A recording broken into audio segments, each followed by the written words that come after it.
конференции с 25-ми банными чтениями. И так, в общем, неожиданно оказалось, посмотрев на цифры, что эти чтения юбилейные, так или иначе. Хотя НЛО вообще всегда декларировала идею неприятия юбилеев, но все-таки представив, что мы 25 лет подряд проводили эти чтения, и приятно сознавать всегда при стечении огромного количества народа, это приятно, ответственно и как-то вдохновляюще. На самом деле мы в YouTube вывесили некоторые фрагменты из предыдущих банных чтений, и там особенно трогательно это доклад Андрея Зорина на первых банных чтениях в музее Сидура. И мельком там камера показывает многих замечательных коллег, и некоторые, увы, из которых уже не с нами. Но, тем не менее, очень интересно посмотреть эволюцию не столько банных чтений как таковых, сколько, наверное, эволюция гуманитарного знания в России просто по названиям конференции.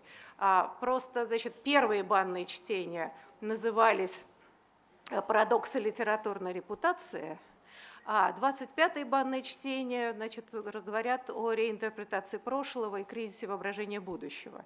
В некотором смысле вот эта дистанция огромного размера от того, что начиналась постсоветская гуманитарная мысль и как она сейчас развивается, и желание журнала, издательства, в общем, держать руку на пульсе, но показывает, что несмотря на все наши стенания, недовольство и все прочее, такое мощное развитие российского гуманитарного знания, оно произошло, и это чрезвычайно радует. И если НЛО внесло свой скромный вклад в развитие гуманитарного знания в России, я, в общем, и мои коллеги, думаю, будут очень счастливы.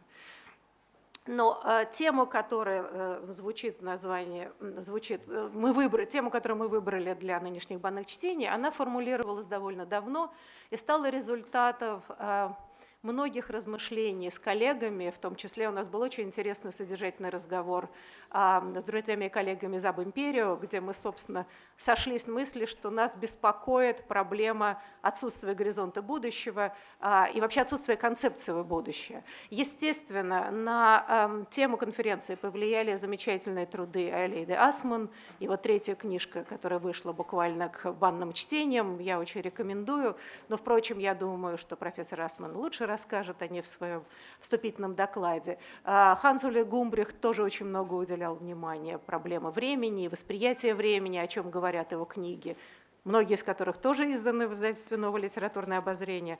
Но вот поразительным образом, что не может не радовать, то, что нам казалось проблемой, скажем, философского характера, буквально недавно, 5 дней назад, было сформулировано на улицах во время протестов молодых людей. То есть плакаты и разговоры с идеей, что у нас крадут будущее, показало, что тема, выбранная нами, не просто актуальна, а в некотором смысле мы опоздали от самосознания большого количества лучшей части, молодой части общества. Поэтому, я думаю, нынешняя конференция, конечно, прежде всего имеет академический характер. С другой стороны, радостно, что она попадает в струю серьезных разговоров как бы внутри российского общества, но и, судя по всему, не только российского. Я не буду занимать ваше время, значит, ни ностальгическими воспоминаниями, ни дальнейшими рассуждениями, но я надеюсь, что эта конференция будет невероятно плодотворной. И, как всегда, хочу напомнить всем нам, что обычно после каждого доклада у нас будут обсуждения. Но в этом году мы начинаем вот с такого доклада, то, что называется keynote speaker, у нас будет профессор Асман, дальше у нас будут дискуссанты и, разумеется, потом вопросы из зала, а вторая часть уже пойдет как вот серия докладов. Так что я с большим удовольствием приглашаю. О, Боже. Да, работает? Да. Здравствуйте, я скажу буквально 2 слова от лица Международного мемориала, что для нас это большая честь, уже не первый год у себя принимать банные чтения, тем более юбилейные, вот 25-е в этом году. И от лица нас всех подарить Ирине Дмитриевне цветы. Спасибо. Спасибо. А я, в свою очередь, хочу поблагодарить мемориал, которые наши друзья, коллеги, единомышленники и соратники. И я желаю мемориалу долгой жизни, несмотря на все тяготы. Вот. Так что, ну что, на этой патетической ноте мы начинаем нашу конференцию. И я хочу пригласить профессора Асман, Алейду Асман, для ее доклада.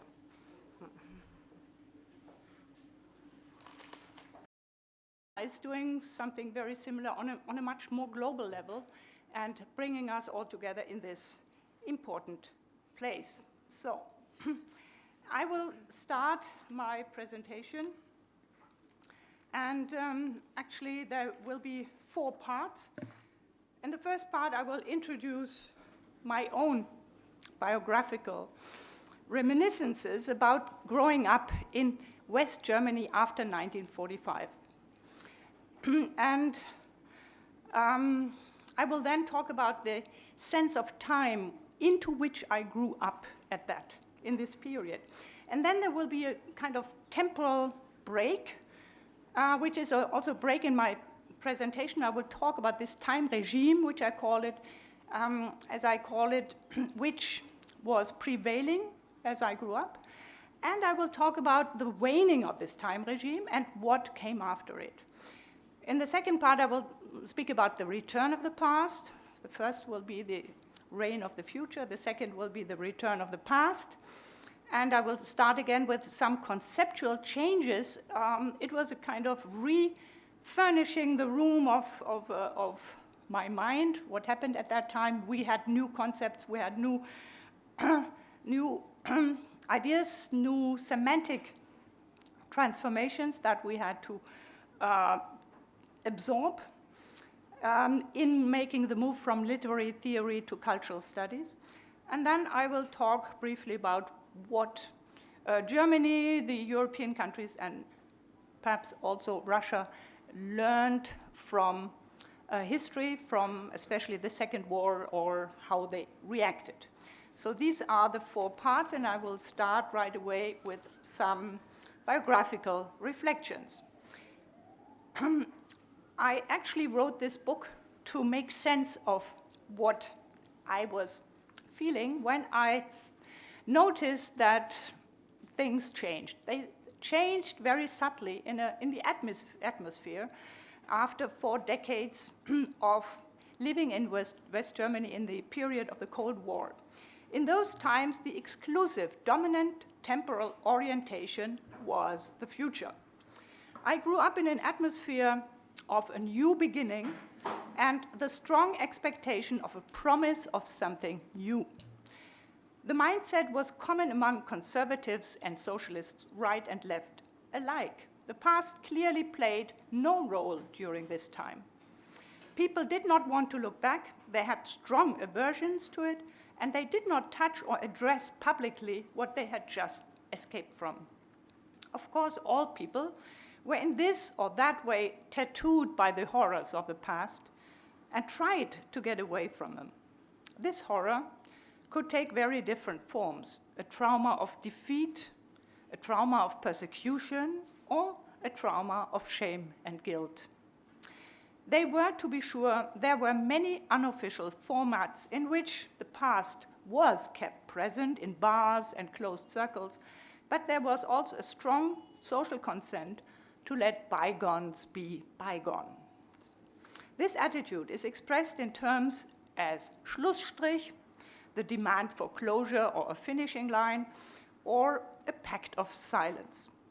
This attitude did not only prevail in the country of the perpetrators, by the way, but was also shared by the Allies. And here I will give you a quote from a speech that Churchill gave in Zurich in 1946 to the students of that university. He said, "We must now turn our backs upon the horrors of the past. We must look to the future. We cannot afford to drag forward across the years that are to come the hatreds and revenges which have sprung from the injuries of the past. If Europe is to be saved from infinite misery and indeed from final doom, there must be an act of faith in the European family and an act of oblivion against all what he calls the crimes and follies of the past." As I said, I grew up in the era of the Cold War. As everybody knows, this was a period of strong polarization and ideological warfare between the ideologies of capitalism and communism. Therefore, what is all the more surprising is to realize that Western and Eastern politics were united in the same strong commitment to what I call the time regime of modernity.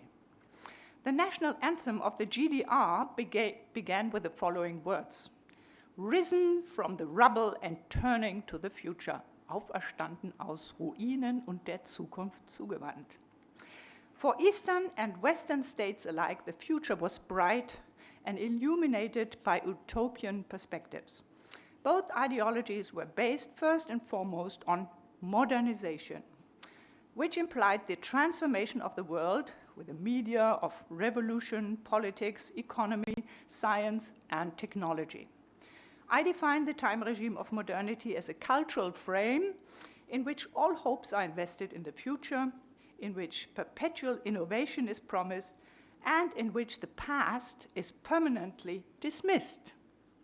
The extinction of the past is either the product of violent revolutions or propelled by the belief in a steady progress and time as an automatic and effective agent of effacement.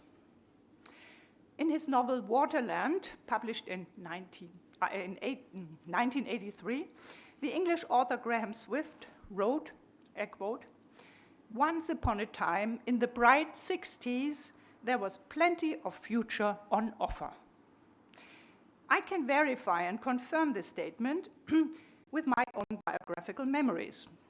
In the 1980s, I witnessed the waning and erosion of the future in many dimensions of life, an experience for which Lyotard coined the influential formula of the end of the grand narratives.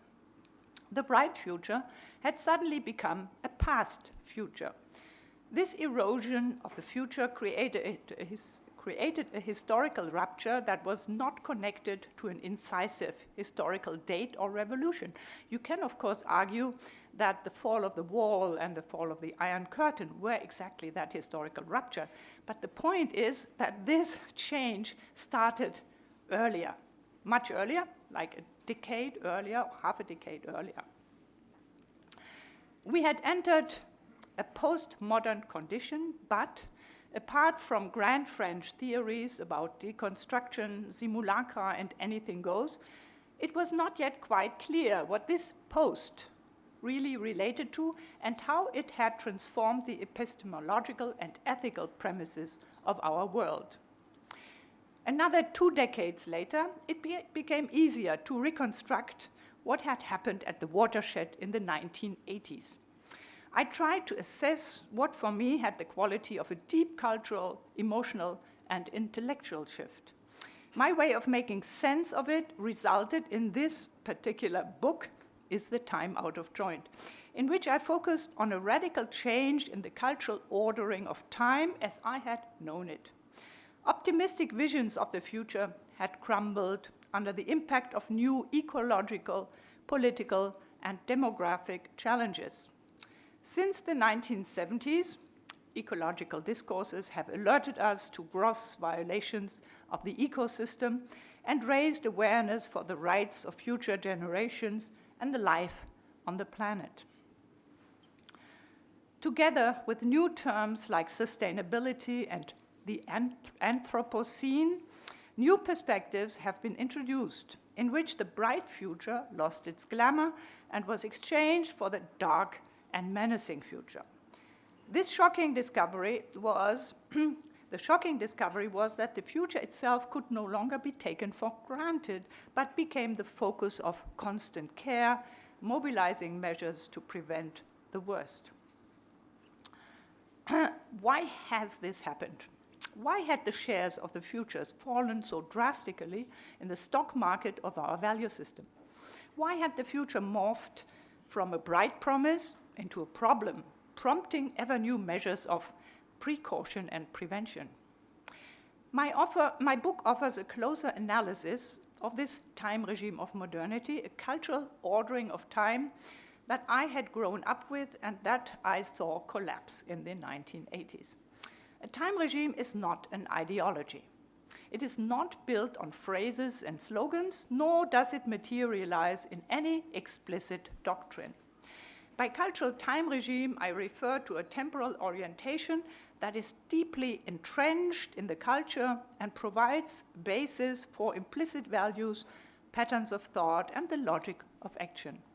The modern time regime has its roots in the foundations of Western culture, shaping both its epistemology and its ontology. In my attempt to analyze it, I came up with 5 different aspects to describe this time regime. They are all closely connected, but and they build up on each other. Still, I try to single them out, and here I just name them. The first is breaking up time. The second is the fiction of a new beginning. The third is creative destruction. The fourth is the invention of the historical. And the fifth aspect that I identify is acceleration. Let me just give you a brief introduction to breaking up time, and then I will just choose 2 of them to illustrate my point. Breaking up time, the modern time regime deviates radically from earlier ones. Up till then, it was the function and aim of cultural time regimes to ensure continuity and to establish connections between past, present, and future. Traditions may be even defined as exactly such constructs of continuity that are designed to prevent rupture and discontinuity. Dangerous and fatal disruptions, such as the physical death of individuals, the change of generations, or the shift from one dynasty of rulers to another, were anticipated, prevented, and repaired by the binding powers of cultural traditions. The ideal of the modern time regime, on the other hand, consisted, I quote, in throwing overboard everything that was derived from the past and impeded the total drive towards human self-regulation and self-fulfillment. Quote from Edward Shills. Reinhard Koselleck investigated in great detail the dynamics of breaking up time. Together with his colleague Christian Mayer, he wrote an article on the concept of progress, in which they defined progress as a constant repetition of temporal ruptures. This emphasis on rupture reinforces a dynamic of constant change. To Koselleck, we also owe the canonical formula defining the basic structure underlying the modern time regime. In his terminology, modern time proceeds by continually producing a radical rift or hiatus between the space of experience, as he calls it, referring to the past, Erfahrungsraum, and the horizon of expectation, or the future, der Erwartungshorizont. In this way, time itself is emphasized and valued as the motor of change and progress. It is remarkable, by the way, that the present has no place in Koselleck's formula. No place and time. Because it is experienced as a breaking point, just as a breaking point, as a transitional period in which the new and unexpected, and here I quote, in which the new and unexpected are continuously revealed. This is his definition of the present. Now I would like to come to the third, which is the aspect of the modern time regime, which I call creative destruction. The key term of the modern time regime was coined in mid-19th century by the professional Russian revolutionary Mikhail Bakunin. By the way, I owe this to Alexander Etkind, my friend, whom I talked to, and I introduced the term to him, which I had found, as I will show you in a moment, by Schumpeter. But then he told me, no, you can go much earlier and find it already with Bakunin. Like all committed innovators, he was convinced of his mission as a destroyer of existing structures. At the same time, he did not conceive of his goal as destructive, but as creative. And he brought both terms into a relation of mutual reinforcement. His famous slogan was, I quote, "The pleasure in acts of destroying is a creative pleasure." This statement is the most frank and radical expression of the modern time regime. This impulse of the Russian anarchist is echoed a century later in the center of capitalism, which shows that the modern time regime spans and unites antagonistic political ideologies. The economist Joseph Alois Schumpeter, who came from Vienna and immigrated into the United States in the 1930s, introduced the concept of creative destruction into economic theory. In spite of the fact that Schumpeter had himself headed a bank in the 1920s, which had gone bankrupt in the time of economic crisis and inflation, he developed an optimistic theory according to which capitalism permanently and powerfully renews itself from within by destroying previous structures and products. The concept of creative destruction is a precise description of the linear logic of replacement that propels technical evolution. In a very concrete way, this principle had already been observed by the American philosopher Ralph Waldo Emerson at the time of Bakooning in the middle of early 19th century. In an essay published in 1841, Emerson enthusiastically described the modern time regime as driven by an irreversible and inexorable fury of disappearance.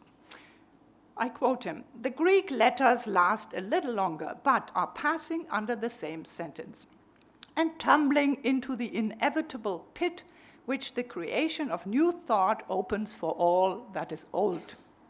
The new continents are built on the ruins of an old planet.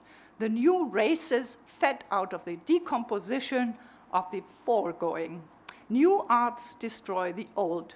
See the investment of capital in aqueducts made useless by hydraulics, fortifications by gunpowder, roads and canals by railways, sails by steam, by electricity." In the middle of the 19th century, at the height of industrial revolution, Emerson already pledged himself to an exclusive orientation towards the future, describing himself as an endless seeker with no past at my back. His ideas were highly influential in fusing the modern time regime with his definition of American culture by transforming it into a vital part of the national self-image.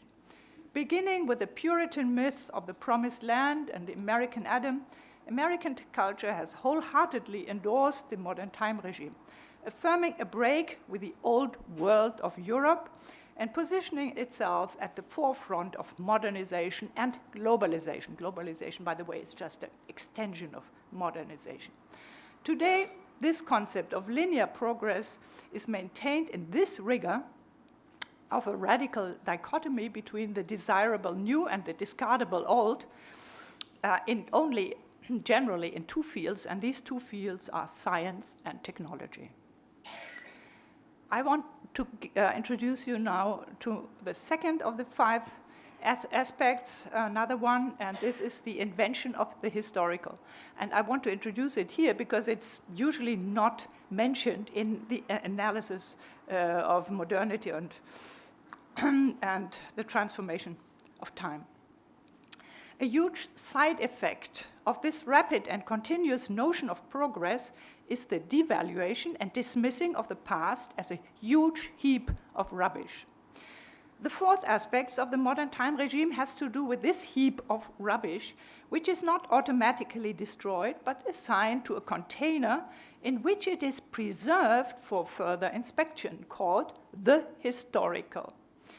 With this formula, I refer to a new form of specialized interest in the past that takes the shape of collecting texts and materials, interpreting them, and transforming them into cultural knowledge. In the early 19th century, this interest materialized in new Western institutions, which were all emerging at that time, like the archive, the museum, and historical scholarship. And my own field, Geisteswissenschaften, is exactly rooted in this new twist or turn. In all of these institutions, the past was cut off from the society and placed in the custody of professional specialists who preserved, investigated, interpreted, and exhibited it without any obligation to satisfy immediate popular or political demands. In the framework of the modern time regime, the historical was synonymous with pastness, strangeness, and dust that collects, because it had been discarded as a normative resource for the present. The invention of the historical as an objective dimension of research that is neatly decoupled from the demands of the present is a novelty in the 19th century that often went hand in hand with older time regimes. In the process of nation building, for instance, the past was again systematically exploited by the present for the purpose of collective identity formation. It is this temporal distance from the heat of the former present that guarantees scientific objectivity. So we have this ambivalence of the past, which is, on the one hand, still exploited politically and used to construct the national narratives that extend their origin into the past, but at the same time, this new thing called historical scholarship has been created. As Ernst Schulin has shown, it was a special feature of the French Revolution that it did not follow the imperative of creative destruction all the way. What was pushed off from its pedestal and destroyed in the morning was collected in the afternoon and brought into the new historical institutions of the museum and the archive. Breaking up time in this context was a performative revolutionary act that finished the duration of validity of a social and political system that the revolutionaries longed to see disappear. The present was hurled into the abyss. The past was hurled into the abyss of the past, but it did no longer not disappear without a trace in the inevitable pit of that the creation of the new thought opens for all that is old. Instead of the pit, new historical institutions for collecting and preservation opened as containers for what overnight had become obsolete and part of the past. This was the hour of birth of a new cultural value, namely historical knowledge. Thus, a new form of afterlife was created for materials that had lost their validity and normative value, but generated new professional interest as historical sources. This discovery of the historical is connected to intellectual curiosity and scholarly research. As such, it differs radically from the spirit of totalitarian revolutions of the 20th century. In Germany, the National Socialists carried out book burnings of Jewish authors.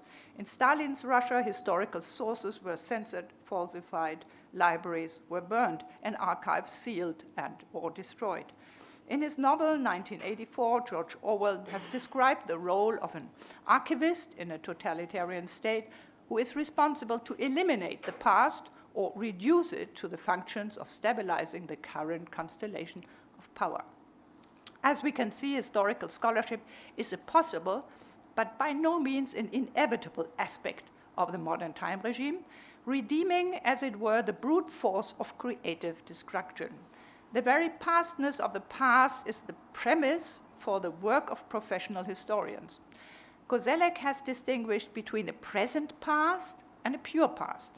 The present past is saturated with personal memories and collective emotions through which the living are still involved in and bound up with the past. Only when these strategies of mastering the past, as he called them, have been dissolved, can it pass over into the custody of historians who then can start their work of reconstructing events and interpreting them methodically in an unbiased way. Professional historical research in the framework of the modern time regime is based on the premise that a politically, morally, emotionally hot past will automatically be transformed by time itself into a cold past. I come now to the second part and speak a little bit about the return of the past. And here I want to come back to my personal recollections. In the 1980s, I witnessed a number of events that, taken together, unhooked me from the epistemological frame of the time regime of modernity, its blind spots, and its mental restrictions. These events were only the beginnings of new trends and developments that evolved rapidly and peaked in the 1990s. They helped me to create, for me, an intellectual, cultural, and historical frame in which new relevant and important questions that hitherto had no context, legitimacy, or scholarly grounding could suddenly be asked. These events were, in the dimension of history, for instance, West German commemoration events in the 80s, such as Bitburg or the speech of Weizsäcker on the 8th of May in 1985. Another event was the historical controversy about the Holocaust, the so-called Historikerstreit, 1 year later in 86. In the terms frame of culture, I would name here the introduction of the trauma concept in the Handbook of American Psychiatry in 1980. And I would also like to mention the new genre of Holocaust video testimonies, which started at Yale in 1981 and then by Spielberg in 1995, but also new NGOs monitoring human rights. In theory, I will talk a little bit about cultural studies and its new paradigm and concepts. And in technology, of course, we have to refer to digital culture, the rapid transformation of writing, reading, and communication technology. Let me start here with the framework of culture.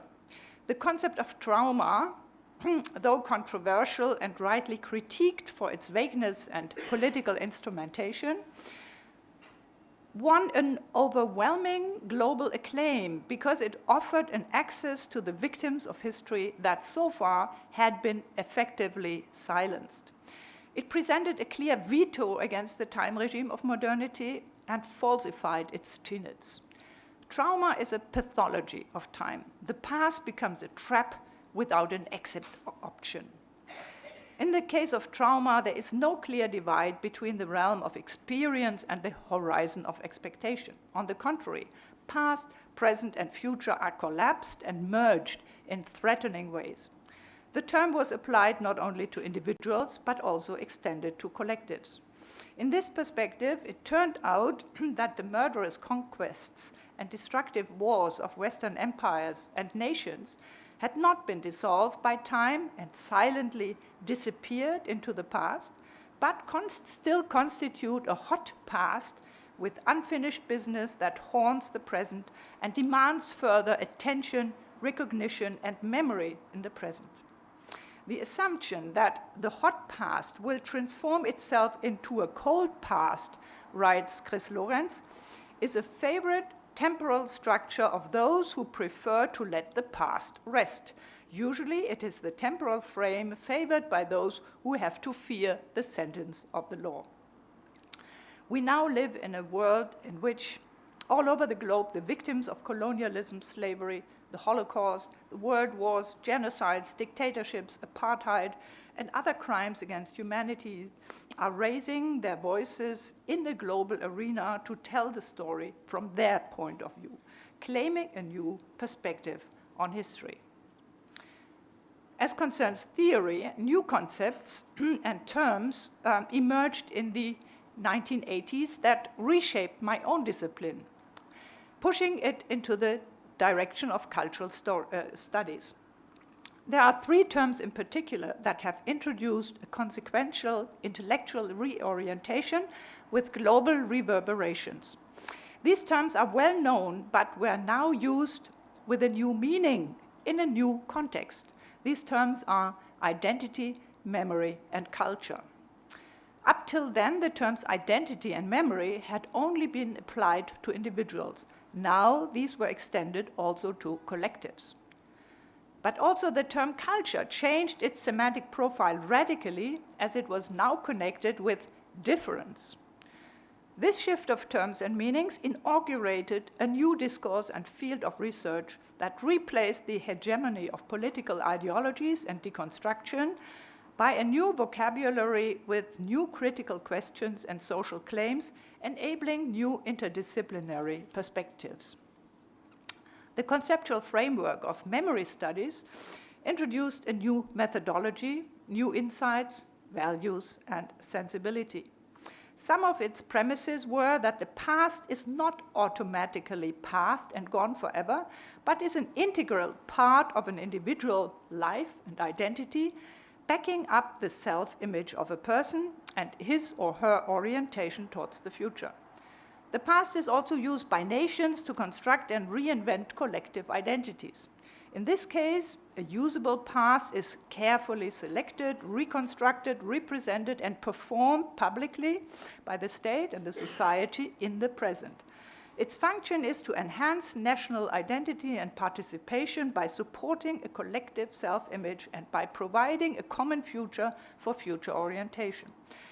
This usable past is built on myth, legend, or historical research and can express both self-celebrating and self-critical messages. And here I come to my last point and talk a little bit about the question, can we learn from history? I would like to move to Paul Valéry here, who belonged to those who could not imagine that history had lessons to teach. In 1931, after the First and before the Second World War, he could observe how the European nations geared up their past, transforming it into an explosive weapon of propaganda. I give you this quote from Valéry now. History is the most dangerous concoction that was ever created by the chemistry of the intellect. Its effects are well known. It makes the nations dream, transports them into ecstasy, creates fabulations, heightens their reflexes, keeps their wounds open, stirs them from their rest, leads them to megalomania, and is the cause that nations become embittered, boasting, obnoxious, and vain. And he continues, history justifies whatever you like. It does not teach anything because it contains all and provides examples for anything. Valéry did not live to see that Europeans indeed learned from history after the Second World War. As we already saw, the first lesson learned by Churchill was to forget. The second lesson, reformulated in the 1990s, was to remember. As the time regime of modernity faded and the vision of the bright future collapsed, the 1980s and 90s saw an overwhelming return of the past. In West Germany, the informal consensus to turn one's back to the dark past came to an end. The 1990s saw the emergence of what is today called a memory culture. This memory culture is a historical novelty that is based on a negative memory of excessive violence that Germans perpetrated on innocent victims and civilians during the Second World War. It focused on the atrocities of the war, which were now perceived as an unfathomable crime and that had to be remembered in order to prevent a second murder that happens when the nameless dead are forgotten. A man lives when his or her name is mentioned is an old saying that goes back to even to ancient Egypt. The genocide should therefore not be followed by a mnemocide. Hence, a transnational memory of the Holocaust, protection of human rights, responsibility and accountability have become cultural values that are now inscribed into the constitution of the EU. The European dream of democracy and peace, together with these values, are lessons, I would contend, from the Second World War that were, however, adopted only 50 years later. Not all European states, as we know, agreed to learn the same lessons from history. After the fall of the wall and the Iron Curtain, Central and Eastern European nations rediscovered and reclaimed their national pasts that had been blocked by the international and future-oriented Soviet ideology. The lesson they learned from history was that they would do anything to fall again prey to an occupation that robbed them of their national sovereignty. For the smaller Baltic nations, joining the European Union did not contradict their desire for liberty and sovereignty, but was a form to bolster and protect it. Bigger countries like Hungary and Poland, however, are more ready to break away, expressing pride and expanding their national sovereignty and independence from European standards and values. And now I will turn to Russia and talk a little bit about the transformation of Russia into a nation. We have learned from Benedict Anderson that nations are not natural units, but imagined communities and historical constructs. Their efficiency and cohesion lies not only in their political constitution and institutions, but also in the emotional charge of a collective myth and self-image that is shared by its citizens. 100 years before Benedict Anderson, Ernest Renan already spoke in the language of the 19th century of a soul of a nation, yet he conceived it already as a memory community. He said, a nation is created by a shared heritage and common possession of memories. And he added that the cohesion depends not only on what they remember together, but also on what they forget together. Like the United States, the Soviet Union was founded on a vision of the future and a narrative of progress. In the case of Russia, this promise for the future had been addressed not to individuals, as in the States, but to a transnational collective. The promise of a just and equal world was oriented and focused on the concept of a new man. In order to make this promise true, the old man had to be transformed into the new Soviet man, shedding all signs and markers of difference by overcoming and eliminating social hierarchies, ethnic differences, and religious affiliations. If seen against the background of this utopian vision, we may get a glimpse of the huge task and revaluation of values that was involved in the project of reinventing Russia as a nation in the 1990s. This project is as difficult and radical as, I would contend, changing the motor of a car while driving. The reinvention of the nation could not take the shape of the Eastern European nations, where a national history returned forcefully after 40 to 60 years of political blockage. In order to reinvent and reimagine a new myth for the old community, Russia had to turn from the future to the past. The first decade after perestroika developed into a remarkably open phase of searching and brainstorming for a new future, stimulating a large part of the population, including the possibility to critically revise some chapters of one's own history. But this historical window of opportunity was soon closed again. A first signal for the new political course was a speech in 2005 in which Vladimir Putin described the end of the Soviet Union, I quote, as the greatest geopolitical catastrophe of the 20th century. That was already a clear statement against the EU, which had continuously and menacingly, obviously, enlarged its territory next door. The reinvention of Russia as a nation created a profound break with former political structures. After the empire of the Tsars and the Communist Union followed the format of the nation, which required a radical reconstruction of the political system involving the political institutions, the economy, and the memory. 19th century nations in the Romantic tradition had been built on the consciousness of a long shared history and a narrative of their origin. This memory concocts a national identity in that it is stretched out into the distant past and made distinct from all other nations. To fit this pattern, what was needed was an act not only of, I would contend, not only of transformation, but even of conversion. It required the exchange of what had been held most holy and invested with the strongest connective energy in the Soviet state. the transnational devotion to Lenin as the hero of the Russian Revolution had to be replaced by something else. The extinction, however, of the old proved to be much more easy than the invention of the new. Lenin statues could be toppled and displaced, and some of them are to be seen in Moscow's wonderful statue park. But what used to be the foundational event in the Soviet Union, namely the October Revolution of 1917, had been praised as, I quote, a great and defining moment in the history of mankind and the dawn of a new era. This event had now to be deleted from the annals. Putin downgraded it already as a coup d'etat and reshaped the Russian calendar with its jubilees and commemoration dates. The most important holiday, November 7th, was wiped out of Russian memory culture.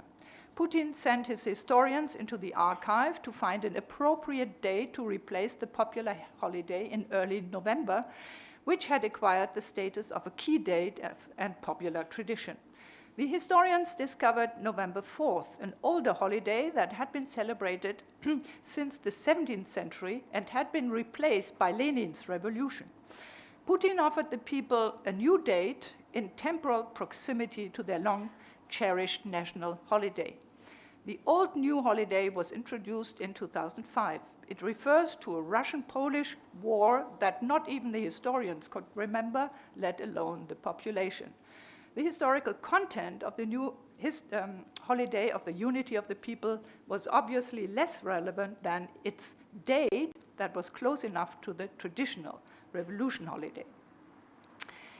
The sacred core of the memory of the new Russian nation is the myth of Stalin, who was totally disconnected from his relation to the revolution and celebrated as the victor over Hitler in the Great Patriotic War. The crimes of his regime have been purged in this myth. Famines and the Great Terror that caused millions of dead have no place in Russian national memory. If these dead are at all mentioned, they are called martyrs of modernization. I even learned this in one of the bathhouse readings here. Martyrs of modernization, having heroically given their lives for the blessings of progress and the common good. Nor do the million victims of the Gulag find a place in the new construction of memory. In the public space, there are no monuments and commemorative plaques referring to their history, which is diligently collected and preserved in this house. With Russia's conversion from a transnational union to a national identity, the holy core of identity has been shifted from Lenin to Stalin. The true symbol of the unity of the nation is, however, not the new commemoration day of November 4, dating back to 1612, but the old commemoration day of May 9th, dating back to 1945. This day, on which everywhere in Russia Stalin's victory over Nazi Germany is celebrated, has its own history. While in former years the appeal of this date had been waning, it is the central date in the frame of the new national memory that has reached a hitherto unknown peak of popularity and social resonance. At the historical moment when the impressive presence of the veterans and contemporary witnesses is vanishing, as they are no longer part of the parade, the younger generations are taking over, taking commemoration literally into their hands, holding enlarged photos of their fathers and grandfathers. Walking in the feet of their ancestors, they parade with great pride, connecting past and future family memory with national memory. The marches express a very male and military pride of victory, the Red Army over Hitler, that energizes the youth and allows them to share an embodied national memory.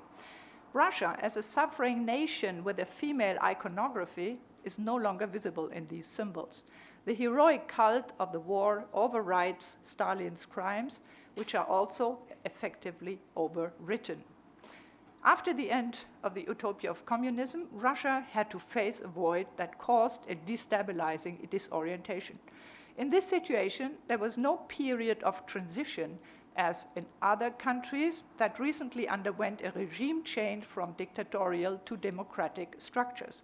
There was no historians commission to carefully investigate and reassess the dark chapters of the past in order to set the course for a new future.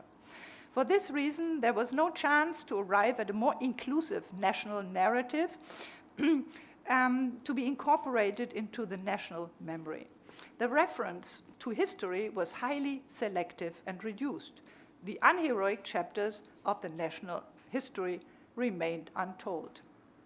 There is, however, another episode that provided the finishing touch to Russia's new national myth. It emphasized the fact that in this memory construction, we are not dealing with a transformation, but rather, as I said, with a conversion. It is a vision that is meant to fill the void and replace the connecting and mobilizing force of the lost utopia.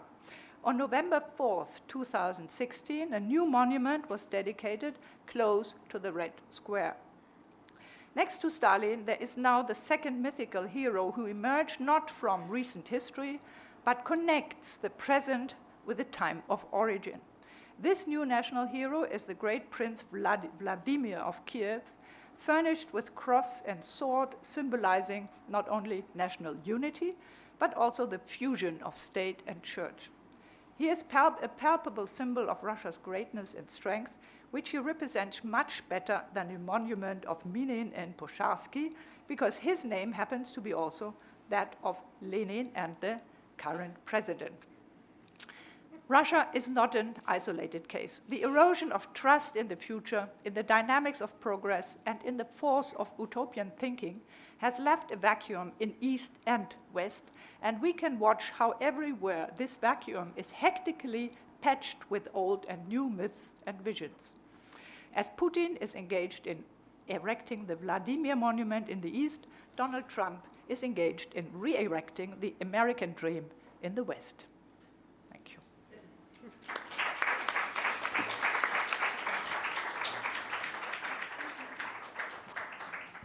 Thank you so much for this valuable talk. So now we'll start the discussion, and I'd like to invite the discussants.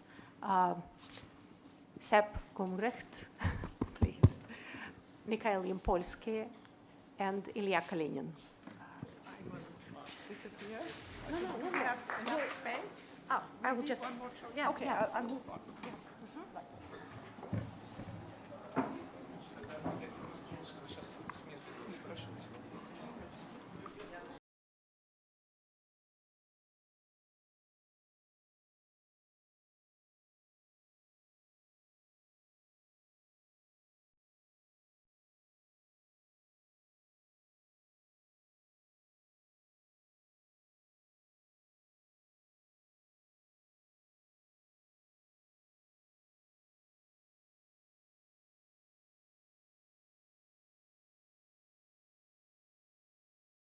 I feel that Alaida's description of the historical culture, academic historical culture and historical culture outside the university, that emerged from that situation now not only in Germany. I mean, maybe didn't describe this transition so much, but this is Germany and outside Germany is beautiful. Once again, I have nothing to add. And thirdly, and I mean that is very broad, a broad consensus, this vanishing of the future. And I also agree with you on the time.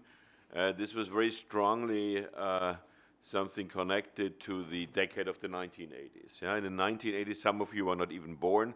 I mean, in some cases, you are so young that your parents hadn't even met for the first time, but before your parents even met, there was no future. Now, I think this is just, I want to emphasize that, I want to repeat these motifs. This is a beautiful description. I mean, I find it so beautiful, also about Alaida's book, Time Out of Joint. I think this is close to canonical in a good sense. I mean, really. Now, having a hard time to disagree, I will bring up 2 points I disagree with, and one of them I'm going to develop in my own report, as you say here, I'm never reporting on anything, but anyway, my own reflection this afternoon. So Alaida's point is, and there we agree, that this future, and it's a very specific future, it was not future in it by itself, it was the future as constituted by the historical worldview. A future, and we are both quoting Koselleck, that appeared to be an open horizon of possibilities from which we could choose, a future that we could shape. And I insist that future, of course, is the key condition of what we have been calling politics in the legacy of enlightenment. Yeah? I mean, there is no politics worth mentioning, no politics in the sense of we use that word, if there is no future. And it is interesting to see that if you want to have politics, you need a moment of election. And if you have a moment of election, you necessarily, by logic, need an open horizon of possibilities to choose from. We still run elections, to say, but I would say internationally, I was actually mentioning this precise point in a talk I gave at Tbilisi yesterday. And when I said we know that in order to have democratic politics, we need an open horizon of possibilities to choose from, you know, all the young people, I mean, it was a room like this, people were looking at me like with irony. Yeah? I mean, we know that's the case, but who today believes that really any politician ever feels bound to fulfill what they announce? So there is no way to not stick to this condition, but we know that in, I would say actually in most countries today, it is somehow experienced being counterfactual. Yeah? Now, Alaida's reaction to the situation is that, and I think it is a practical one, that nevertheless, I don't know, this is a question already, nevertheless, we have to stick to this condition. Yeah? So here's my first question. What would you say it is somehow counterfactual? So we have no replacement of that, but we have to act as if we still believed that the future is an open horizon of possibilities, because if we don't do that, there is nothing we have left. We have no alternative, if we think of politics, to that politics in which we can no longer believe. That is my first question. I mean, or would you say, no, it is still viable, or would you say it is possible in a way to recuperate that lost future? I mean, you could say, for example, that would be an argument in the style of Judith Butler. She has never made this argument to my knowledge. If you only counterfactually act as if the future existed, this would be a way to conjure up the future again. Yeah? I mean, as you know, I mean, in the version of your book, you have this beautiful discussion of my position is something we seem to disagree upon. I think I seem to be more pessimistic than you, but anyway, this is the question for this discussion. The second question actually refers much more precisely to the Russian situation.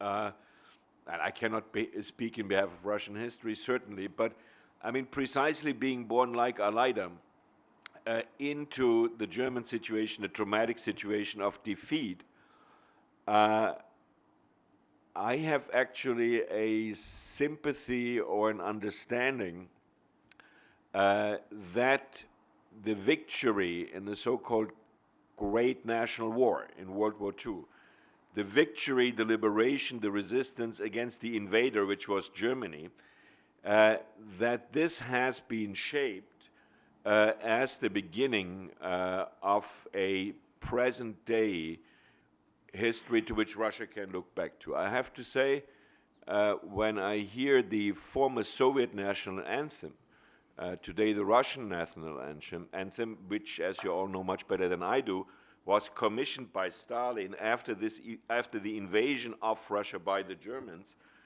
that is the one national anthem that I know that can trigger emotions in me. I feel, I mean, if I imagine that moment, I have once heard this recording of the very first recording of this national anthem by the choir of the Red Army, and I feel a pathos in this moment of liberation that I think, yes, this is not a bad way to, or not a bad fundament for history today. Now, that the way this is staged, how this is combined with, is more than highly problematic, I agree. But my second and final question is, can we agree that this victory in the Great Patriotic War, I mean, whether one should call it Great Patriotic War is yet a different question,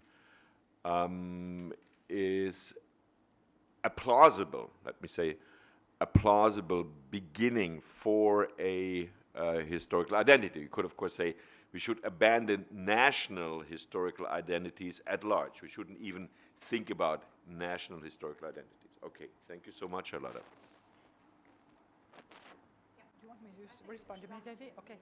Well, thank you, Sepp. It's certainly a pleasure to sit next to you and to continue our discussion in this wonderful room and with these participants who will enter the discussion soon. Now, when you say, I presented a picture as though, unfortunately, we no longer live in this time regime of modernity, but we cannot give it up. So we have to maintain an as-if status. I mean, that's my question. Distance. Yeah, I would say it's a little different. I have thought about it long. And what I think I can answer here precisely, and I think this is true for everyone, this has to do with the fact of the transformation of what I called modernization into globalization. So there are at least three dimensions in which it still holds true, and it's still the motor of energy and transformation. And that is economy on the one hand, and this is why the corporate firms go global now. You know, for making money, you have to transcend boundaries. You cannot live within nation states. You know, identity business is nonsense for people who want to make money, a lot of money, and they need resources they need to exploit from other places. And so they have to cross in a post-colonial spirit, perhaps, but there is still a lot of colonizing going on in this very same spirit. So economy is one locus where it goes on. And then, of course, technology and science. If you write an application for funding a grant, what you have to write into it, that what has been done so far is totally insufficient and you cannot stand it anymore. You have to replace it by the new, and you are promising the new all of the time. This is what we're doing in our universities, and if we cannot promise the new effectively, we don't get any money, any funding. So it holds true there. It holds true especially in the not so much in the humanities, but in the sciences that feed into technology, into new medicine, into new technical apparatus. If you buy a new cell phone, you're not going back to the previous model. You ask for more space for storage. You ask for faster processing elements and so forth. You're always asking for more, better, and higher qualities. So we are all still driven, I mean, everywhere, anywhere in the world, with this same, time regime of modernity energy.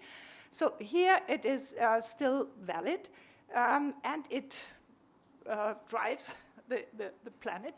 But it's no longer alternativenlos, to use a phrase of our chancellor, without alternatives. We now have undergone a change. Our mind is transformed. We see the world in new terms. Now it is framed by new experience.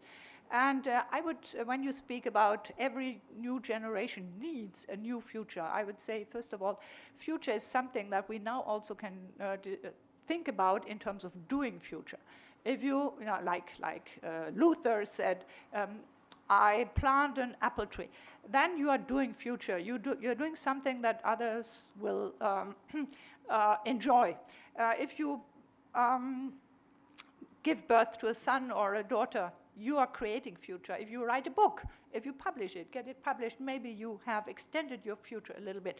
So there's so many acts and deeds, and there's also an anthropological urge and a necessity to create an open future of possibilities. I think every generation needs it. And whereas in the modern time regime, there was always a break between generations, the new generation had to be totally different.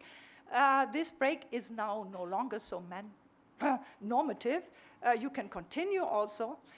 And we have now actually 2 more time regimes that are equally necessary, and we're dealing with it. First of all, we have acknowledged that the past is not altogether gone. We are using it, but I would argue in a more self-reflexive way, in a way in which we can now distinguish between usages of the past that may be detrimental for others, that may be exclusionary, that may be potentially violent on the one hand, and those that try to respect those who are the notorious losers of history and the victims of history. So we have a new, also I would call it a moral framework within which we judge these construction of the national self-image and the national narrative. And of course, we always now have the sustainability question. We put it all into a new framework. And today, science and sustainability go hand in hand because we need new science to meet the standards of sustainability. It's no longer just a one-way thing. And of course, we also have the idea of future as the totally new and unpredictable. So we have the future as risk management. That's also another way of doing future. And if you think of Trump, the elections, or the fall of the wall in 1989, nobody had predicted these things.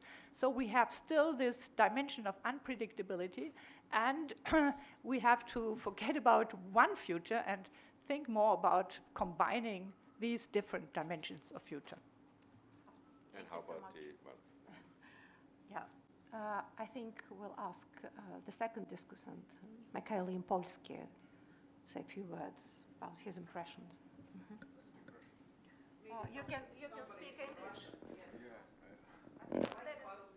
Да, работает. Да. Я хочу поздравить Алейну Осман с прекрасной книгой. Это такая dream book, потому что там очень подробно и с разных точек зрения описано то, что она называет темпоральным режимом современности. Я читаю время от времени в университете курс о современности, и был бы очень рад иметь эту книгу по-английски, чтобы дать ее почитать студентам, она очень полезна. Уже не ко мне, претензий нет. Значит, в книге есть много, очень богатый материал, там есть много о чем думать, но меня как бы заинтересовала сама идея вот этого темпорального режима. Что это за темпоральный режим? Откуда он берется? Профессор Осман в своей лекции вступительной определила это как epistemological frame. Значит, что такое этот epistemological frame? Каково его основание? Она в своей книге описывает возникновение времени как абстракции, которая становится очень важной для режима современности и даже определяет довольно точно, по-моему, 1770 годом, следуя историку немецкому Лусиану Хельшеру, момент возникновения вот этого абстрактного времени, когда разные истории соединяются в одну абстрактную историю, когда придумывается понятие «будущее». И эта абстракция в той или иной степени, несомненно, присутствует и в самой идее темпорального режима, с моей точки зрения, потому что абстрагировать эти режимы, выделять их, определять их через систему элементов каких-то, например, определять их как разрывающие континуальность или изобретающие историю и так далее. То есть это гораздо более сложное представление о времени, чем то, конечно, которое возникло в 1770 году, как такая простая хронологическая линейность абстрактная. Но тем не менее в этом есть вот этот очень существенный элемент абстрактности, а как только время превращается в такое абстрактное понятие, оно легко превращается в понятие, в идею, и поэтому оно легко попадает в режим исследования истории идей. Поэтому для меня совершенно не случайно очень сильное влияние Козелика, которого я очень люблю и восхищаюсь. Его словарь об истории был переведен, кстати, новым литературным обозрением. Я считаю, что это очень важная книга, в принципе. Но на самом деле это как бы вписывается вот в такую понятие идеи. Значит, вопрос для меня первый возникает, является ли вообще режим истории, темпоральности вот такой обогащенной моделью, которая вписывается в историю идей в области истории. Почему я об этом говорю? Потому что история, как такая вот эпистемологическая рамка, она очень быстро подвергается довольно сильной философской критике.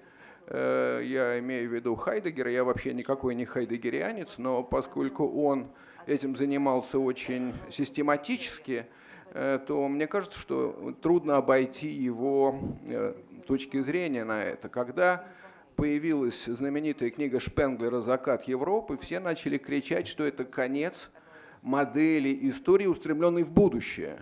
Потому что речь идет о том, что наступает закат, вся эта модель рушится, и о том, что вот, наконец, мы уходим за рамки вот такой вот просвещенческой модели, о которой, собственно, подробно говорит профессор Осман в книге.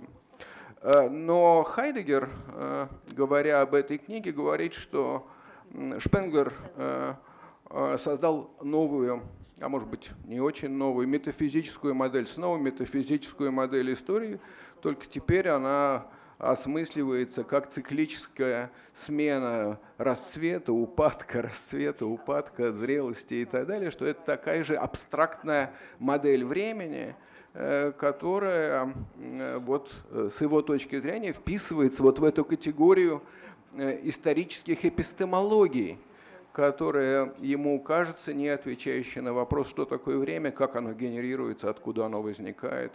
И в этом смысле я придерживаюсь и целиком разделяю озабоченность Вальтера Беньямина по этому поводу, который говорил о том, что нам необходимо укоренить, так же, как, собственно, отчасти и Хайдеггер, что необходимо укоренить время в опыт.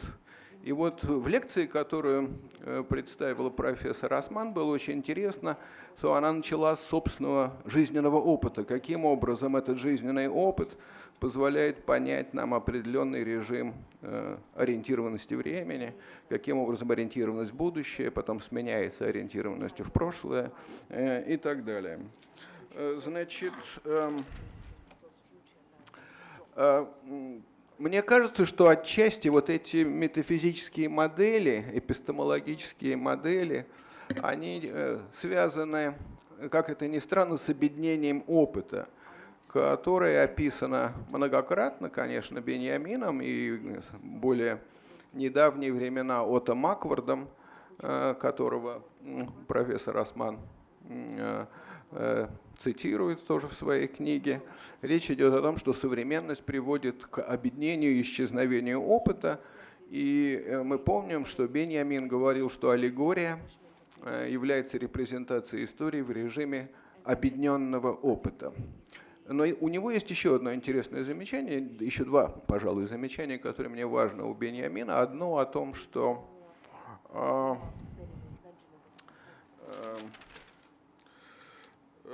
аллегория связана, интерес его к аллегории связан с тем, что это барочное изобретение оказывается необычайно актуально в эпоху товарного обмена, потому что в аллегории означающие отделяются от означаемого, как он говорит, в отличие от символа, и поэтому может значить все, что угодно. И в этом смысле оно похоже на товар, который имеет стоимость вне зависимости, так сказать, от своего означающего. В этом смысле он говорил, что есть какое-то отражение, глубокое отражение опыта в самом принципе аллегорического понимания истории, как кончившийся, завершенный. Мы помним, как описывает Беньямин вот этот конец истории в барочной драме, когда он пишет, что история отражается в системе руин, и черепов, и смерти, и так далее. Второй момент, который мне кажется очень важен у Беньямина, это когда он говорит о том, что необходимо переосмыслить понятие истока, ursprung, origin, перестав видеть в нем генетический источник чего бы то ни было, а видя в нем момент современного опыта. Он описывает исток как некий водоворот, в котором прошлое и настоящее соединяются в настоящий момент. И в этом контексте он придумывает свое понимание исторического материализма, часто превратно понимаемое у Беньямина, потому что считает, что это какой-то вариант марксизма. Но на самом деле это не марксизм никакой, это идея о том, что история должна обрести материальные основания, что она должна перестать быть эпистемологической моделью, абстрактной моделью, идеей, а что она должна материализоваться. Вот эта вот связь аллегории с товаром, например, с каким-то опытом обращения с товаром, оно, мне кажется, порождает вот это вот отношение опыта настоящего к модели репрезентации. И в этом смысле я хочу просто в завершении своего выступления, собственно, я ставлю эти вопросы, и я надеюсь, что профессор Осман как-то объяснит нам более подробно, что такое режим темпоральности, до какой степени это абстрактное метафизическое понятие, а до какой степени это то, что она выводит из конкретного опыта, из человеческого переживания, обращенности внутрь ситуации. Почему я этот вопрос спрашиваю еще? Потому что иногда она говорит, что мы можем сознательно использовать определенный исторический режим. Например, прошлое может быть использовано для того, чтобы нам построить лучшее настоящее, как, например, в освоении модели Холокоста. Или Путин приходит и единолично меняет весь режим нации с будущего на прошлое, или что-то в таком духе. То есть эти режимы, они еще могут как-то манипулироваться, в принципе. Поэтому мне очень хочется понять, до какой степени они укоренены в опыт, до какой степени они абстрактные модели, до какой степени они вообще подвергаются сознательной политической манипуляции и так далее. Я просто хочу сказать о том, что будущее, как мне кажется, очень тесно связано вот с таким подсознательным опытом, о котором говорил Беньямин. Я имею в виду, например, что государство, создавая печатные деньги, бумажные, производит будущее. Потому что до определенного времени деньги обладали присущей им ценностью. Я не говорю даже о металлических деньгах каких-то. Но когда появляются первые долговые обязательства, которые были прообразами бумажных денег, человек вносил деньги в банк, получал обязательства, и в другом отделении банка мог эти деньги получить назад. То есть под этой бумагой было какое-то обязательство, какие-то деньги. Но когда появляются бумажные деньги, это означает, что мы должны верить, что эти деньги будут иметь стоимость в будущем. Потому что никакой другого основания стоимости деньги вообще не имеют, кроме нашей веры в то, что в будущем они сохранят стоимость и что их примут в оборот. Государство со всей связью с экономическими системами порождает системы будущего в значительной степени. И то, что происходит постепенная эрозия веры в денег, веры в вещи, которые обеспечивает государство, начиная от стоимости диплома высшего образования, который раньше как бы обеспечивался государство, а теперь мало чего значит, и так далее, что раньше была вера в то, что человек получит пенсию, а сегодня не получает ее. Это все сопровождается эрозией веры в политического лидера, который происходит во всем мире практически. Значит, потому харизма полностью исчезает, государство рушится, и одновременно в этот момент государство начинает оборачиваться назад к системе памяти, например, начинает себя укоренять во Владимирах Великих и так далее, которая является, если хотите, способом государства обеспечить свою легитимность в ситуации, когда оно не может обеспечить будущее. Но я просто говорю об этом потому, что мне кажется, что вот это и есть тот бессознательный опыт, о котором говорит профессор Осман, который лежит не в области наших как бы сознательных возможностей манипуляции, которые и есть то, что лежит за идеей вот этого режима темпоральности. Вот это вот тот материальный элемент, о котором говорил Беньямин, когда говорил об историзме. И, наконец, последнее, что я хочу сказать, я просто не могу с этим как бы удержаться от этого, и это то, что происходит с экономической трансформацией отношения к прошлому, экономического использования прошлого.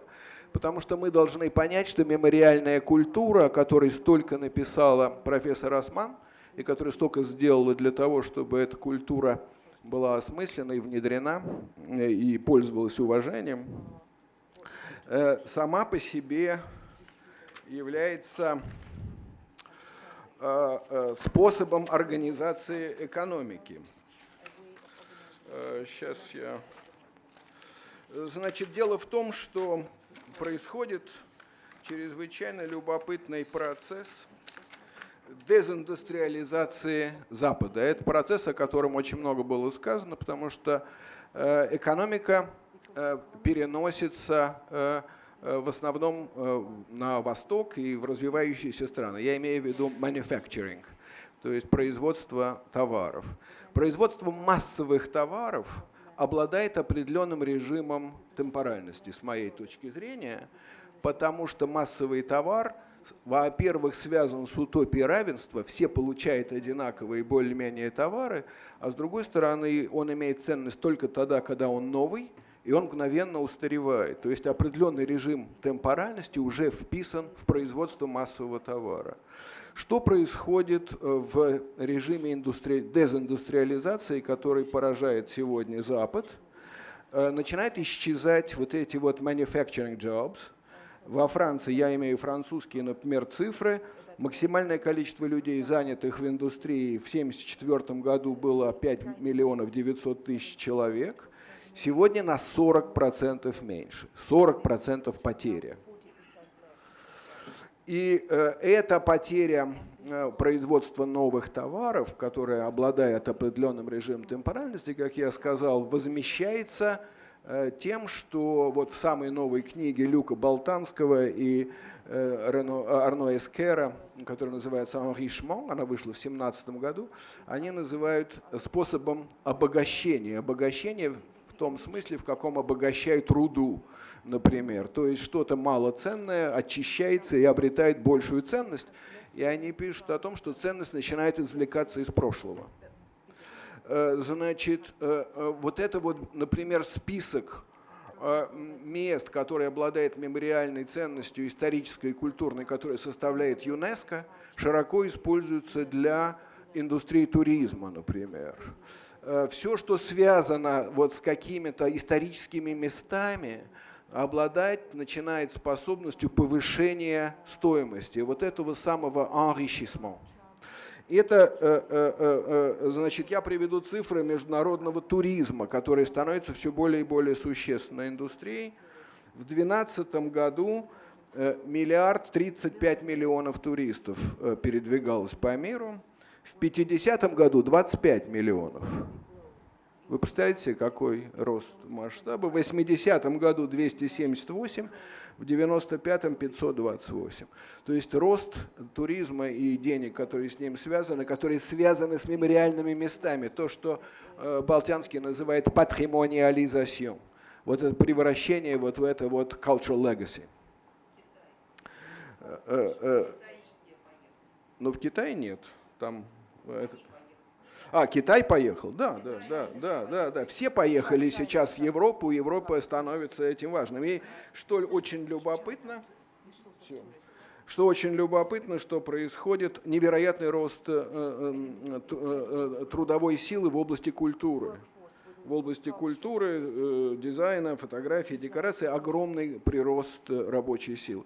То есть мне кажется, что рассматривать идеи мемориализации как чистого использования памяти в целях каких-то там, я не знаю, культурных, политических, недостаточно. Очень важно понять, что происходит связь этого с с ценностью, со стоимостью, с накоплением и так далее. То есть это все для меня способ понимания того, что есть исторический материализм в смысле того, что история укоренена в материальность какую-то. Спасибо.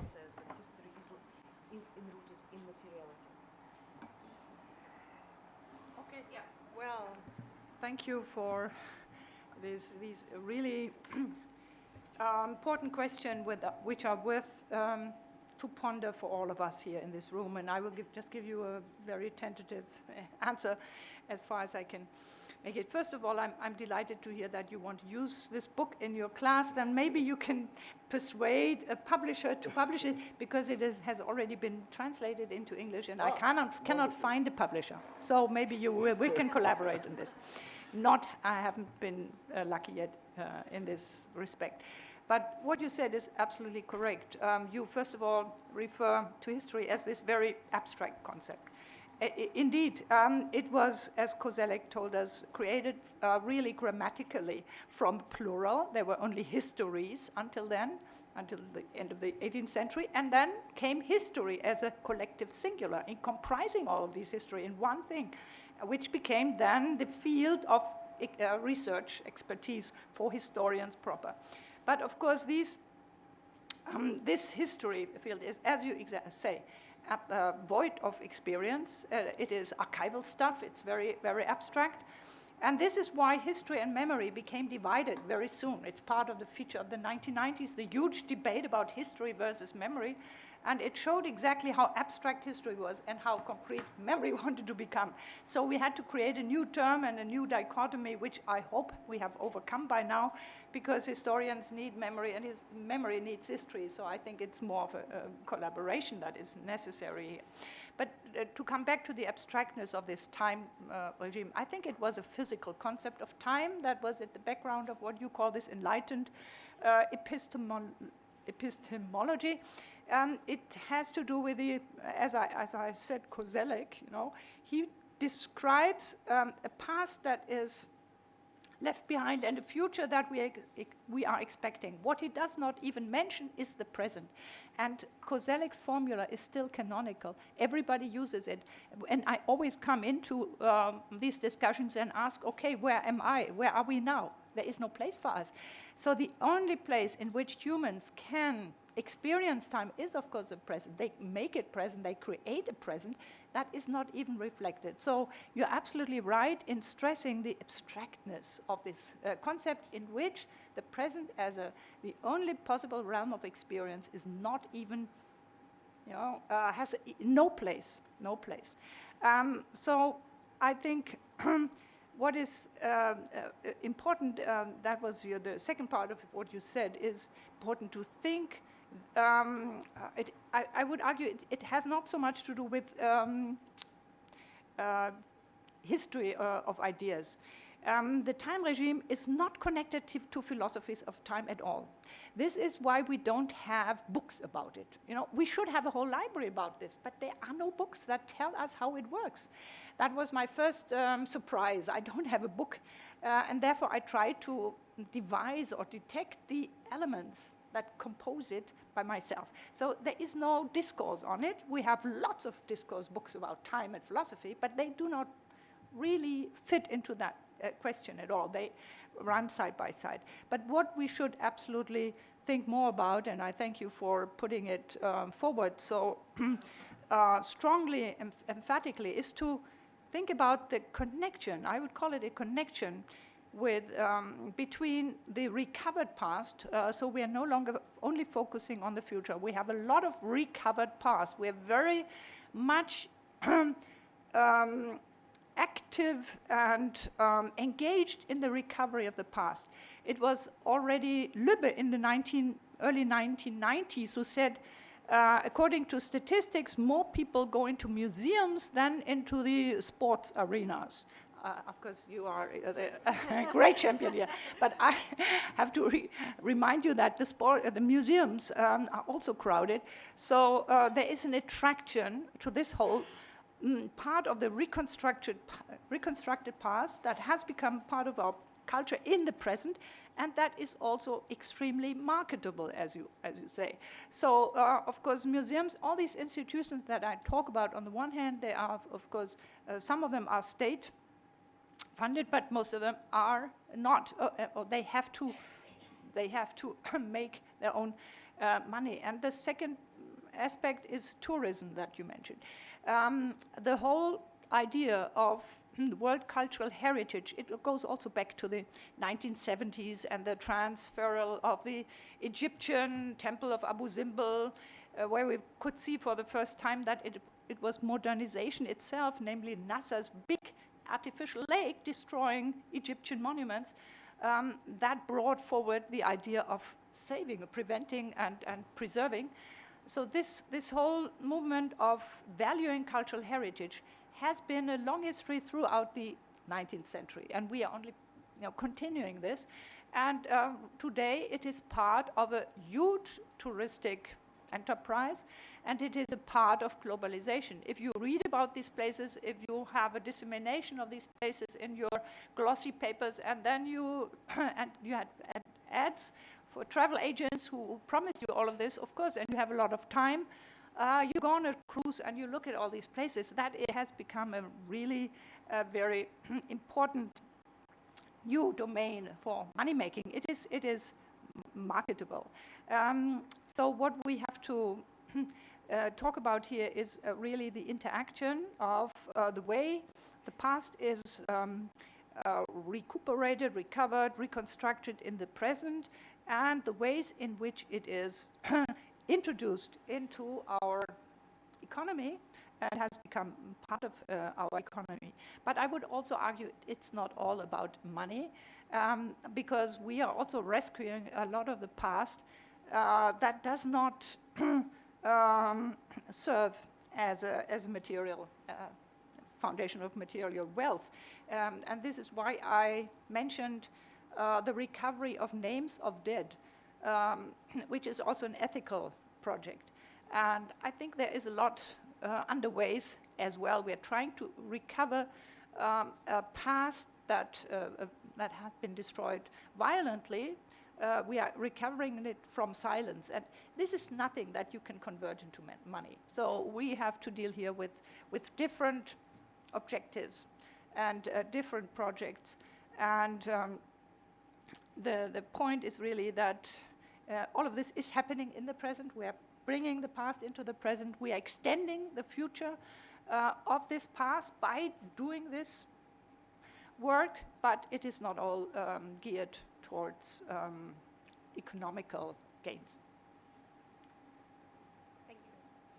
И третий дискуссант, Илья Калинин. Прошу. Спасибо. Ну, если уже даже профессор Нью-Йоркского университета Михаил Ямпольский задал такое патриотическое звучание, я имею в виду на русском языке, то я уж как бы точно тогда освобожу себя от заготовленного по-английски текста.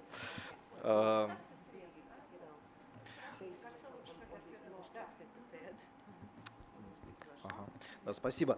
Я сосредоточусь на последней части выступления Алейды Асман, которая связана с описанием тех эффектов смены режима темпоральности, которые имеют отношение непосредственно к тому, что она называет переизобретением России как национального государства и производством того общего прошлого, на основе которого это переизобретение осуществляется.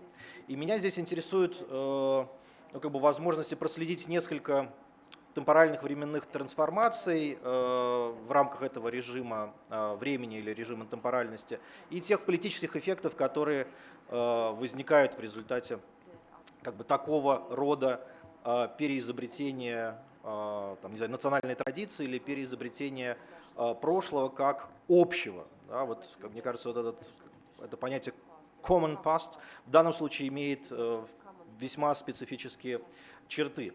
В свое время в рецензии на роман Сорокина «День опричника» Стивен Коткин, эта рецензия начиналась с фразы, которую потом довольно часто повторяли, да, что будущее России это средневековье, да, вот это Russia's future is medieval. писал Готкин. Ну и действительно, во всем этом цикле Сорокина, начавшемся Днем опричника, там и «Сахарный Кремль», и отчасти и «Метели», Телурий, действительно описывается будущее России, которое сочетает в себе, да, как бы различные черты как бы технологического прогресса, да, технологического будущего и, ну, узнаваемые тоже как раз такие средневековые или раннемодерные черты российской государственности, там, типа правления, социальных отношений и так далее, и так далее. И действительно, как бы этот вот в начале нулевых годов еще, ну, как бы вполне так прогностически звучащий мотив о том, что, ну, как бы будущим России является ее прошлое, в общем, как бы сработал, да, и это будущее действительно наступило, и, как кажется, сейчас единственное, ну как бы единственный исторический горизонт для любого развития, который предлагается российскому обществу, это как бы прошлое России, да, или прошлое русской истории. Надо сказать, что, конечно, эта ситуация, ну как бы этот российский случай становится все более и более, или точнее все менее и менее уникальным, да, и все более и более вписывается в глобальный контекст. И здесь есть вот еще тоже один момент, который уже звучал в ответе Алейды на комментарии Михаила Бениаминовича, вот связанный с музеем там, и музеификацией. Мне кажется, что этот тоже режим темпоральности связан с как бы определенным перекодированием, ну, терминов времени в термины пространства. Да? Ну вот, и вообще здесь вот как бы культура и история даже, да, превращается в то, что можно назвать историческим наследием, или в некий музей, который сохраняет прошлое в таком композиционном, что ли, порядке, который отвечает задачам, да, нынешнего момента, да, и располагает эти элементы согласно такому аксиологическому ценностному режиму, который позволяет, ну, собственно, что позволяет потомкам символически утилизировать собственных предков в как бы тех целях, которые отвечают их задачам. И история здесь, конечно, уже мыслится не как серия разрывов или отрицаний, да, предшествующих форм и смыслов, но как вот то самое общее, да, прошлое, но прошлое в смысле неразличения тех отдельных как бы элементов или отдельных слоев, да, отдельных уровней этого прошлого. Собственно, единственное развлечение, которое возникает внутри вот этого переизобретаемого национального государства, это развлечение между, ну, там, условно, нашим и чужим, или нашим и их. Да? А вот внутри нашего, собственно, уже никаких как бы ни ценностных, ни формальных, ни содержательных различий не проводится. Как бы наше, да, мыслится как, ну, как бы одно и то же. Да, именно поэтому там как бы возможны любые как бы констелляции из любых элементов. Главное, что все это просто можно перевести, перекодировать на язык патриотизма. Мне это напоминает одно замечание, которое еще, ну, чуть меньше 100 лет назад сделал Виктор Шкловский, да, всем известный, да, критик, ученый, основатель Апояза, который уже в 20-е годы, описывая как бы тоже вот трансформацию как бы культурной или разных культурных традиций в такой нейтральный, что ли, ресурс готовых форм, описывал его как кладбище. Он писал, что примирение, да, примирение это, как мы знаем, дал как бы главный лозунг этого года, да, главный лозунг юбилея революции. Значит, примирение и одновременное сосуществование различных художественных эпох в душе пассеиста, да, но то, что он называет пассеиста, можно, в принципе, да, обозначить как такого, да, сертифицированного государством патриота, да, на языке современности. Так вот, значит, в душе пассеиста вот это вот примирение и одновременное сосуществование разных художественных эпох во многом похоже на кладбище. Во многом похоже на кладбище, где мертвые уже не воюют друг с другом. Ну, вот, например, один из, как бы тоже из таких, не знаю, эмпирических материальных примеров такого своеобразного соседства, да, где уже никто не воюет друг с другом, потому что все мертвые. Как бы один из моих любимых примеров – это памятник, который стоит в центре столицы Калмыкии, в городе Элиста, где значит, стоит памятник Ленину, естественно, как на любой главной площади советского, постсоветского города. А вокруг Ленина, Ленин окружен 4 гигантскими лотосами. Лотосами, ну, являющимися, естественно, символом буддизма. И сзади Ленина, собственно, располагается буддийская пагода.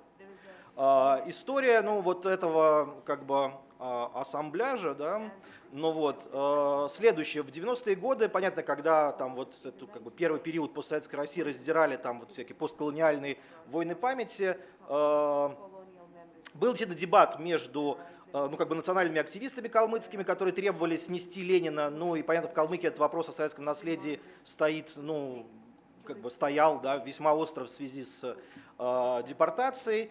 Значит, убрать Ленина как вот символ этого советского режима и как бы репрессий против калмыцкого народа и заменить это буддийской пагодой, да, ну вот, которая бы отвечала вот каким-то национальным традициям калмыков.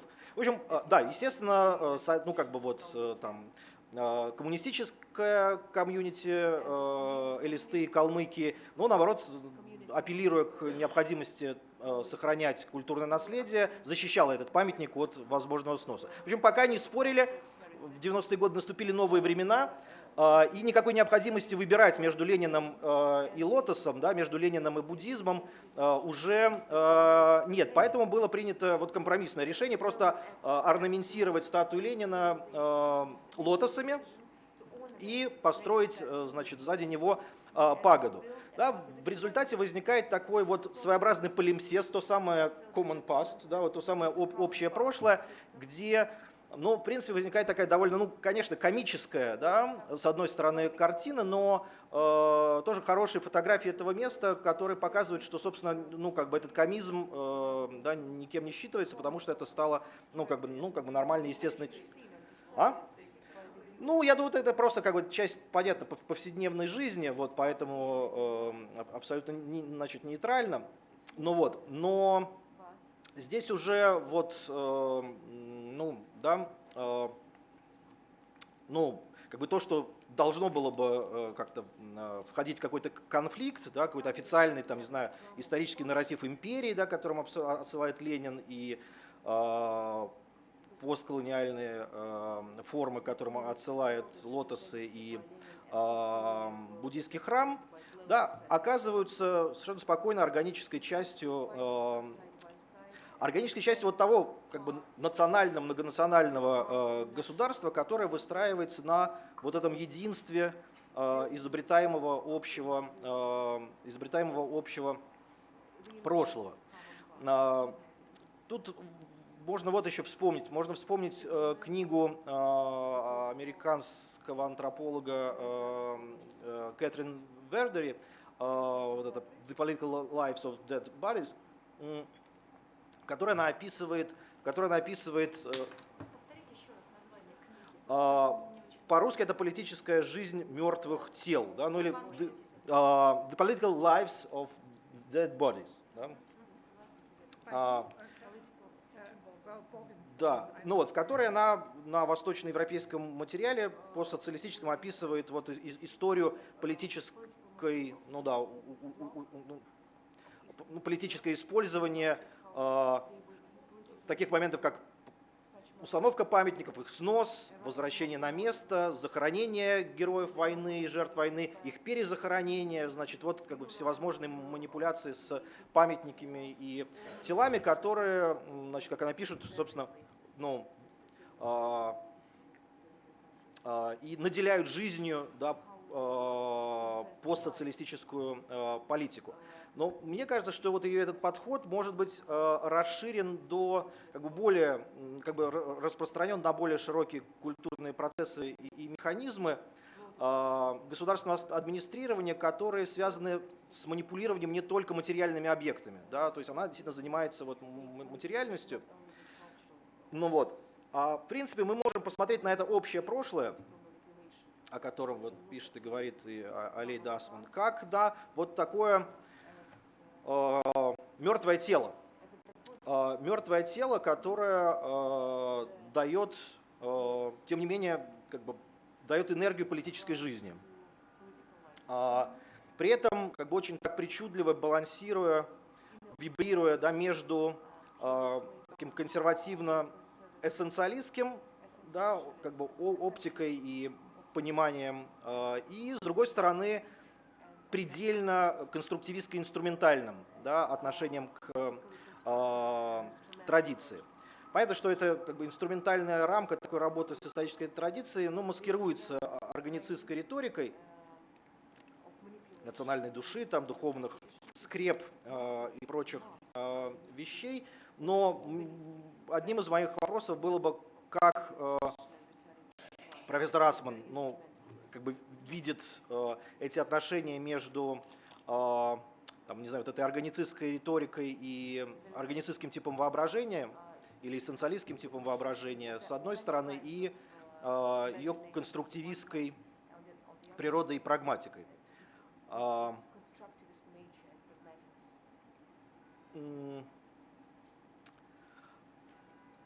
И последний, наверное, момент. Если снова вернуться к этому определению Шкловского о том, что мертвые уже не воюют друг с другом,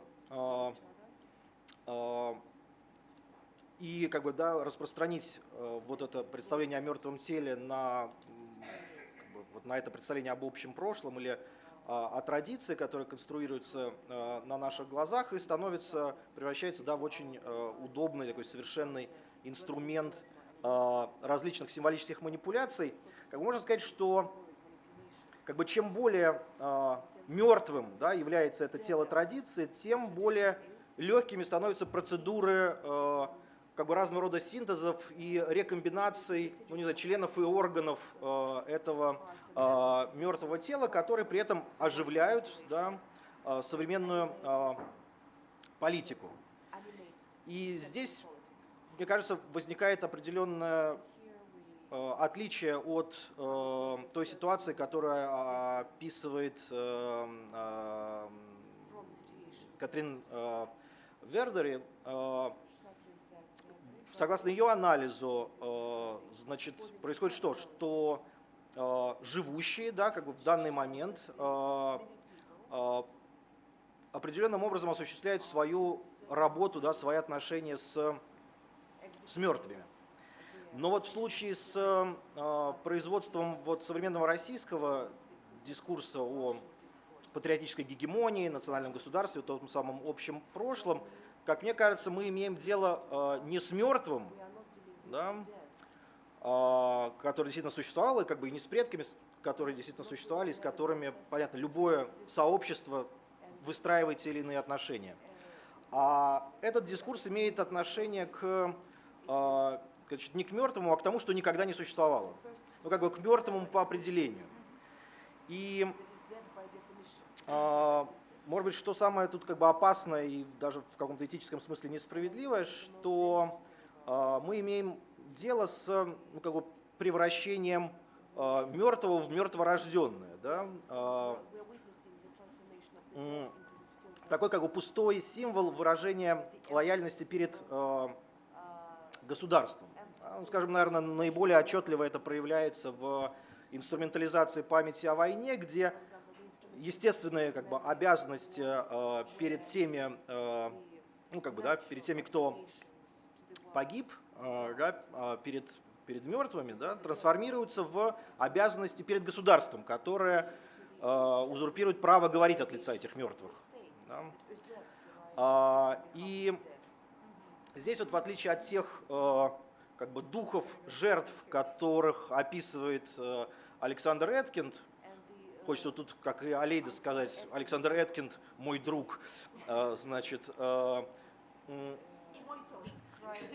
наш, в общем, наш друг, да, ну вот, в своей книге, последней книге Warped Morning, да, которую мы тоже издали и назвали «Кривое горе», Ну вот, это, значит, вот не те, ну, условно, как бы естественные, живые, как бы духи привидения, да, которые обладают своей собственной субъективностью, преследуют нас, да, возвращаются там из нашего прошлого, да, из нашего бессознательного. А здесь речь идет уже о каких-то других как бы духах. Я вот ну, предложил бы проводить какое-то различие между, ну, как бы, не знаю, настоящими привидениями и искусственными привидениями. Да? Ну вот. Ну, виртуальными, да, или вот, ну, поскольку естественное и искусственное такое, да, старое разделение, то есть вот, да, настоящие привидения, которые обладают вот какой-то своей субъектностью, а есть искусственные привидения. И вот вместо вот этих фигур, ну, как бы хорошо уже описанных в культурных исследованиях в связи с возвращением репрессированной памяти, да, там зомби, вампиры, оборотни и прочее, мы как бы имеем дело с уже вот с другим типом фигуры.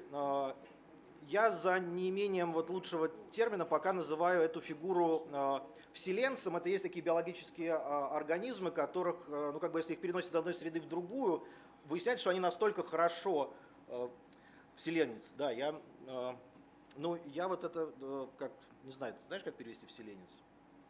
Да. Это последняя буквально фраза, да. Installer. Ну да, хорошо. Ну вот. Но есть еще действительно это биологически, что вот эти вселенцы, они, попадая, казалось бы, в новую для них среду, чрезвычайно хорошо себя там чувствуют. Ну вот самый главный пример таких вселенцев, например, камчатский краб, который когда-то был перенесен в Белое море и в итоге там пожрал, значит, всю местную фауну, потому что просто невероятно хорошо себя там почувствовал. Вот эти, ну как бы медиа-призраки, вот эти искусственно сконструированные привидения тоже, как мне кажется, в общем, на данный момент довольно успешно вытесняют из как бы нашего бессознательного, из нашего прошлого, из нашей вот, ну не знаю, семейной там какой-то органической памяти вот этих настоящих, да, естественных привидений как бы и призраков, которые обладают своей собственной, вот, не искусственно, не медиально сконструированной природой. Ну вот, что это как бы медиатехнологии оказываются, как бы, и продукты этих медиатехнологий оказываются, как ни странно, даже как бы более приспособленными к среде нашего воображения и нашего бессознательного, чем как бы те не знаю, существа, которые его населяли прежде. И вот, ну, как бы еще один вопрос к коллеге. Как-то могла бы ли она прокомментировать, ну, как бы возможность переописания вот этого изобретения общего прошлого как превращение мертвого, да, ну то есть прошлого, которое когда-то было, в мертворожденное, то есть которое никогда и не было живым.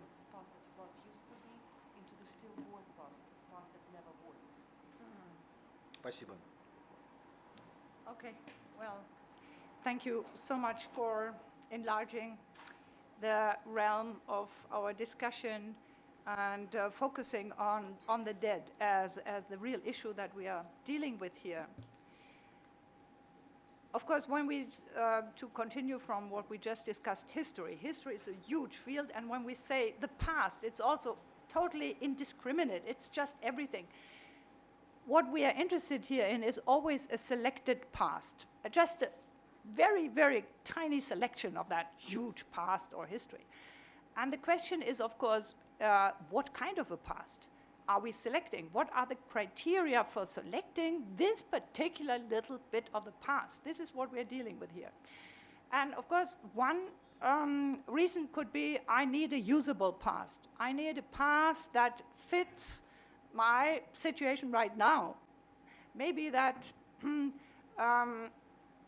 emphasizes and supports the power that I just am wielding, and that is in a way a pedestal for what the present wants to look like.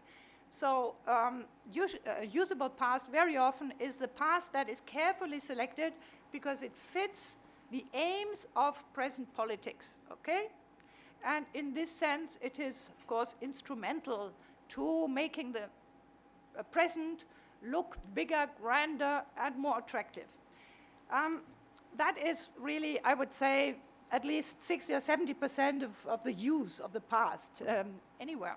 But I also said there's another one, and I only glossed it over with the word self-critical, but what does this mean? I can now make this much, much more clear what I wanted to say. The other past is the past that we are not selecting ourselves, that is haunting us. And you introduce here the word of spectrality, of haunting, of spirits, of a past, also in the sense of Walter Benjamin, that is calling upon us, that is putting on us an obligation. We are being addressed by this past, imaginatively. And a friend who works with me has just written an essay on what she calls the spectral turn, because she says this is now, has become one of the most influential terms, following also the work of Catherine Brogan, whom you have quoted. Why has the ghost become such an influential metaphor, symbol, model? Because it deals with the uncanny past, which is all around. And it's as you said, it's not a dead past, not a dead past, but it's a very alive past that propels people to act. Maybe out of 1 million, it's only one person who acts. But that doesn't matter. It still propels people to act. And of course, in Spain, we know of the exhumations that were going on by the third generation after the Pact of Silence. The recovery of memory movement there. But it's all over the place in the South American countries as well. They disappeared, you know. The weight and pressure on the present that is caused by so many unburied dead who are still lumped together in mass graves. So culture needs a kind of piety vis-a-vis these dead. They need to be named, they need to be reclaimed, acknowledged. They need to get their dignity back in burial, and there is a lot of work to do, and this is a part of the future that we are talking about. It's the burden of the past, and it's the addressing of the cost of the past. It's the question not what can we use of the past, but what do we owe the past. And this has right now really also a global dimension because it is going on everywhere. We cannot just dismiss it as fantasy. People have coined new words for it, like necropolitics, a word from Hans Ruin, who has introduced this, or hauntology, and so forth. So there is a lot of life in the dead bodies here. And at the same time, as you say, we have very dead periods of our past that nobody recalls anymore, and that have to be re-erected or reanimated with a lot of energy in order to create a big symbol. Not an allegory, but a big symbol that covers up this past and makes it usable for the present. So thank you very much for this introduction of the dead and the haunting on the one hand. I used it when I spoke about the hot past and the cold past. And you just introduced new terms and helped me to make the point more clearly, hopefully. Thank you very much. Ну, одно, да. Я просто хочу напомнить, что Деррида написал книжку «Призраки коммунизма» у Маркса, где он ввел такое понятие «spectrology». Где spectrology — это призрак будущего, которое не состоялось и находится в прошлом. И это, мне кажется, очень хорошее как раз понимание того, что прошлое заселено нереализованными призраками будущего.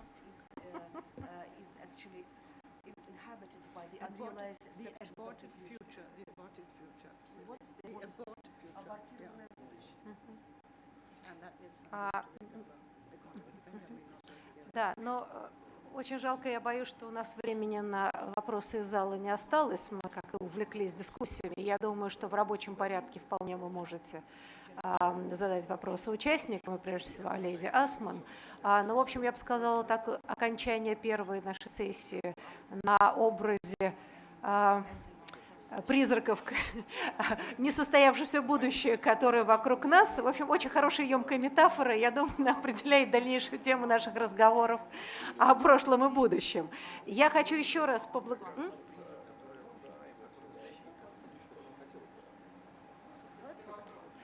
Так, ну вот тут я так понимаю, что просят вопросы. Я хочу спросить аудиторию. Значит, я могу злоупотребить служебным положением и продлить еще минут 15-20 на вопросы.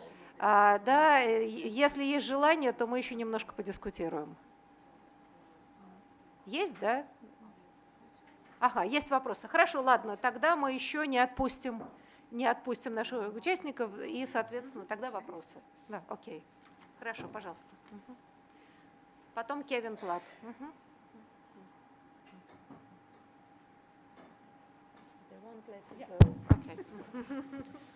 Добрый день, Хохлова Марина, вольно-сетевое сообщество «Нетцентрик». Я один из лидеров этого сообщества. Мы тоже очень серьезно обсуждаем вопросы будущего.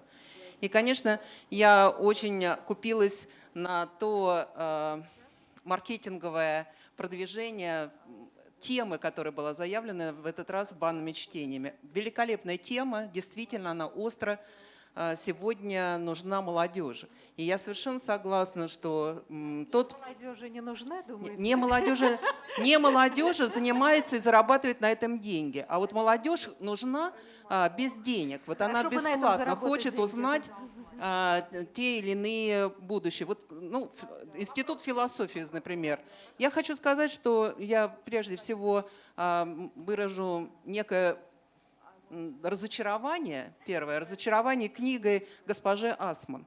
Потому что при той заявке порассуждать о будущем, я ничего, даже слова о будущем не услышала. Вот такое некоторое еще свое видение, и все про мертвецов и прошлое, и по истории.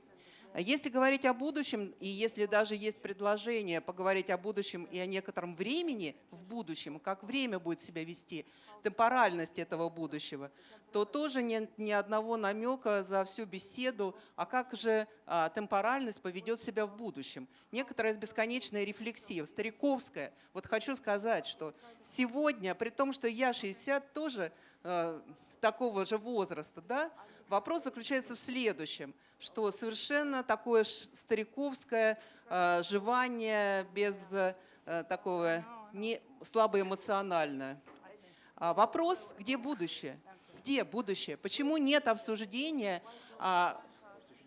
смыслов молодежи в будущем, времени в будущем, собственности в будущем, отношения к государству в будущем? Собственность – это не к нам вопрос, это государство. Нет, вы знаете, это составная часть будущего, обязательно. Сформулировали вопрос, спасибо. Алейда, if you wish to answer. Thank you so much.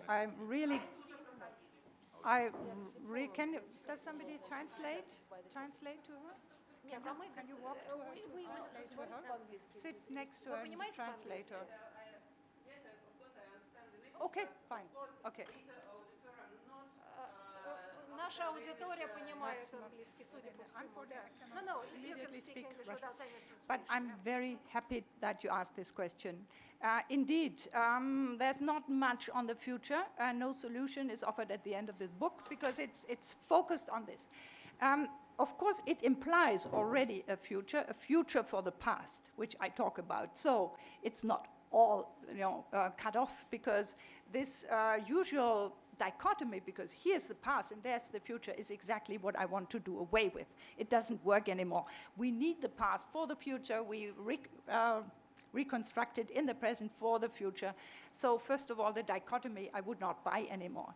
But by the way, you asked me about which futures. This happens to be exactly the title of a paper which I've just written. So, I cannot do it all in one book, but I have now faith. I'll be happy to send it to you, and you give me your email address. we exchange it, but exactly what I do there is I say there are at least 3 futures in which we are already involved in terms of institutions and practices, not in terms of philosophical explications. And the 3 futures, just to name them, is the time regime of modernity, which is going on, as I said, in science and technology very fervently. But then there is this sustainability future that creates a different perspective on the future, and that has a huge impact. And that also includes cultural sustainability, a new term that I introduced, cultural sustainability, which means that we have buildings, heritage, and so forth, that we are not only looking for the ever new and tearing down buildings and replacing them, but we are also now cherishing things that are old in order to pass them on to further generations and to give them a longer lifespan. And then thirdly, there is this future in the term of risk management, and that is also a very important thing. So we are not all going in a one-way street of acceleration, which I could have also talked about. You know, everything has to be faster. Right now we have a sociologist in Germany who talks about this acceleration business already for 10 years now, since 2006, and then says at the end of his talk always, what we need is to turn away from all of that and find resonance with the world. So he becomes a kind of guru and tells us we have to feel differently. So I don't think that is a viable option. We really have to talk about the different futures that are acted out and managed, and I will be glad to send you the paper that is now, happens to be a focus of my interest. Yes, wonderful. Thank you. So I'll go English, I guess. English is okay? So I really... Not so fast. I'll go slow. I really enjoyed the presentations, and I guess this is a question, of course, to Professor Assmann, but really to all of the participants. And I think it's a real follow-up on the previous question, that I think the presentations and the book, which I have not yet read, but I assume is a presentation of a really wonderful analysis of a condition that we are in which certain kinds of dimensions of future temporality seem to have disappeared. So I guess to make my question short, it would be not the question of what the condition is, but what is preventing different modes of temporality from reappearing. You know, I love going to the movies, and I go to the movies, I love space movies. Especially these space movies, I think everyone does, relating to the sort of era of heroic space exploration. And I think one of the things that really turns people on about them is that it ties into an understanding of a previous temporal regime where there were grand future projects that everyone bought into somehow, that fueled the imagination and that created certain kinds of collective participation. Or we could go back even further, you know, the beginning of the century, it seemed like every Tom, Dick, or Harry was running around with a plan to completely transform all of humanity, and many people were interested in that. Or we go back even a little bit further, right? And, you know, mid-19th century, you know, Marx had one, you know, huge, you know, transfer, but all of those Victorians in Britain also were thinking a lot about the future, right? The future was progress, and progress looked good, and everyone bought into it. So the question comes back to the present. Obviously, it would be nice to have these things. What's stopping them from appearing? Because I have a feeling that I'm not the only one who thinks it would be nice to have them. So the question would be less about the diagnosis of a condition in which they are not here, but a question about the real forces, structures, institutions that prevent the appearance of something that presumably everyone wants. So it's not about, you know, risk management. I know we have risk management. What stops us from having grand utopian participatory visions that allow people to, you know, go out and think about, I don't know, terraforming the moon or something like that anymore? I would argue we still have them around. First of all, the whole science frontier business in the United States is about space exploration and colonization. That is still continued. it's a subculture, okay, but then let me come to a major culture, which is Hollywood culture. Scarlett Johansson is right now to be seen. I think the movie Hollywood is really staging the future in wonderfully impressive ways, most impressive ways. There is no gap here. We are continuing.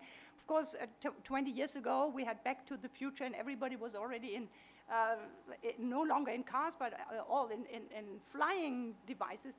That has not materialized, but what we have now is a Hollywood industry in which humans are clones, are robots, like as in this case, and transforming the world. So we have, and we also have a lot of apocalyptic Hollywood stuff, Day After Tomorrow and so forth.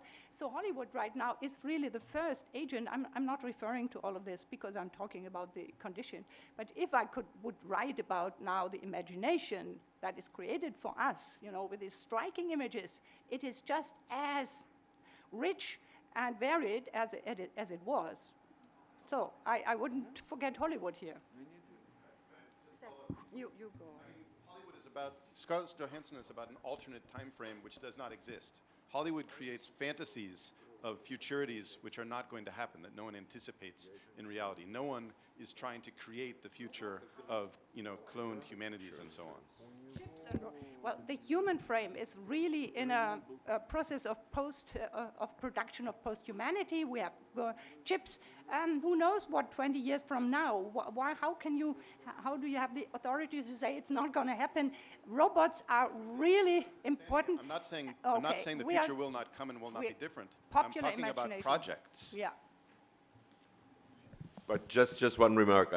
Going back to your question, I think the two basic conditions that are important. I will partly talk about that this afternoon. One is, yes, you are right. Nothing prevents us from thinking that certain temporalities could come back, because to say they cannot come back is way too Hegelian. I mean, that means that Hegel is the only one who got it right, so it's irreversible. So they can come back. And secondly, and that's part of it, absolutely, I agree with it. That is something I'll try to elaborate this afternoon. I think there can be a cohabitation, there can be simultaneity of different temporalities. And then I would not say, oh, that's a subculture. Yeah? I mean, they can be juxtaposed, they can be in tension. To think that there can only be one at a time globally is, again, way too Hegelian. I mean, no, you triggered the question. I'm not saying that you are way too Hegelian. You asked, can they come back?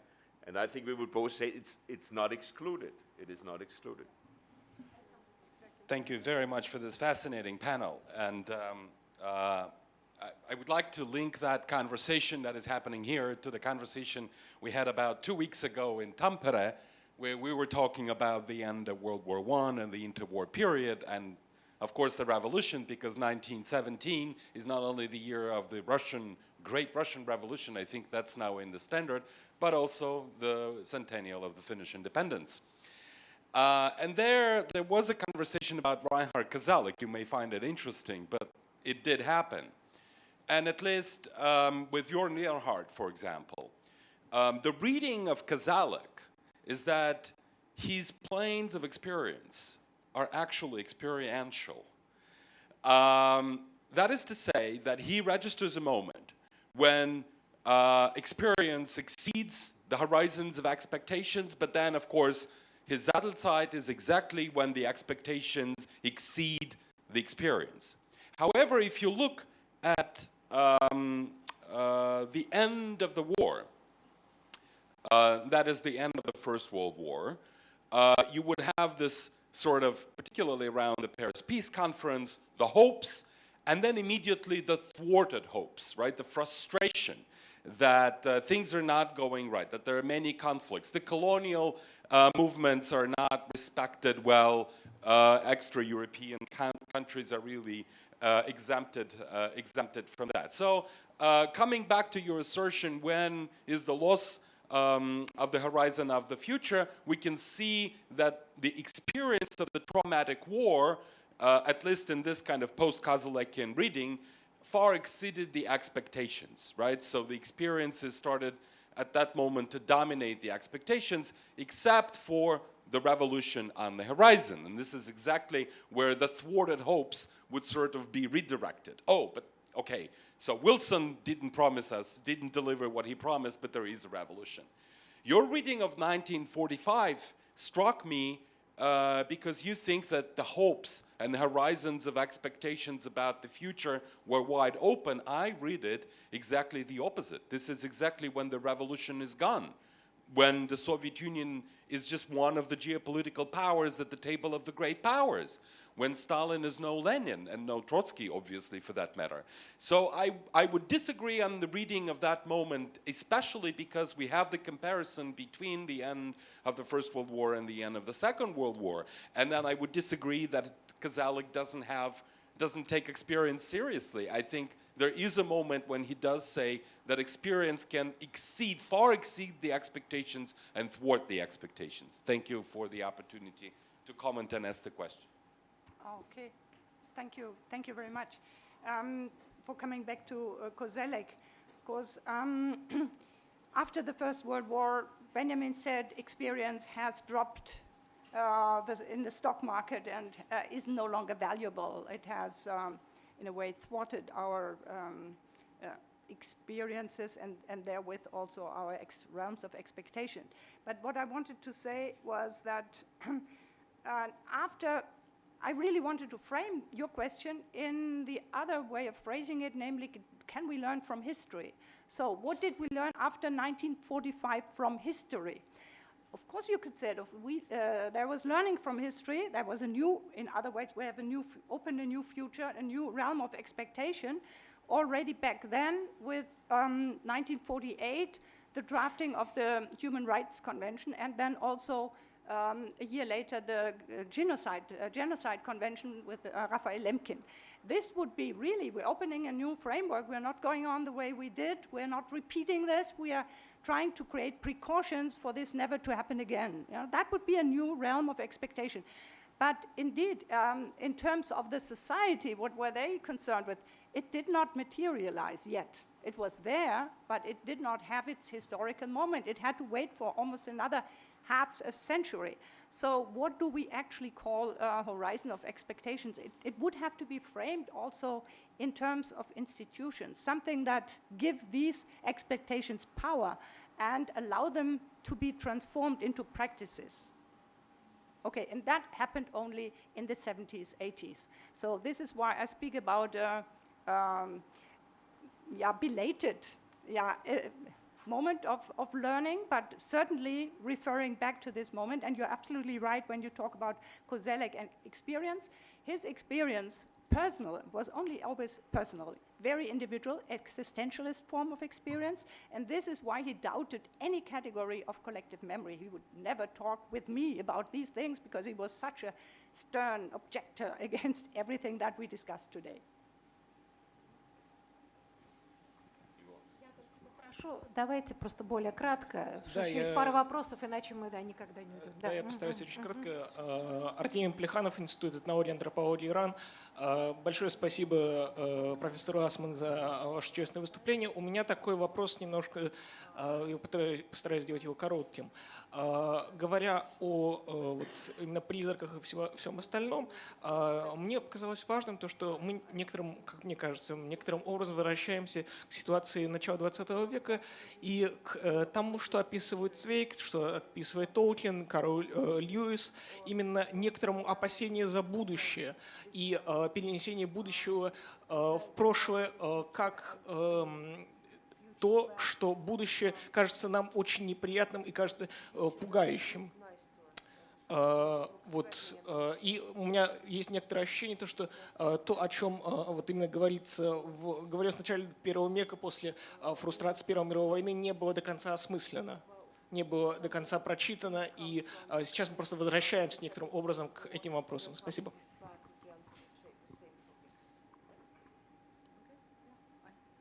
I agree. I think I can take this as a comment and can only agree. The future does not look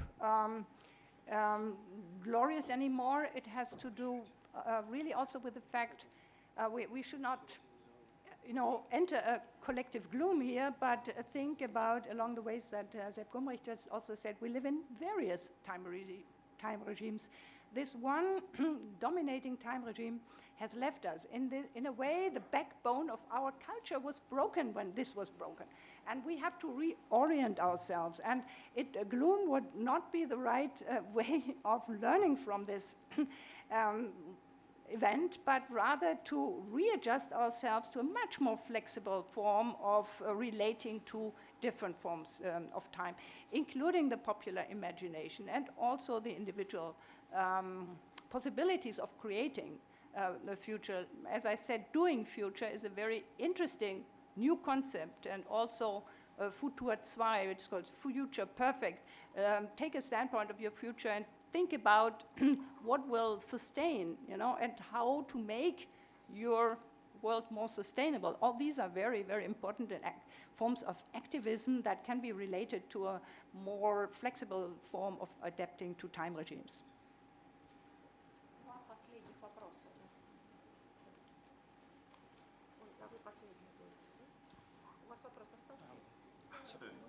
Thank you for this very fascinating talk and for the discussion. However, I get the sense that discussion is held in some ways in 20th century terms, and the language that we use is still 20th century language for this discussion. And I was wondering if we can what we can think about updating a little bit. Yeah. Just a couple of days ago, maybe you know that in the US, the Congress passed a new law that allows, for example, corporations to sell browser histories, right? You've been talking about histories, but there are different kinds of histories. So there's a very specific, browser histories that can be sold, individual histories can be sold to corporations, and for them to monetize your personal history in a way to basically manipulate your behavior in the future, right? So they can influence you by certain things, or if these histories, if it's used by governments, can tell perhaps when you're going to be out and protesting, or when certain things you're going to be conducting certain other activities. So how can we start thinking about the relation between the past and the future, our history and the future, using new kind of more updated terminology, if you can try starting to. Well, that firms and corporate identities started to create their own histories is not a totally new thing. It started in Germany also in the 90s, when historians who had no longer jobs at the universities were really hired by these firms in order to write their histories. That, of course, had a very clear background, because they had to cope with their past. All these firms had continuously worked through the Nazi period, so they all had a need for sort of x-raying their past with the help of young historians. That this is now a kind of commodity offered in the internet refers us to something that is very, very widely spread there, the interest in the past. If we introduce now digital ways and means to access the past, we have a totally new area of research and entertainment also. I mean, you find histories, seemingly dead histories, animated all of the time, and groups lobbying for different forms of history.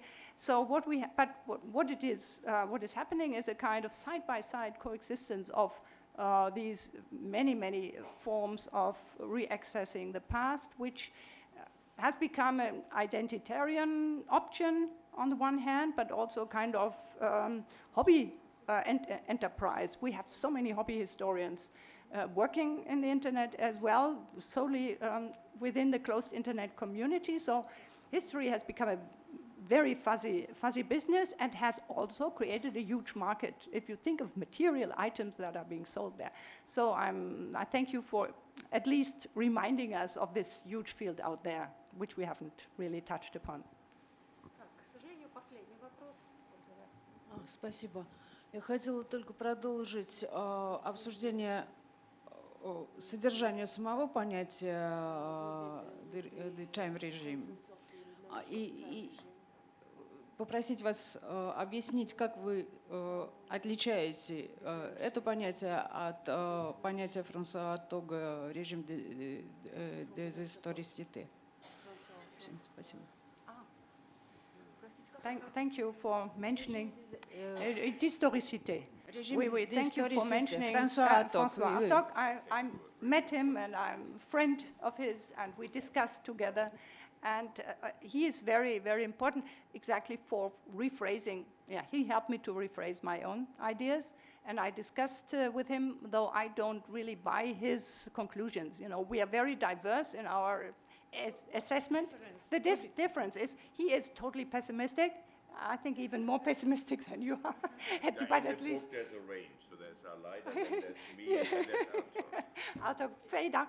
And unfortunately, he is so depressed right now that he even doesn't like to talk much about it. So in a way, he has dropped the topic, which I think also is unfortunate because we could have revived his theories and made it more known because I think he has a very important statement and message to give to us, but he was so depressed mainly because he was not translated into German and he's still not overcoming this. So I tried my best.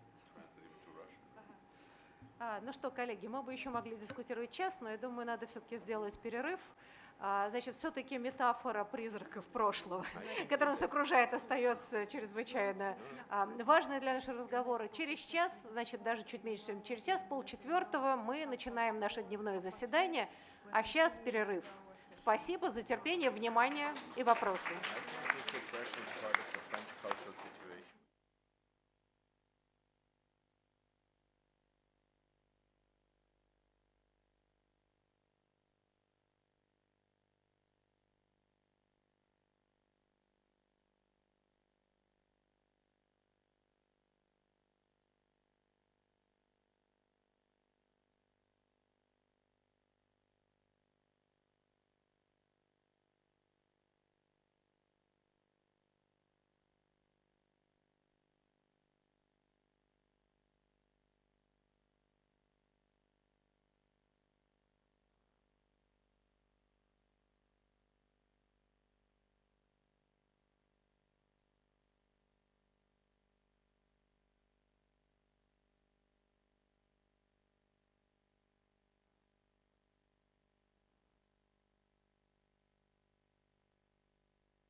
Есть.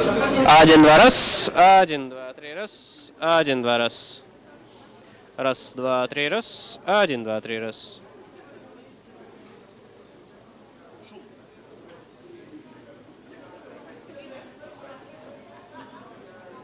Причем такой довольно уверенный. В правом канале звук весь.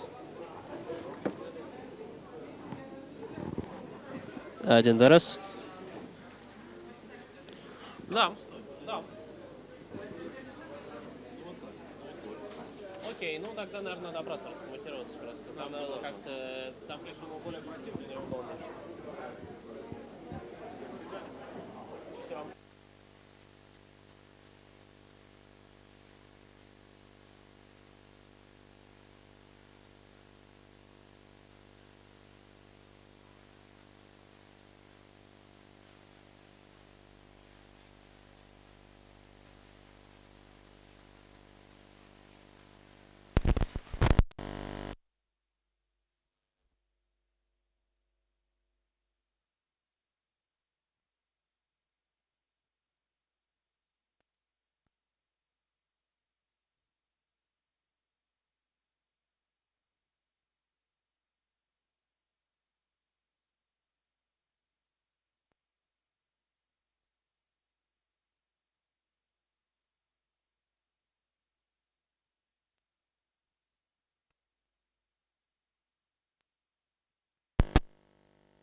Мне кажется, вот как раз докладчики, дискуссанты очень добавили теоретической глубины этих дискуссий. Как я обещал тебе, сидел, читал в самолете. Книжку. Эта книжка, я считаю, очень полезной. Там много каких-то полезных вещей.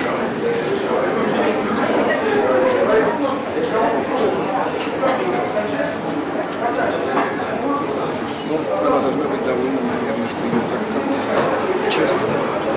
Конечно.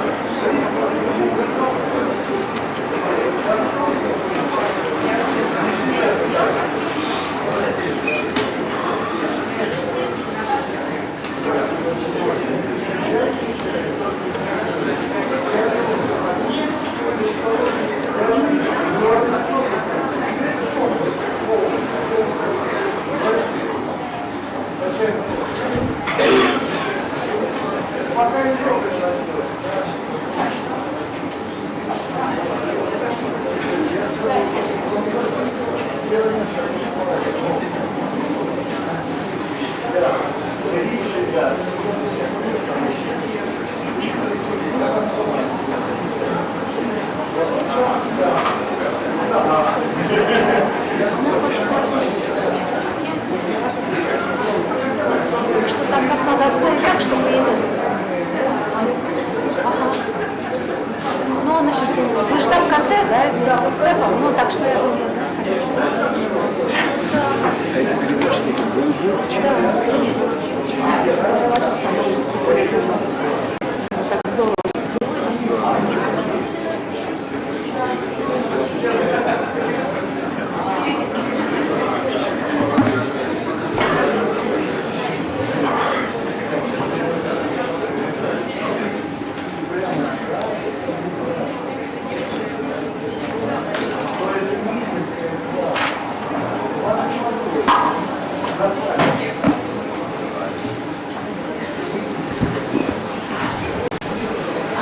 дорогие коллеги,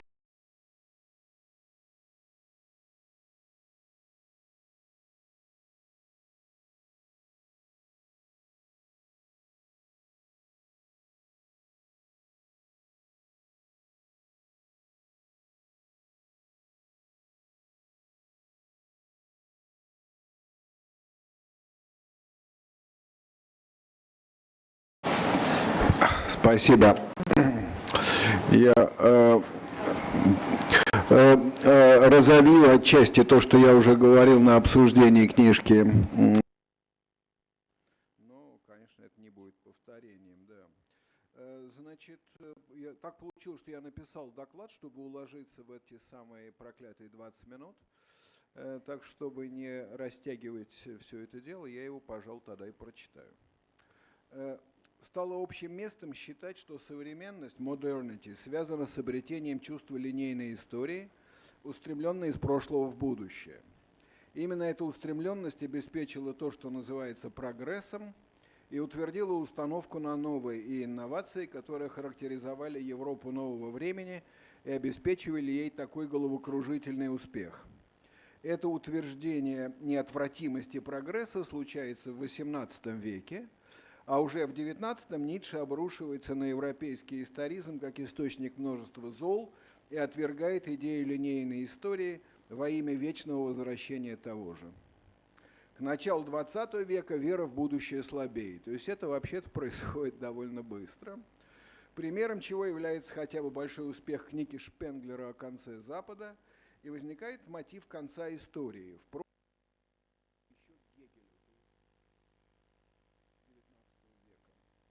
1952 году Арнольд Гелен придумывает для характеристики нашего времени термин «постистуар».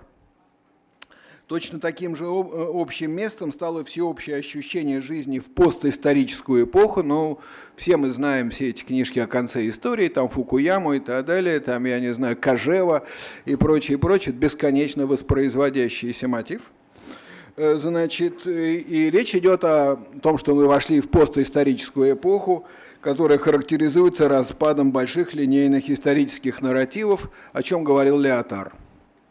Это чувство наиболее ярко выражается в многократно описанном ощущении исчезновения будущего, о котором сегодня уже тоже говорили, Марк Оже, французский антрополог, назвал одну из своих книг «Куда делось будущее?»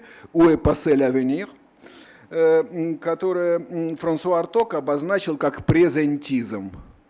Мы живем в настоящем, из которого исчезло будущее, и подменяем устремленность вперед потреблением и гедонизмом. Это все такие общие места, что мне даже неловко их тут воспроизводить. Эти простые модели, однако, вызывают сильное подозрение в том, что они имеют метафизический характер. То есть, что это такие умственные модели, которые мы широко используем.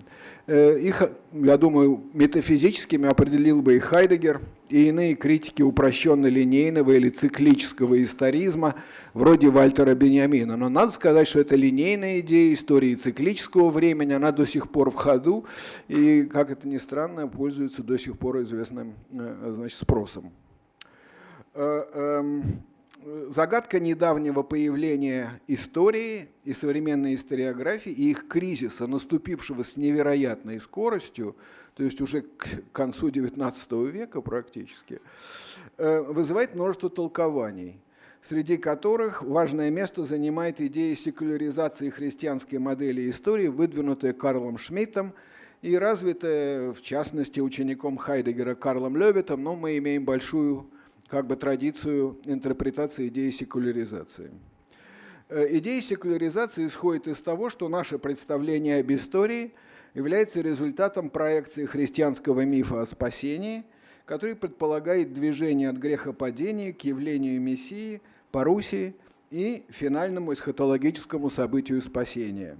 Из этого христианского мифа через его секуляризацию мы якобы получили представление об истории как о телеологическом движении вперед к некой конечной цели.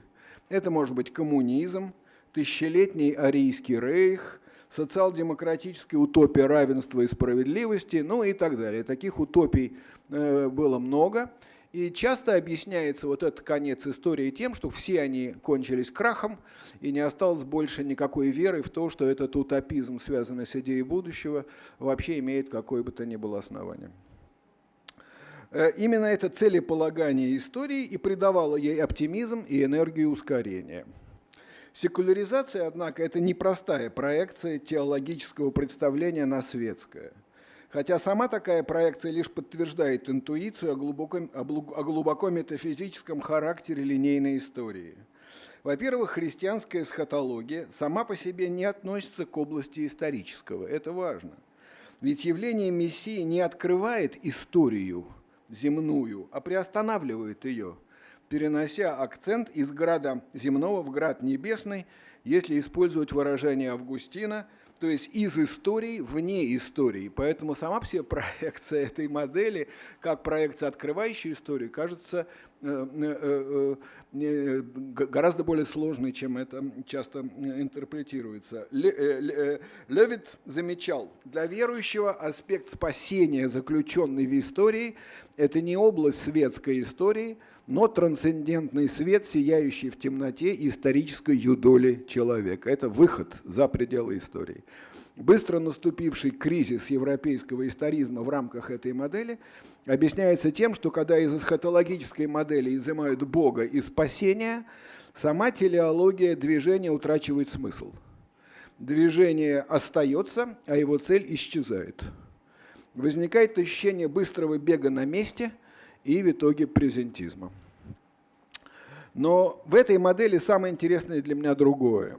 История тут как бы возникает из ее эсхатологической приостановки. Движение вперед тут оказывается укорененным в остановке всякого движения.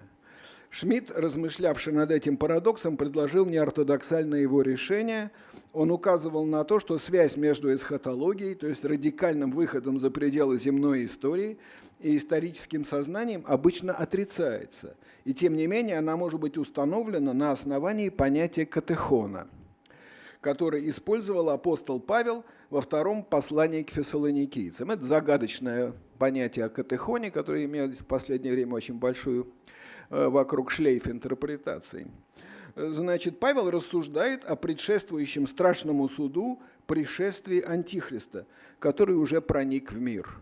Я цитирую. «И ныне вы знаете, что не допускает открыться ему в свое время, ибо тайна беззакония уже в действии, только не совершится до тех пор, пока не будет взят от среды, удерживающий теперь». Вот этот удерживающий, это и есть катехон, это тот, кто не дает, значит, после Парусии, после явления Мессии, истории не завернуться в полный хаос. Значит, и согласно Шмидту, приостановка времени, состоявшаяся в связи с приходом Мессии, разрушает всякие социальные и смысловые связи, повергая мир в хаос.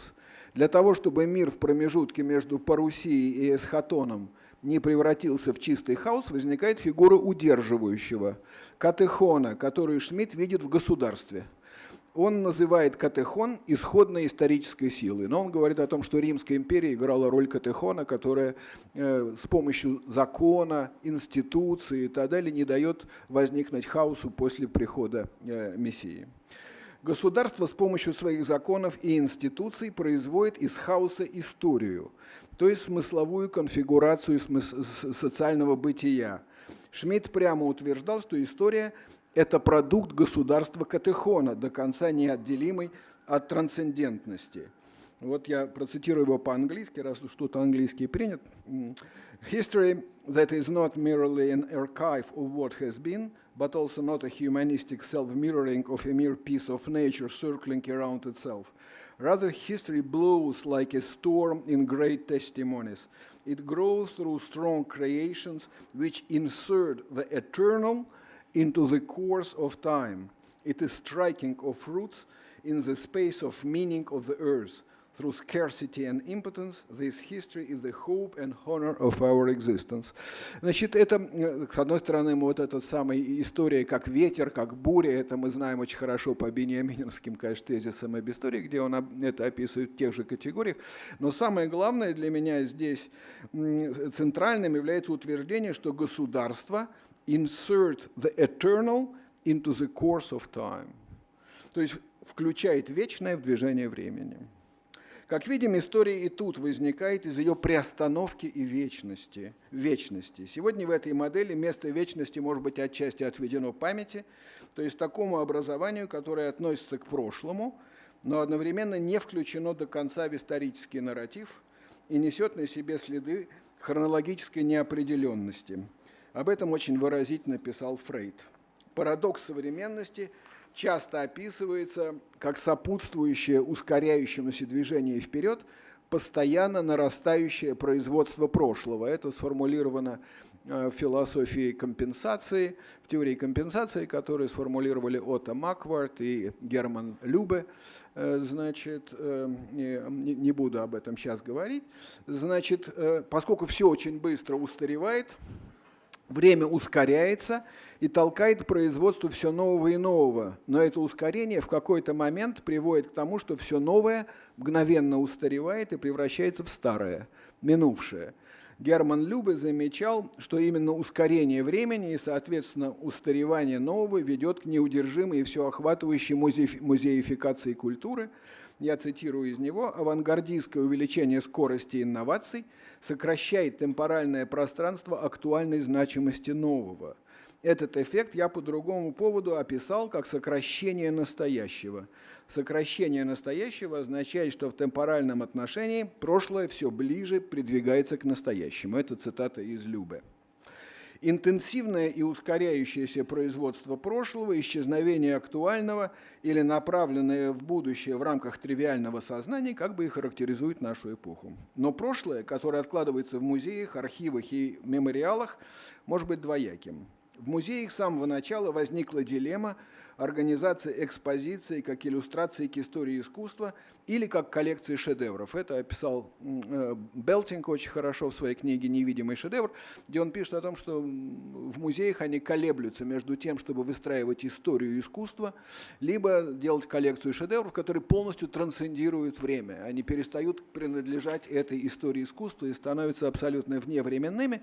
И на самом деле всякая музейная коллекция состоит вот из колебания. между исторической какой-то линией, которую она иллюстрирует, и наоборот, выходом за пределы этой линии в область каких-то шедевров. Это очень хорошо видно в музеях. Ты идешь по Лувру, очень скучная коллекция какой-то второстепенной живописи, вдруг ты видишь какие-то невероятные шедевры, и ты как бы интерес твой возникает, и все это, ты выходишь совершенно в другую плоскость восприятия. Для меня это важно, потому что история не может формироваться без выхода из нее. Я думаю, что история – это вообще продукт бесконечного выхода за ее пределы. Она прямо зависима от собственной приостановки. Чтобы стать частью истории, недостаточно занимать место на хронологической линейке событий. Как показали Зиммель и Хайдеггер еще в начале XX века, дата события не имеет для историка существенного значения. В лекции 2015 года, то есть очень ранней, понятие времени и историческая наука, молодой Хайдеггер говорил: in the concept, the famine in Fulda in 750, historians can do nothing with the number 750. They have no interest in that number as a quantum, as an element with its own determinate position within the numerical series from 1 to infinity, or as a number divisible by 50 or the like. The number 750 or any other historical number has meaning and value within the science of history only as regards its historically significant content. То есть сама по себе дата ничего не значит.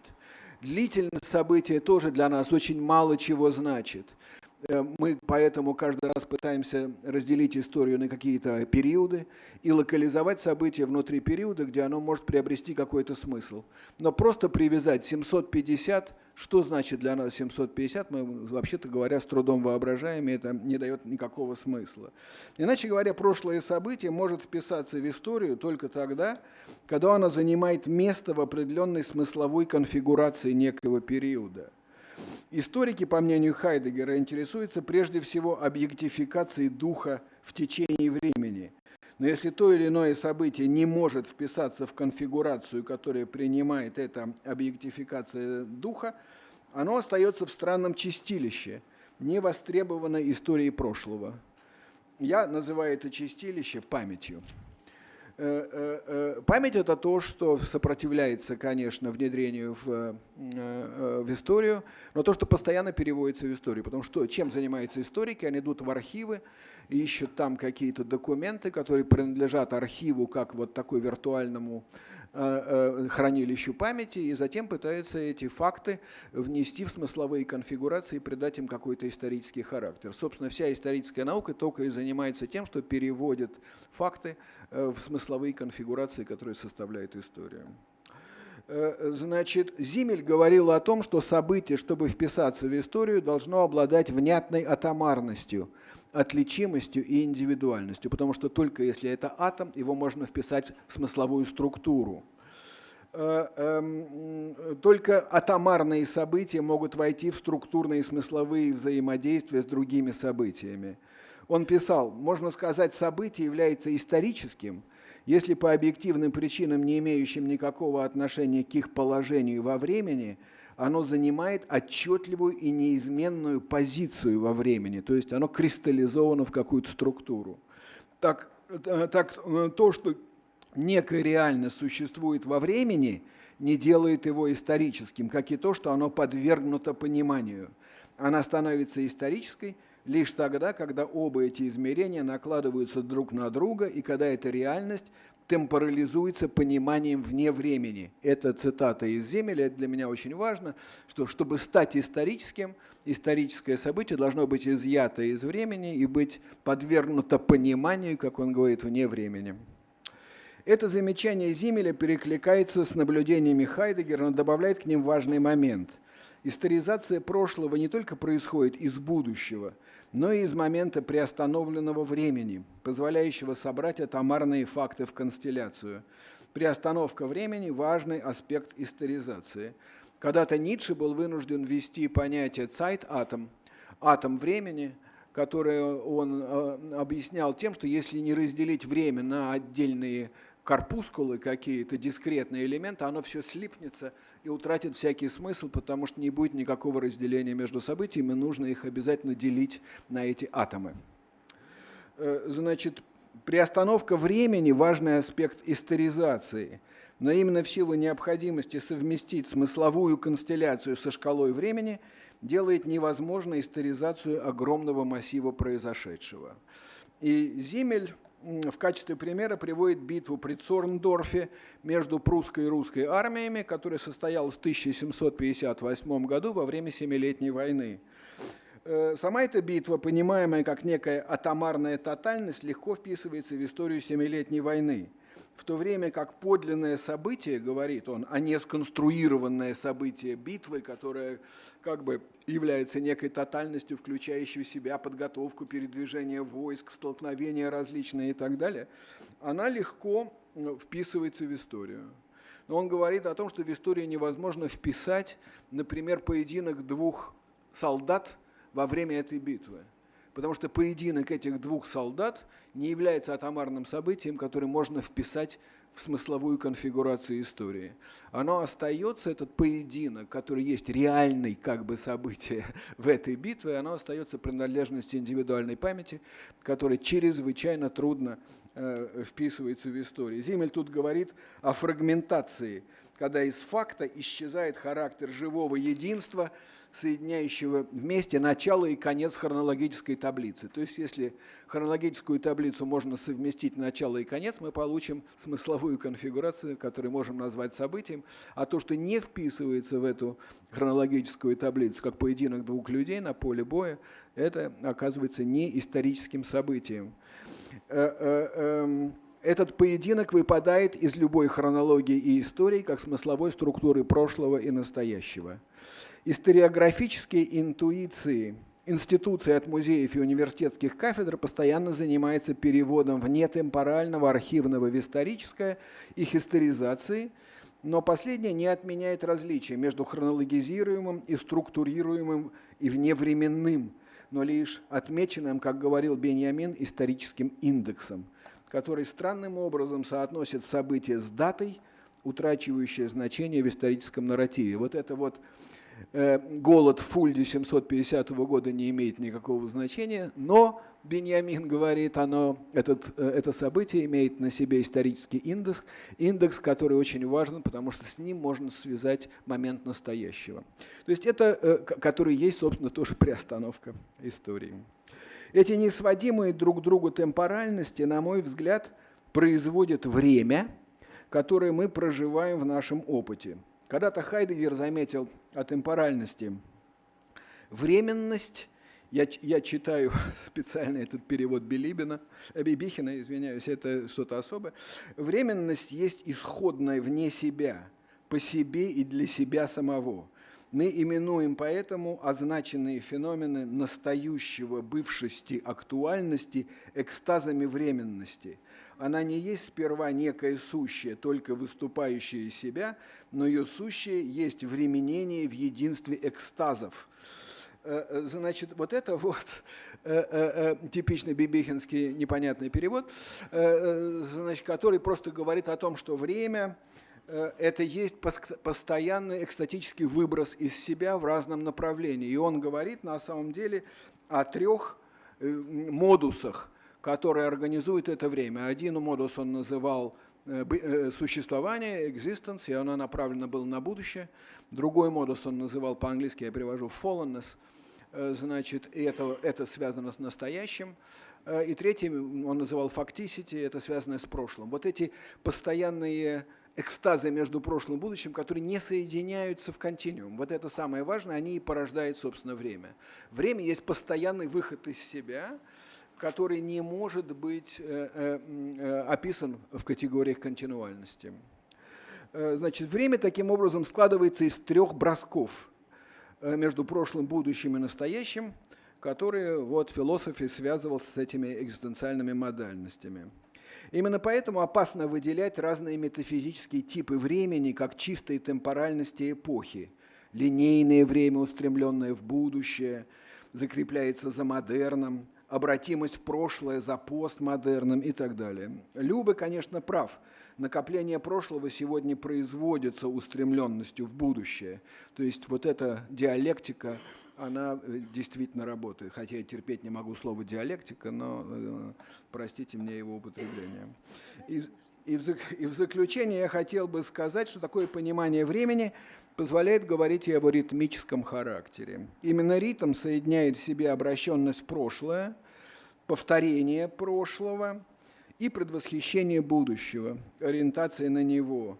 Потому что ритм задается тем, что мы уже как повтором, который мы восприняли, но который мы каждый раз проецируем на будущее, ожиданием того, что произойдет в будущее. Значит, в ритме экстатически соединяется protension and retention, удержание прошлого и предвосхищение будущего. Ритм, к тому же, является одной из основных характеристик всего живого. И, собственно, вот это понятие ритма как организации живого, она возникает уже в XVIII веке в рамках теории эпигенеза, который развивал Каспар Фридрих Вольф, например, и который оказал большое влияние на Канта, и это уже просто делаю маленькое отклонение от темы, который считал, что вот это время, которое лежит в основе трансцендентального субъекта, и которое является одной из форм интуиции для этого трансцендентального субъекта, как он писал в 27-м параграфе «Критики чистого разума», должно пониматься в категориях эпигенеза, то есть каких-то ритмических структур, и по этому поводу огромная, конечно, литература, которая пытается понять, как через эпигенез можно выйти вот к этому априорному пониманию времени. Значит, Уайтхед говорил о ритмических объектах как object expressing life. Когда-то еще Дельтей призывал положить феномен жизни в основу понимания историзма. Ритм жизни трансформирует время, упорядочивая его и тем самым делая его постижимым для нас, потому что ритм строится на повторении элементов, он всегда вводит элемент дискретности в континуальность и организует через повторы и изменения смысловые структуры. То есть время оказывается на самом деле ритмической моделью, которая делает возможным понимание смыслов. В 50-м году Гастон Башляр выпустил книгу «Диалектика длительности», которая была фундаментальной критикой бергсонизма и, в частности, идеи длительности как непрерывного континуума, в который погружен человеческий опыт. Все мы знаем, конечно, эти истории, связанные с дюре у Бергсона, который он противопоставлял дискретности нашего познания.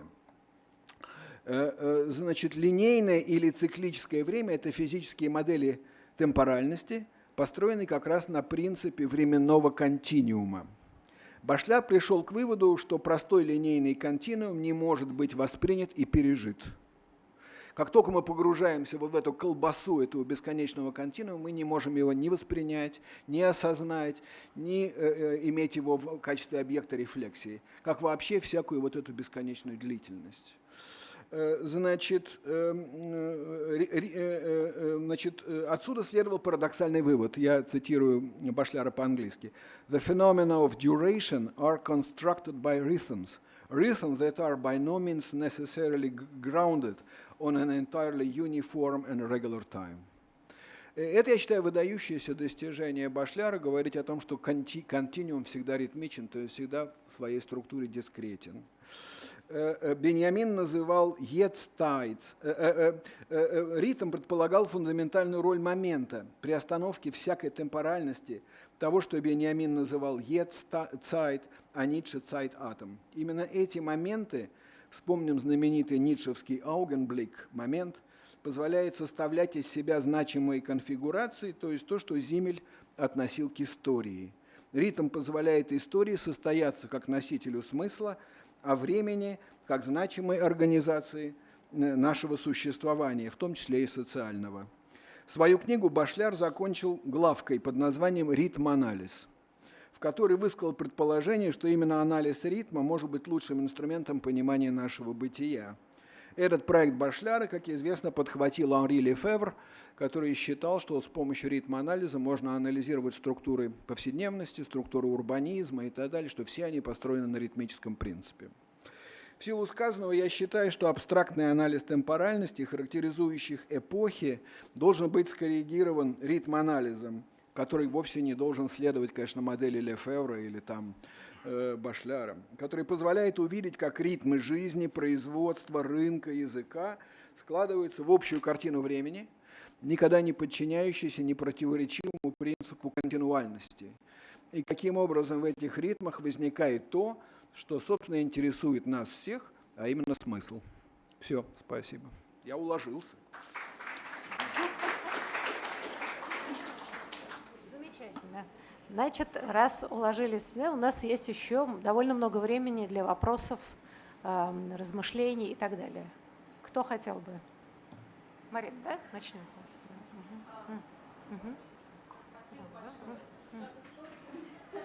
Встаньте, да. Слышно, да, вообще? Нет, не слышно. Давайте. Слышно? Да, вот сейчас слышно, да. Спасибо большое за доклад. Я должна признаться, что как историку мне довольно сложно на этом уровне рефлексировать историю. И мой вопрос, он, наверное, несколько наивный, но вопрос такой, а чем тогда объясняется, скажем, то, что мы диагностируем сегодня как исчезновение будущего или кризис будущего, если, скажем, приостановка истории наблюдается, государство существует, да, диалектика факта подлинного и сконструированного осознается и как бы обсуждается. То есть все структурные элементы, они как бы наличествуют. То есть я, например, для себя, отвечая на вопрос о специфике констелляции этих элементов, я думаю о том, что, скажем, Шпенглер с точки зрения европейской генеалогии это, конечно, кризис и конец, но с точки зрения постколониальной истории это начало и это открытие новой перспективы будущего. А с точки зрения, скажем, гендерной истории, вот такая вот саморефлексия по поводу собственного дискурса, это 60-е годы, и это возникновение нового нарратива. И мне это довольно сложно перевести вот на язык ритм-анализа. И вот мой наивный вопрос к вам — помочь мне это сделать. Я, конечно, не могу ничего перевести ни на какой язык, но я думаю о том, что то, что происходит, если говорить о том, что меняются какие-то ритмы, задающие время, в котором мы существуем, можно назвать процессом усложнения. Я думаю, что процесс усложнения вообще отражает социальную эволюцию, в которой мы переживаем. Мы переходим в понимание каких-то вещей от относительно простого мира. Мир никогда не является простым, но типа мира Европы, где есть 3 страны, которые все решают, к миру, который становится гораздо более сложным. От представления о том, что есть 2 социальных класса, которые все решают, к пониманию того, что общество состоит из огромного количества групп этнических, религиозных, социальных и так далее, которые входят в состояние очень сложного взаимодействия. Соответственно, мне кажется, меняется сам ритм представления о будущем и прошлом. Мы имеем все время колебания между прошлым и будущим. Это то, что как раз говорит Любе, о том, что все время производится прошлое, по мере того, как бесконечно нарастает будущее. Будущее все ускоряется, происходит какое-то изменение. Но вот эти огромные утопии, которые были возможны в рамках простых утопических нарративов каких-то, вот типа мы движемся всем миром к коммунизму, или мы все движемся к обществу всеобщего равенства и так далее, они становятся все менее, я не знаю, как сказать, оперативными, что ли. Возникает большое количество каких-то темпоральных движений между будущим и прошлым. То вот тут, что описывали мы за этим столом, как-то не особенно сознательно, о том, что будущее дается нам уже как призрак прошлого, а прошлое возникает как признак будущего. Это все есть какие-то ритмические конфигурации, в которых мы пытаемся, которые мы производим по отношению к времени, в котором мы живем. Но просто вот эти гигантские утопические нарративы, которые соответствуют более простой конфигурации мира, С моей точки зрения, они рухнули, потому что раньше была идея, есть модернизирующая революция, все пойдут вперед. А теперь нет модернизирующей революции, а есть экологическое представление, которое раньше вообще не присутствовало в нашем сознании, технологическое представление, отделенное от идеи прогресса, есть совершенно иные, вот я упомянул в своей реакции на книжку Осман, о том, что есть в самой экономике разные формы апроприации времени. Например, вот производство стандартного типа, оно связано с тем, что производится потребительская стоимость, которая измеряется временем труда, которое вложено в производство. Но как только manufacturing становится все менее важным, труд производства, измеряемый длительностью труда, заменяется, например, временем реставрации. Время реставрации уже не является никаким критерием ценности, потому что нету критерия, сколько времени нужно что-то реставрировать. И, например, время вписывается вот в режиме вот этого enrichissement, о котором я говорил, обогащения, уже в качестве присовокупляемого к каким-то вещам исторических нарративов. Вырабатываются бесконечные исторические нарративы, которые вносят совершенно другой тип времени в выработку ценностей. То есть я думаю просто, что мы живем в мире, который больше не производит огромных утопических нарративов, что, конечно, ощущается как конец будущего, но да, но вместе с тем, я не знаю, хотим ли мы возрождения больших утопических нарративов. Это вопрос, который для меня не совсем. Хотим ли мы, чтобы сейчас все мы поверили в коммунизм, социализм, там, я не знаю, или там в какую-нибудь религиозную модель будущего, что-то еще. Я не знаю, я не уверен, что это вообще возможно. Хотя тут коллега Гумбрехт говорил о том, что все еще может возникнуть, и вот снова может возникнуть, и мы снова все пойдем к будущему. Мне кажется, современный мир этому сопротивляется. Ну, как говорил Чернобырдин, отродясь не было, и вот опять. Так, значит, очень много вопросов. Сейчас вот тогда туда, да, а потом Алейда, а потом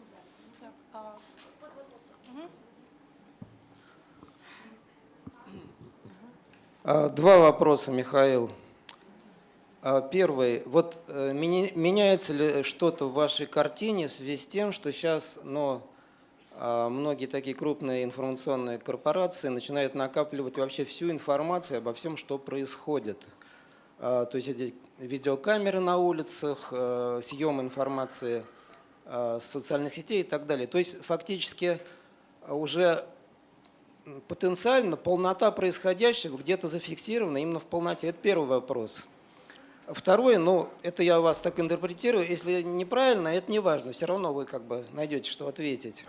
Значит, вы говорите о том, что фактически труды тех, кто роется в архивах, это подложить некоторую фактологию под новую смысловую схему. Они меняются, а историки трудятся.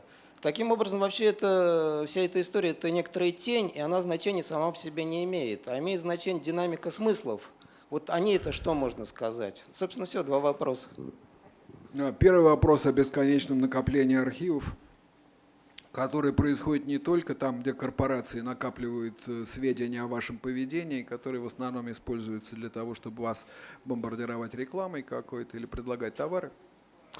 Но я думаю, что это вообще общая тенденция в мире, когда происходит бесконечное наращивание архивов.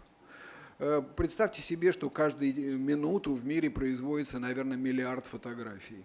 Потому что все теперь имеют телефоны, все фотографируют, и каждая жизнь задокументирована не только корпорациями, но каждым человеком в тысячах картинок, которые никто не смотрит, конечно, потому что все снимают, у кого есть времени и желание потом все эти селфи свои, запостили там или что-нибудь в этом духе. Значит, есть действительно нарастание архивов, который все затапливает. Одна из главных сейчас задач, конечно, это селекция. Все архивы занимаются проблемой о том, как придать какой-то смысл тому, что они хранят, потому что хранить становится невозможно, а нарастание абсолютно лавинообразное. Возникает, я это описываю как возникновение гигантской области виртуального, которая, конечно, оказывает влияние на то, что актуально, на то, что мы можем из этих архивов извлечь. На самом деле извлечение из этих архивов становится все более и более сложным. Google победил всех своих конкурентов, потому что придумал какой-то алгоритм, который позволяет ориентироваться в этой массе кошмарной, какой-то абсолютно хаотической и так далее. Я думаю, да, но я думаю, что это на самом деле по экспоненте возрастающая ситуация постоянного взаимодействия истории или историографии как какой-то актуализации и бесконечных архивов, которые являются потенциальным накопителями памяти, из которых становится все труднее и труднее что-то извлекать. Думаю, что это имеет очень большое, в принципе, влияние, и это приводит тоже, с моей точки зрения, к крайнему усложнению мира, в котором мы живем, потому что мир перестает легко архивироваться, что ли, легко классифицироваться. Все это становится все более и более сложным. Второй вопрос у вас был о...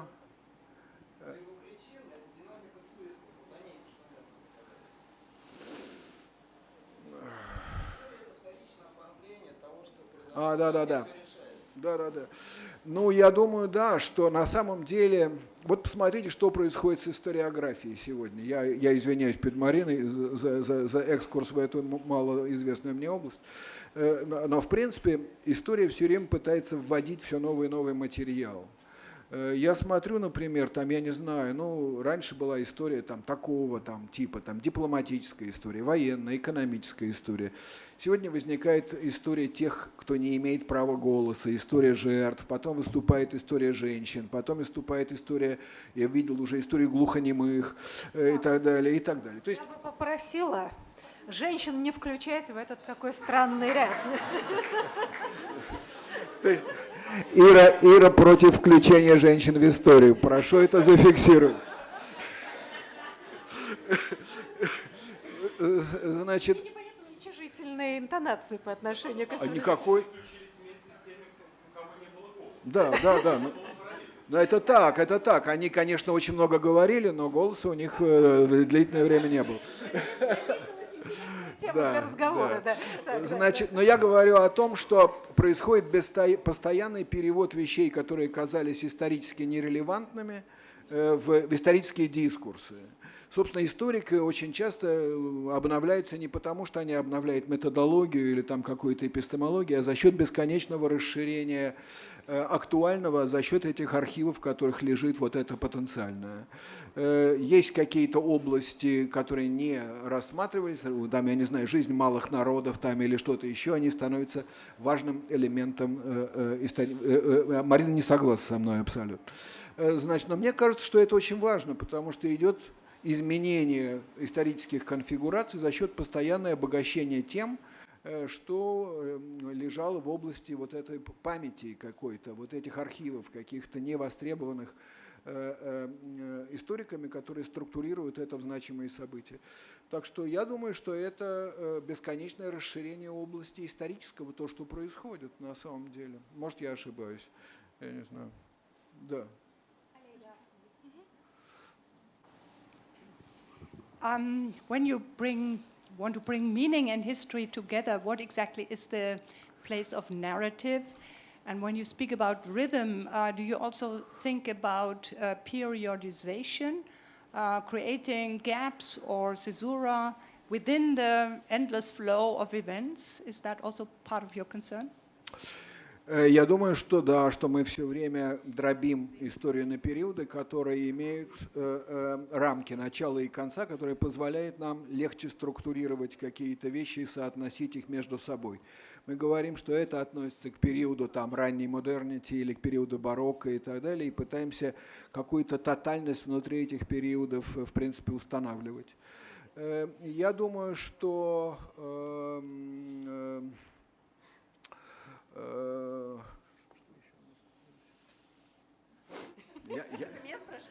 Я не помню, о чем шла речь.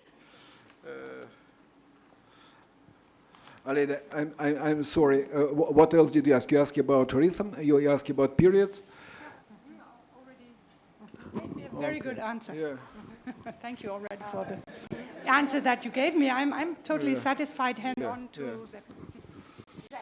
Okay, Michael, the first question that I have is about the status of what you proposed. That may sound like I'm challenging you, making fun, but my impression was that this, in a situation where intellectually we think that all the overcome and the legacy concepts of history, capital H, have vanished, you make a proposal, your proposal, what could replace that? That's the first question. Is that what you want? I mean, I would be very happy. So this is not a question, how immodest are you? I think this would be great, but this is my question about the status. Then secondly, I mean, at several points you were relating to Heidegger. I mean, at some point very much to this concept of ecstatic time that he develops at the end of Being in Time. In other passages, I thought you were rather in the dimension of what he calls history of being, capital B, and I think they're very different. So, I mean, this is my second question. You just say, okay, you take different conceptions of time that you have in Heidegger, and you use them to make your own conception of time, or is there a problem? Because I would say that the conception of ecstatic time from Being in Time and that of history of being are incompatible. But that is something we can maybe discuss later. But thirdly, I mean, what I take out of your proposal is the following. I mean, the idea I like enormously is your proposal to say there is no history without an exit from history. Yeah? I mean, so history that just goes on and on and on remains flat. I will admit I've never thought it this way, but I think this is a brilliant idea. Now, if you go on with Heidegger, I mean, who was the most frequently quoted philosophical reference in your talk, what could be this exit? I mean, if you use Heidegger. And I think the exit in Heidegger would precisely be the event of truth, what Heidegger calls the event of truth, the unconcealment of being. That is history of being. I mean, you live and live and live, and as you're saying, that's why I'm saying chronology is not important, and all of a sudden you have this event. So you have an unconcealment of being. It doesn't depend on you. It happens to you. And by the unconcealment of being, you are out of time. Yeah? So is that more or less, I mean, something in this direction, what you are proposing? I would find that very, very interesting. Or maybe we can then call it the Jampolsky-Gumbrecht joint proposal. I don't know. But I mean, and finally, this is just, I mean, rhythm is another concept. Aleida knows that it has interested me forever. But I don't quite see what you are doing with it and why you need it. Yeah? I mean, I have nothing on earth against it. As I'm saying, I find it very fascinating. I don't quite see what is the place of the concept of rhythm in what I can recognize as your, I think, very daring and therefore very interesting proposal.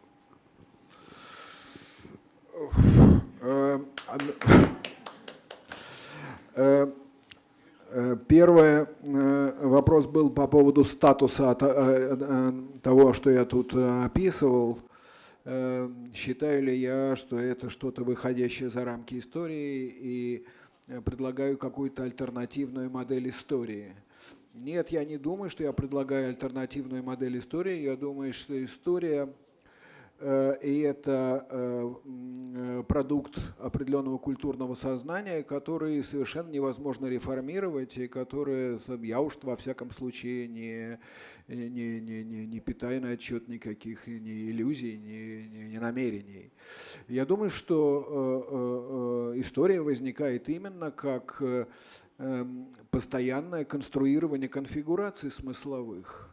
В этом смысле, когда у меня спросили, что такое ритм для меня, зачем мне нужен ритм, я бы сказал, что ритм для меня – это лучший способ организации смысла, потому что это есть комбинация элементов, повторяемых элементов прошлого, это regularity and singularity, которые входят во взаимодействие и которые помогают возникнуть ритму.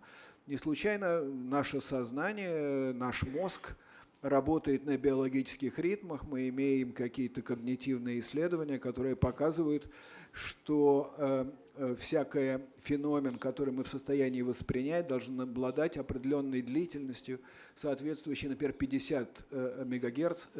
Это тот ритм электрический, который необходим нам для восприятия какого-то события. И на этом замешан язык.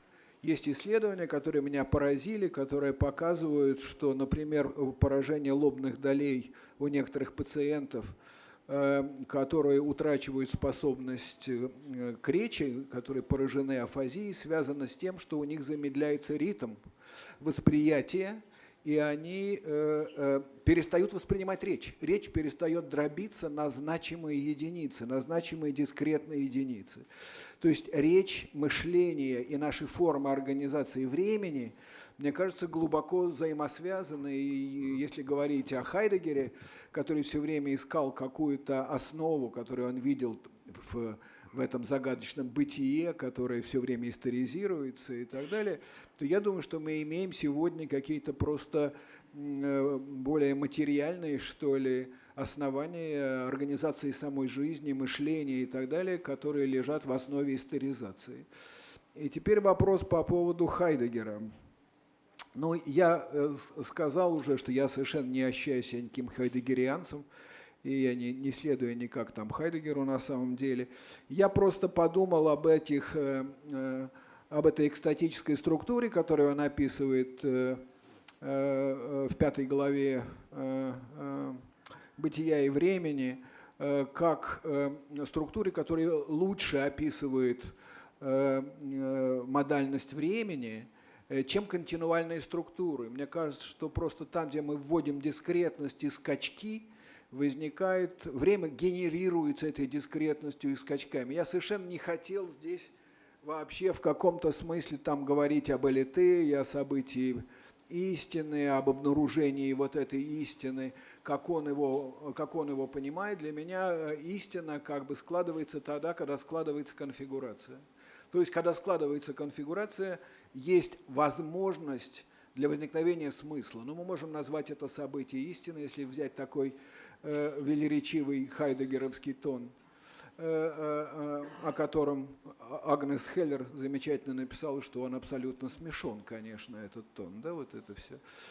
Но в принципе, ну вот я не знаю, ответил ли я на ваш вопрос, я как бы без всяких больших метафизических претензий, просто вот так это себе представляю. Не верим, без метафизических претензий.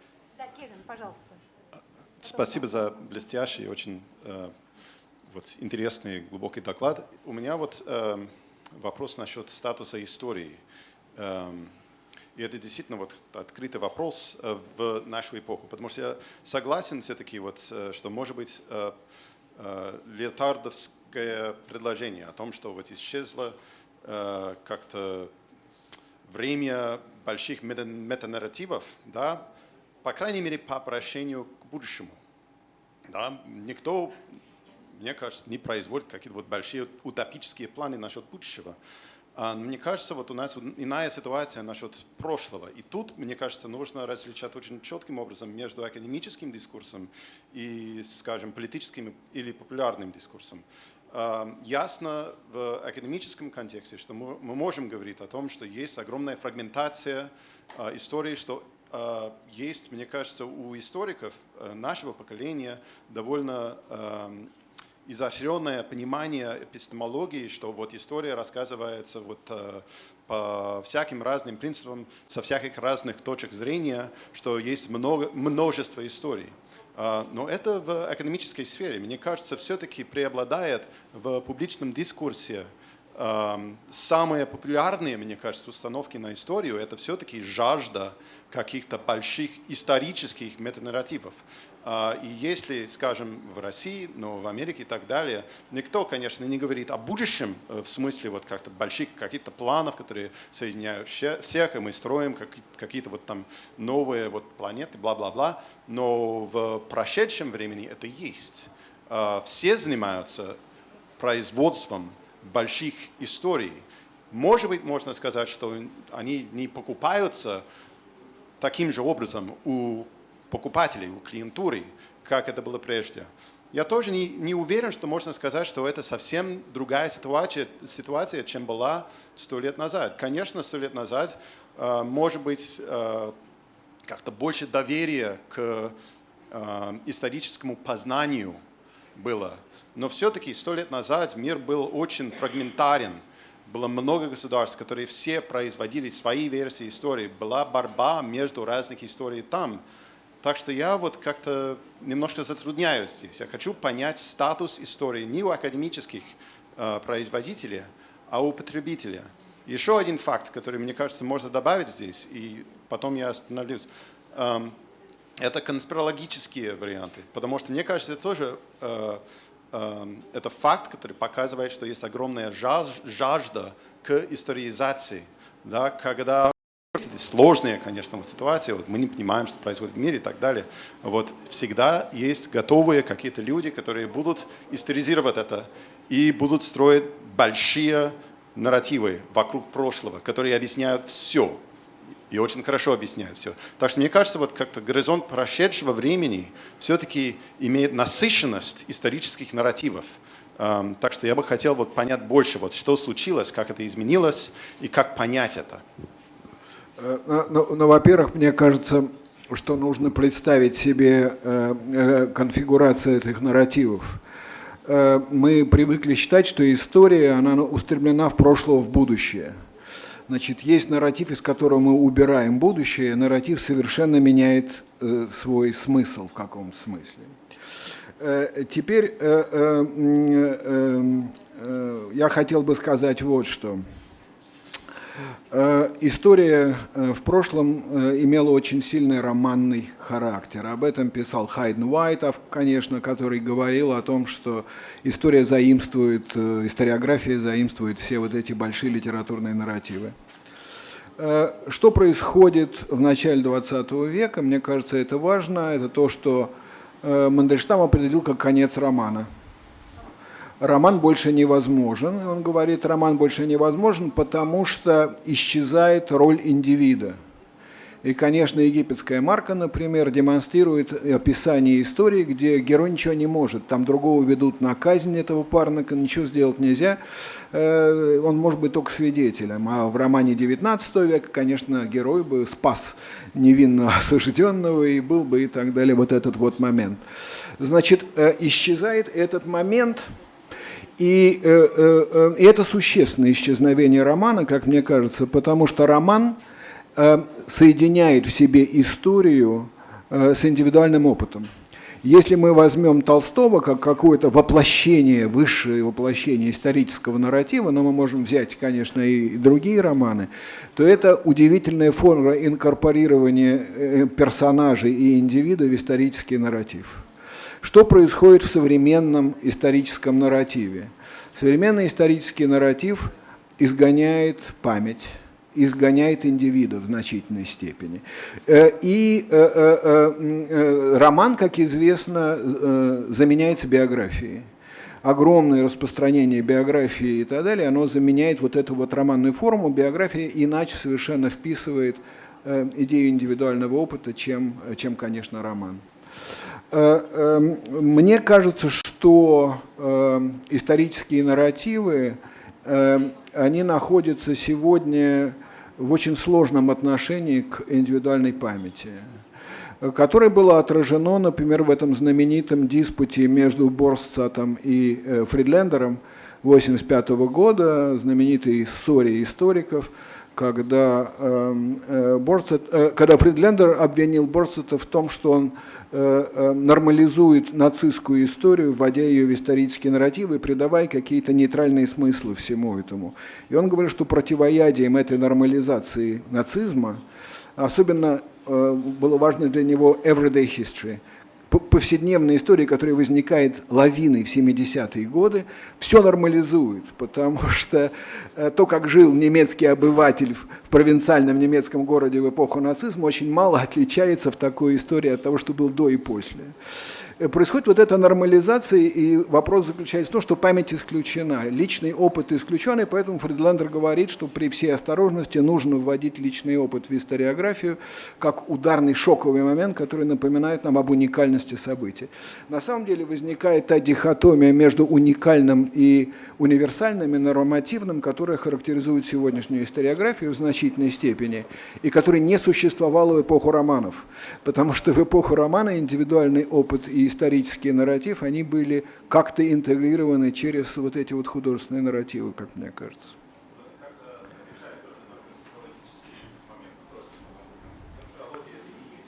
А конспирология, мне кажется, это типичная просто попытка все упростить. Когда мир очень сложен, всегда легко найти, там, я не знаю, какой-то там госдеп, который там все организует и все проплачет. Это на самом деле крайнее желание все упростить и объяснить, на самом деле. Хотелось бы еще много что спросить, но у нас время жесткое, да, как-то это. А вот просто мою маленькую реплику скорее в продолжение вопроса Кевина Плата. Как раз популярная история. Я совершенно согласна. Все эти сериалы, там «Битва престолов». Нет, но это популярная история, которая очень хорошо продается и съедается. То есть роман, наверное, заменила мифология, легенды и мифы, которые сейчас, на основе которых производится немыслимое количество популярной истории. И надо сказать, что это довольно интересный феномен, как мне кажется. Так, большое спасибо.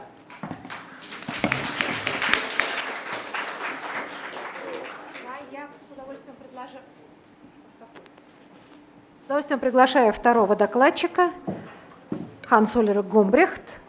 По-русски его доклад называется «Не просто конец исторического времени. Новое описание постмодерна».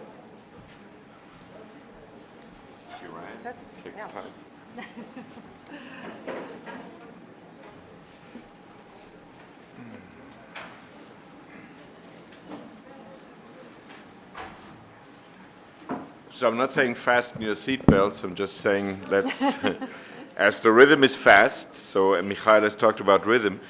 I mean, needless to say, I'm very, very happy to be here. I think at this point I couldn't exist without this rhythm of coming to Banye every year, so it's deeply inscribed into the rhythm of my life. Now, I mean, you get another version of what everybody has been trying so far, namely trying to tackle what is happening with time. Why is time out of joint, to use the title of Aleida's book? That is one thing, and what to do with it is another thing. So to locate myself within the series, I would say, in terms of where I'm coming from, both biographically and philosophically or theoretically, I feel very close to Aleida. I don't feel that close in the conclusions I'm drawing, and what the topic really is. I'm trying to re-describe this moment that I would say half of you has experienced, had experienced as intellectual grown-ups, this moment of post-modernity, late 70s, early 80s, that Aleida was referring to. This is the moment when we began to feel that history was no longer viable. I'm trying to re-describe that in a way that I think was impossible to understand it when it actually happened. I mean, you all know this figure. Something is happening, you have the intuition it is important, but you don't have a perspective yet to describe it. And I try to describe it from a present-day perspective, and my interest is not so much historicist. Now we get the correct description of what happened in this moment of post-modernity, in this moment of the late 70s and early 80s. But I think trying to do that, trying to re-describe that moment can yield an answer to the question, what is going on today? That is really what I want to do. Now, what we still call post-modernity or the postmodern moment as an event had a precise date. It had a really precise date. Beside penetrating the world of the late 70s and early 80s, with a certain intellectual style, even with a certain style in art, with certain colors. Hybridity was a big word. And beside having existed before, actually the word Postmodernity was quite frequently used in architecture in the 1930s to describe a style of architecture that was no longer what we would associate today with Bauhaus, with the functionality and the modernity of Bauhaus. Then the post was the 1920s style. But this is not the same concept of postmodernity. It was also used not as a word, but as a concept in thoughts about the end of history. For example, Kojève trying to take Hegel very seriously. Okay, this is all part of the syndrome of postmodernity of the late 70s, early 80s. But the date, I think, and what gave the name to this moment was the publication of a book in 1979, and this was La Condition Postmoderne by Jean-François Lyotard. I actually knew Lyotard, I mean, I was lucky enough to know Lyotard well. I still admire Lyotard's work. I think from a philosophical point of view, that is not a terribly important work, but it is symptomatologically very, very important.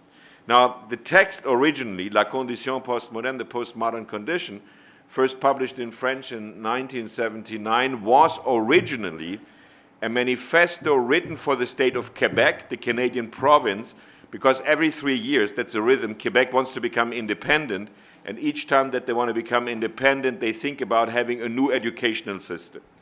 And what Lyotard wrote for them was an epistemological proposal for what the conditions of a new epistemological, new educational system could be. And by the way, just because it's interesting, he was paid 50,000 Canadian dollars for it, which was a lot of money at that time. Just saying that sometimes you get money for work in the humanities. Now, it was exactly this manifesto by Lyotard that he himself said was not terribly important, that gave name to this historical moment, and also gave a name that subsumed some prior publications that I believe belong to the intellectual atmosphere of this moment.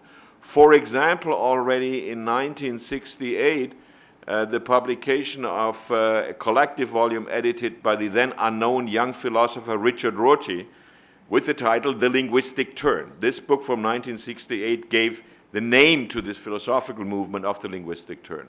Or 1971, a colleague of Aleida Assmann at the University of Constance, Thomas Luckmann, and an American sociologist, Peter Berger, published The Social Construction of Reality, which gave the name to constructivism.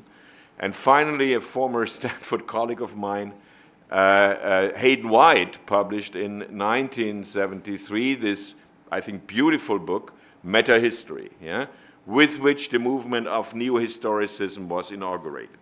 I think being the last in that series, the publication of the postmodern condition gave a name to this intellectual atmosphere. Nobody had a common denominator for that. To this intellectual atmosphere, but also to what the French would call this sensibilité culturelle, hybridity, a different style of architecture, an affirmation of arbitrarity, and so forth and so forth. Already then, I remember I was a very young professor then, already then the event was accompanied by the insistence, almost by the warning, that this was not just a new period, a new epoch. This was not something like realism follows romanticism and surrealism follows realism. I mean, it was always insisted that this was a change, to use Aleida's and Artaud's term, in regime. Yeah? That the mentality, the regime that had made possible the sequentiality of periods, you know, romanticism, realism, surrealism, and so forth, that this sequentiality would not quite function anymore. Which also meant that the project of modernity would not quite function anymore, because the project of modernity, as Michal was emphasizing, had a linear logic. Yeah? I mean, modernity would follow, and the project of modernity, out of the unfolding of ideas first conceived in the 18th century in Enlightenment. And this is why part of this syndrome of this time was Jürgen Habermas's insistence and role as the defender of the project of modernity. Yeah? I mean, this is why there was this antagonism on the one side between people with this diagnostic, this is postmodernity, and on the other side, people saying, no, no, no, no, this is very bad. If we do that, we lose the project of modernity, we jeopardize the project of modernity. So this is the first initial description of the situation. Now, what would be a redescription of that? I think that was a situation characterized by the feeling of a loss, the first feeling of the loss that Aleida was referring to. History as it used to function, history in the sense of the historical worldview, as I like to call it, history in the Hegelian sense, in the Marxist sense, would not quite function anymore. But there was no idea for something that had come up and was emerging to replace it. My thesis will be, and that is precisely the angle, the perspective of my redescription, that today, while we are still talking about the historical worldview and history capital H in the traditional sense, we are actually living our everyday in a different temporality, and I would like to describe this temporality of our broad present. Now, don't get me wrong, I don't like this temporality at all. I will actually claim at the end it is this new temporality that explains a phenomenon as ugly as our orange-faced new American president. So I'm not the champion of the broad present. I try to describe it. And this is precisely, this description of the broad present is precisely the reason why Aleida, and probably she's right, is saying that I'm too pessimistic. But get my point, I don't identify with the broad present. I don't want to be the masculine Cassandra of our times. I try to describe and I try to argue the hypothesis that something, and this is a question about status, that is not an ideology, not even an epistemology, permeates our everyday and produces something like a strange common denominator for this historical moment. So in what follows, I will first very briefly tell you my way of narrating what Aleida was presenting much better than I can do that, the emergence of the historical worldview. So when did that first start and how can we describe it? Then secondly, I will briefly return to the postmodern moment and will try to explain what was the element of the historical worldview that entered in crisis in the late 70s, early 80s. So what was the wound, so to speak, that unraveled, that undid, deconstructed, as people like to say then, the historical worldview? The most important point is three. It's not necessarily the longest point. I mean, I think I will be the only one to do that. That's my hypothesis. I'll try to describe this other temporality, which, as I said, I believe is pervading our everydayness today, and to have a conspiracy theory that I think, came up in the back of my generation. Something that none of us was thinking about, and all of a sudden it was there. And the last couple of remarks, just for a comical effect, I will try in 3 sentences to start a game of describing Trump as a product of this temporality of the broad present, okay? First, I will be very compact, the emergence of the historical worldview. Why is it important to describe it, to historicize it? Because what we call the historical worldview was so centrally institutionalized in Western thought from plus minus 1830 on. For the German, that means when Hegel died, when Goethe died, that for 150 years, everybody confused that with history in and by itself. This is history and everything else is simply wrong. Now, when did the emergence of that start? I think it started in the third quarter of the 18th century, when a small group of people, those who called themselves les philosophes, and les philosophes in the 18th century didn't mean to be the administrator of a stretch of philosophy of history and a state employee as today, but it meant intellectual in the 18th century. When intellectuals began to habitually observe themselves in the act of world observation, to observe themselves in the act of world observation, and that could be documented, especially with digital humanities, which I don't care one bit about. But you could document that there are many, many reflexive passages in those texts. Now, this had 2 epistemological consequences. Somebody who observes herself in the act of world observation realizes that her experience, her world observation, depends on the angle, on the perspective. And she also quickly realizes that there's a potential infinity of perspectives, which means that for each object of reference, there is a potential infinity of representations. You can call that perspectivism. You can call that, for the late 18th century, an epistemological horror vacui. Yeah? People were really shocked by that. My favorite example is my favorite German classic, Heinrich von Kleist, who was not really an intellectual. He was an artillery officer, but a fantastic author, and an author of The Referent.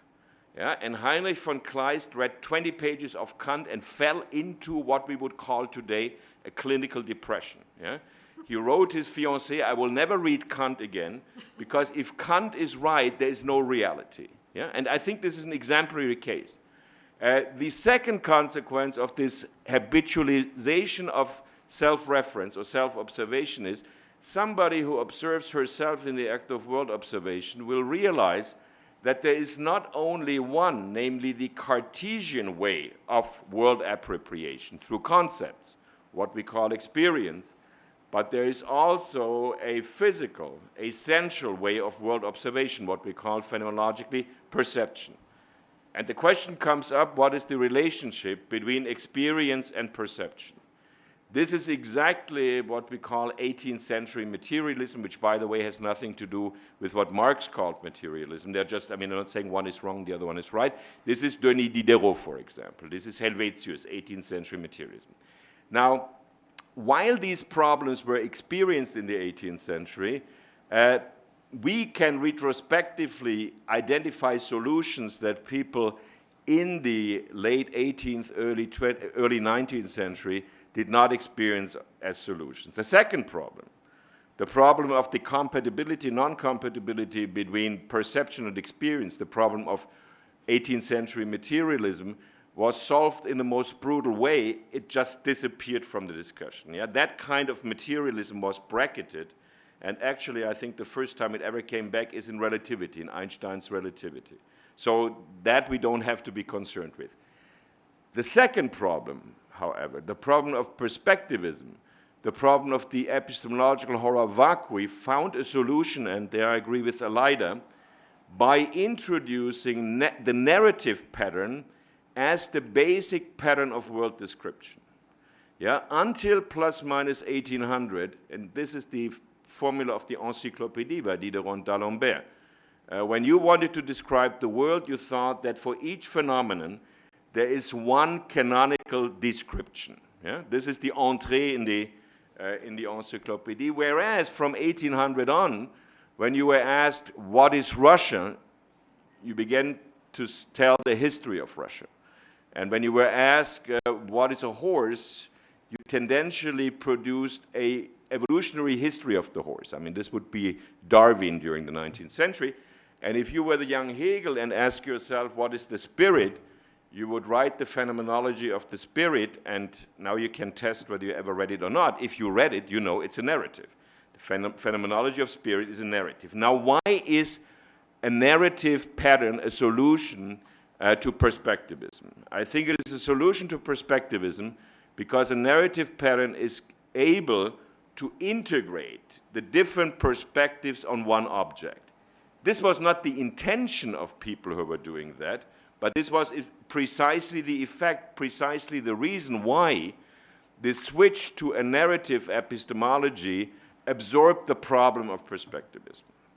And in this sense, this narrative pattern became the basis of what we call ever since the historical worldview, a worldview in which A, the future appears to be an open horizon of possibilities from which we can choose, in which B, we always have the impression to leave the past behind, and to the degree that we leave the past behind, its orientational value is vanishing, in which third place, and I think Aleida here I disagree, I do think Koselleck speaks about the present from time to time, in which the present is an imperceptibly short moment of transition. This is a quote by Baudelaire, Peintre de la vie moderne from 1858. So the present is insubstantial, but it exists. And in which, this is the fourth point, and I think this is the most important one, this imperceptibly short moment of transition is the epistemological place of the subject, capital S, of the Cartesian subject, of ourselves, of a Cartesian self-reference. This is consciousness, not body, where, based on experience from the past, adapted to the present, we choose among the possibilities of the future. And this is exactly Max Weber's description of action. This is how you are an agent, and ever since we have associated agency, the capacity to act with being human. Yeah? So this is what happens in the historical worldview. Finally, in the historical worldview, time appears to be a necessary agent of change. Necessary in a double sense of necessary. Necessary A in the sense that no phenomenon can escape transformation in time. It may be slower or faster, but everything changes in time. But necessary also in the Hegelian sense that retrospectively those transformations appear to have an inherent logic. Now, I'm not saying that I believe that, but this was, I believe, this is a compact description of the historical worldview as it was institutionalized plus minus 1830, as it dominated Western and later on global thought during a short century and a half. Second point, and the second point is going to be very brief, I come back to Lyotard, yeah, to 1979 and to the atmosphere of them. So why did people think that this book contributed to the end of the historical worldview? Because by being a critique of what Lyotard called les grands récits, the master narratives, he precisely attacked what had been the solution of the problem of perspectivism. Yeah? I mean, the introduction of a narrative pattern into world representation absorbed the problem of perspectivism. And in the moment that you were saying, like Lyotard did, and it was not only Lyotard, well, in reality, you can tell an infinity of narratives about each object and about each country. This is Hayden White meta-history, so that solution did no longer work. And this is precisely why heterotopia, a concept first launched by Foucault, was part of the movement. You can write an infinity of local histories, you can write an infinity of biographies. So, the historical worldview is not a solution to the problem of perspectivism. And I think this is where the problem remained first. So there was this feeling that the historical worldview, history, capital H, I mean, as I'm seeing Leida's face, we remember those days in Dubrovnik, that the way of dealing with the instruments, the toolkit of history also as a method did not work anymore. We didn't have an alternative, but it did not work anymore. So this is, I think, a redescription of this moment of the late 70s, early 80s, which by many people was actually experienced as a euphoric moment. All of a sudden you have the freedom to combine any type of style in one building. This was actually hybridity in architecture. Not all that of that architecture is all that great today, but this was the feeling. We have this freedom. We are not bound to one style per historical moment. And now comes my third part, and this is maybe what I have to contribute really. I believe that quote-unquote conspiracy theory behind the back of our generation, and maybe that's why Aleida doesn't see it, because it was so much behind our back, there was a different, call it worldview, a different temporality coming up that never became, and maybe will never become, a theory or an ideology or a program, but I think that pervades our everyday. And what I want to invite you to do is that while I'm describing that, it will take me some 6 minutes and 43 seconds and then I'm done, that while I'm describing that, you just try to realize whether in the morning, when you either smoke your first cigarette or brush your teeth, and that's a functional equivalent, whether this is not the way you think about time. I mean, or you think about the world. The moment that you switch to think about the world theoretically, you don't think in that manner, okay?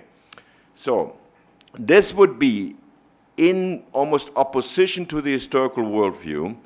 This would be a temporality in which the future does not appear to be an open horizon of possibilities from which we can choose, but in which the future appears as a future occupied by threats that slowly come towards us. Global warming, exhaustion of resources, primary materials, demographic development. I'm not in a position to judge whether these fears are justified. I think they are. But that is not the problem. Even if Trump was right and they were not justified, this is, I think, how most people today, and by most people, I mean globally, maybe, plus minus 4 or 5 billion out of the 7.5 billion humans today, don't think about the future. This is how they conceive the future. Secondly, I believe that in this mentality, in this temporality, we no longer leave the past behind ourselves, as we did in the historical worldview and in the times of the historical worldview. I actually think that the past has become very aggressive, that I like to say pastness in English, that pastness is constantly invading our present. I mean, in her book, in the last chapter, Aleida discusses that thesis of mine, and she quotes me by saying that she's right in quoting me. I say this is partly due to electronic storage capacities. Yeah? Today, there is no past that we can forget. I mean, as you know, every freaking email that you ever mail will remain somewhere inscribed in some piece of silicon, yeah? And will be capable of being reconstructed. So you better be very, very careful about what you write. So nothing will get lost. I mean, nobody today can write a history dissertation according to the classical criteria using all the documents available. Because there's so many documents available that you can simply not do that. Yeah? So this is what I call pastness invading the present. I mean, let me give you one other example. There is not a single day today in any cultural nation that cannot be celebrated as a Memorial Day. Yeah? I mean, it's actually what the Central European newspapers are doing with World War I, Frankfurter Allgemeine Zeitung, Le Monde. Every day there will be a commemoration of what happened on that day during World War I. Yeah? So we have so much past that we don't know what to do with it. I think this is the problem, not that we don't have past. We have too much of it in terms of quantity. Thirdly, and that is my important point, the point that I think is relevant, between that future that you could describe as blocked and that past that I described as aggressive, the present is no longer an imperceptibly short moment of transition. This is what it used to be. But the present is an ever-broadening present of simultaneities. Tendentially, everything, including future and past, is in the present. Yeah? And this, when I'm saying an ever-broadening present of simultaneities, I'm referring to a concept also that was already mentioned today, the concept of the Anthropocene. Yeah, when that concept was first introduced in the late 80s, it meant between the first negative ecological impact of Homo sapiens on the planet and the punishment, the vanishing of Homo sapiens for the planet because of its ecological irresponsibility. So that would already be a present of plus minus, I don't know, let's say 200,000 years. Today, when the concept is used, people are normally saying, from the appearance of Homo sapiens on, Homo sapiens had a negative impact on the planet, and therefore will one day vanish from the planet. So you get my point. This is the absolutely maximum present concept. I'm not saying that everybody is thinking that concept. I'm just using the concept of the Anthropocene to illustrate what I mean when I'm not just saying a broad present, but there's a tendency of an ever-broadening present. So everything is in the present, everything is there juxtaposed in simultaneity, and that present is always already too complex. It is more complex than we can possibly tolerate. Thirdly, if in the historical worldview, a human self-reference as mind, as consciousness, a Cartesian self-reference, was related to a present as an imperceptibly short moment of transition, and if our present is the opposite, I think this can explain why, both philosophically and in our everyday, we have so been struggling for the past 30 years or more to reintegrate the soma, the body. This includes early morning jogging for those who don't smoke the first early morning cigarette. This includes dieting, but this also includes weird hybrid disciplines like neurophilosophy, Neuro-philosophy, or this constant concern about, I have to say it in German, den Körper, when I say Körper, when I say this word, about the body in cultural studies and so forth. Yeah, so the body, we try to recuperate the body. I think this is part of this mentality. And finally, in this mentality, in this temporality, time is not a necessary agent of change. Time is not a necessary agent of change. I mean, people all of a sudden can conceive of things being eternal again, not necessarily in a religious way. Think of legislation in the state of Tennessee for the Americans. I mean, this is horrible, but even in Tennessee, this would not have found any resonance. I mean, saying that instead of doing evolutionism, you have to teach Genesis again. Yeah, so the world is divine creation and will never change. Yeah, all of a sudden, this is viable again. What I think is a good description of this temporality, and I'm taking again a quote from Jean-François Lyotard, it is what he called, and it's very beautiful in French, mobilisation générale intransitive. In this temporality, we feel constantly agitated. We feel we have less time than ever, but we don't feel that what we are doing is adding up to a trajectory. Yeah? We don't feel that what we are doing is going in any type of reaction.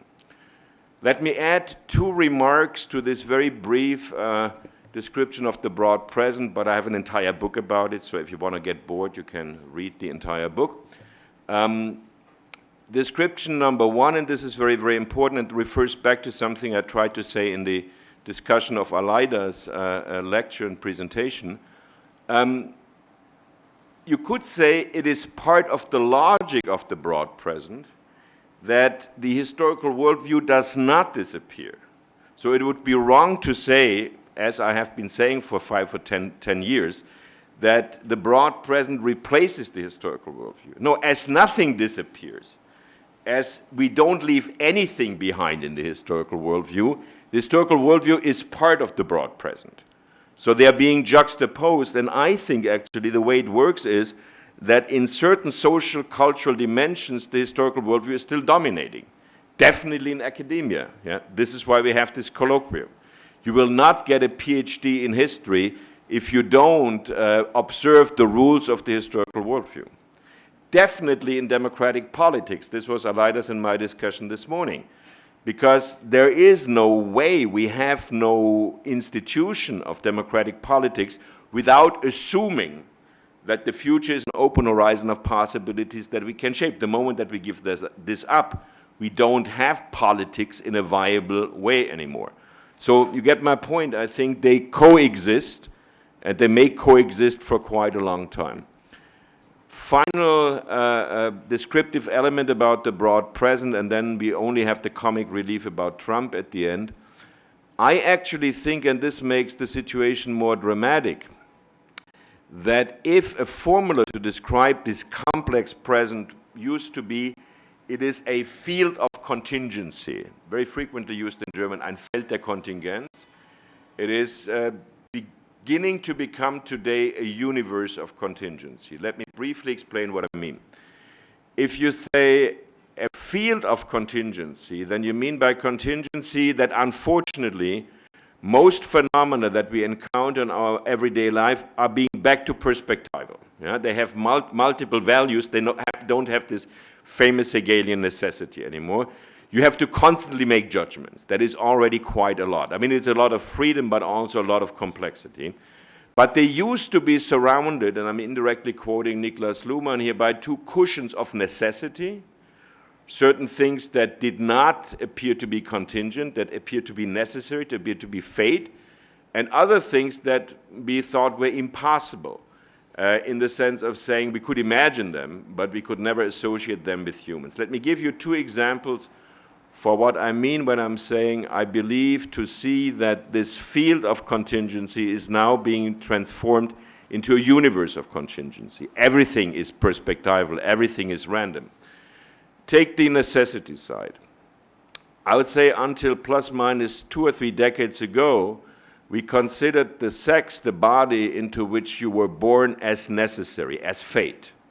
Yeah, I mean, we have from very early culture on descriptions of persons who were unhappy about the body into which they were born. This is not a postmodern invention. I mean, who felt they were male or female and had the opposite body. Same could be with androgyny. The phenomenon is not new. What is new is that today, in the age of transsexual surgery, there is hope that this necessity can be eliminated as a necessity, eliminated as fake. And so that you don't misunderstand me, I think this is fantastic. On the side of impossibility, we used to attribute all the impossible things to gods. Yeah?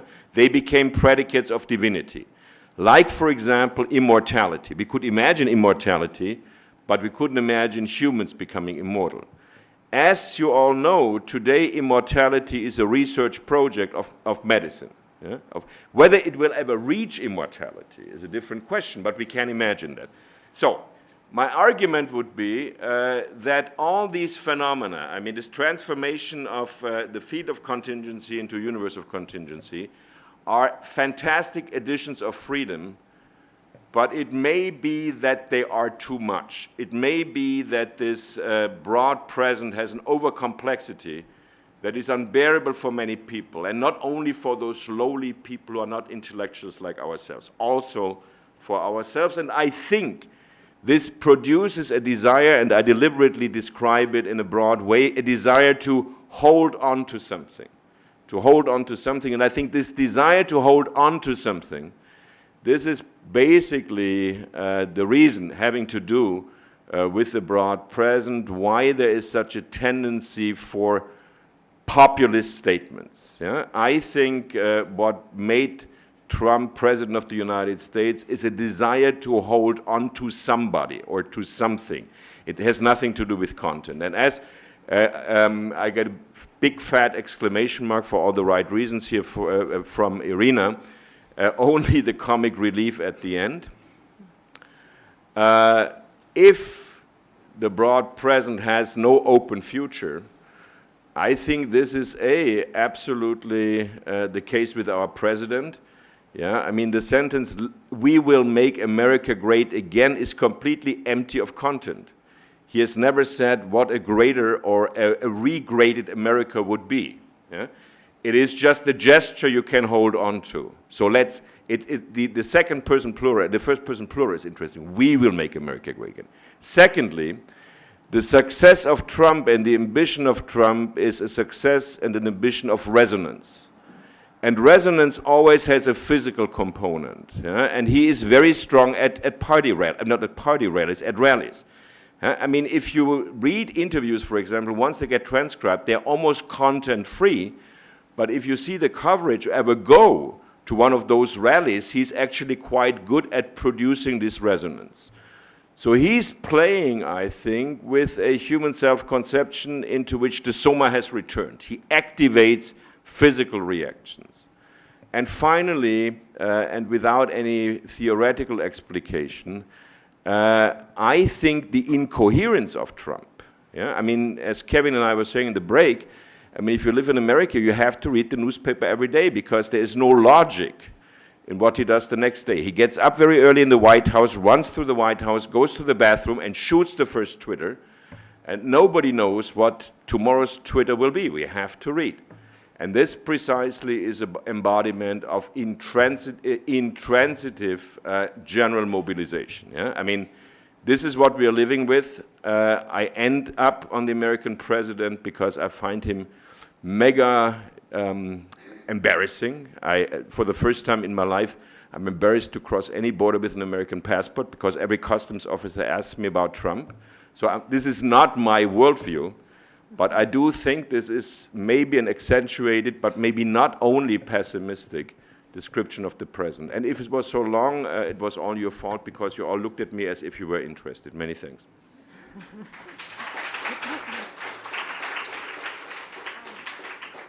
you so much. Sorry. Now you understand us better, probably in many ways. So are there any questions or comments? Aleida, would you please?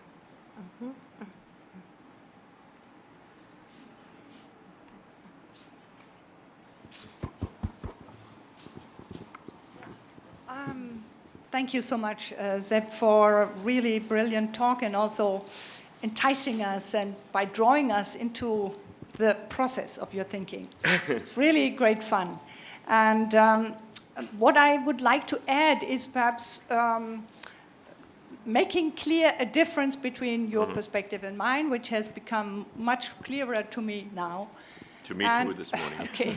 So I would argue that, first of all, the historic world view, we have never lost it. We can never do without it. It is not equal to what I call the time regime of modernity. So for me, these are two different things. I'm a historicist through and through. I use it every day, meaning I can only understand what is before me if I reconstruct its history. This is my mental frame, intellectual frame. This is how my mind works. So the historic world view is an indispensable tool for me. Second point, you present a narrative in which something is somehow lost at some point, and we both try to reconstruct that moment. And with different evidence, I think we can easily put all of that together. Yeah. But if you put my items along yours, we will also see what you do not include into your picture. And that is, let me just give you a shorthand, the concept of trauma. You say that the void is being filled up with past that is aggressively invading the present. These were your words. Now, I would like to look at these words. Why is the past suddenly aggressively invading the present? Then you tell us you could make a memorial out of any day. This is exactly what happens in the Deutschlandfunk every day. We have a series called Kalenderblatt, a flip from the calendar, and it's a series in which every day you get a memory of something that happened 125 years ago, 50 years ago, no matter. But nobody is supposed to remember or commemorate that. So it's a slip from the archive, a scrap from the archive. It's a short spot of attention, and it's usually I enjoy it tremendously because it tells me something that everybody has forgotten, but nobody is expected to memorize it, okay? So I would argue we have different levels of remembering or invading the past, that nobody would feel oppressed by that information. By the way, we have, culture is structured in the following way. We have a canon and we have the archive. The archive is ever growing, expanding, but nobody's asked to memorize all that, to know all of that. It's just available for people who are specializing, and they don't want it shortened. So if the archive building in Aachen, in Cologne, is collapsing and a fourth of this archive is suddenly lost in the dump, nobody rejoiced and said, now finally we have a reduction of complexity because we have lost some of that memory. So the canon is what is actually installed in the institutions, school and so forth, and which is restaged in the theaters and concert halls and what we reread and so forth. But that's a very small thing, and the archive can grow without any immediate aggressive feeling of being overwhelmed and becoming depressive.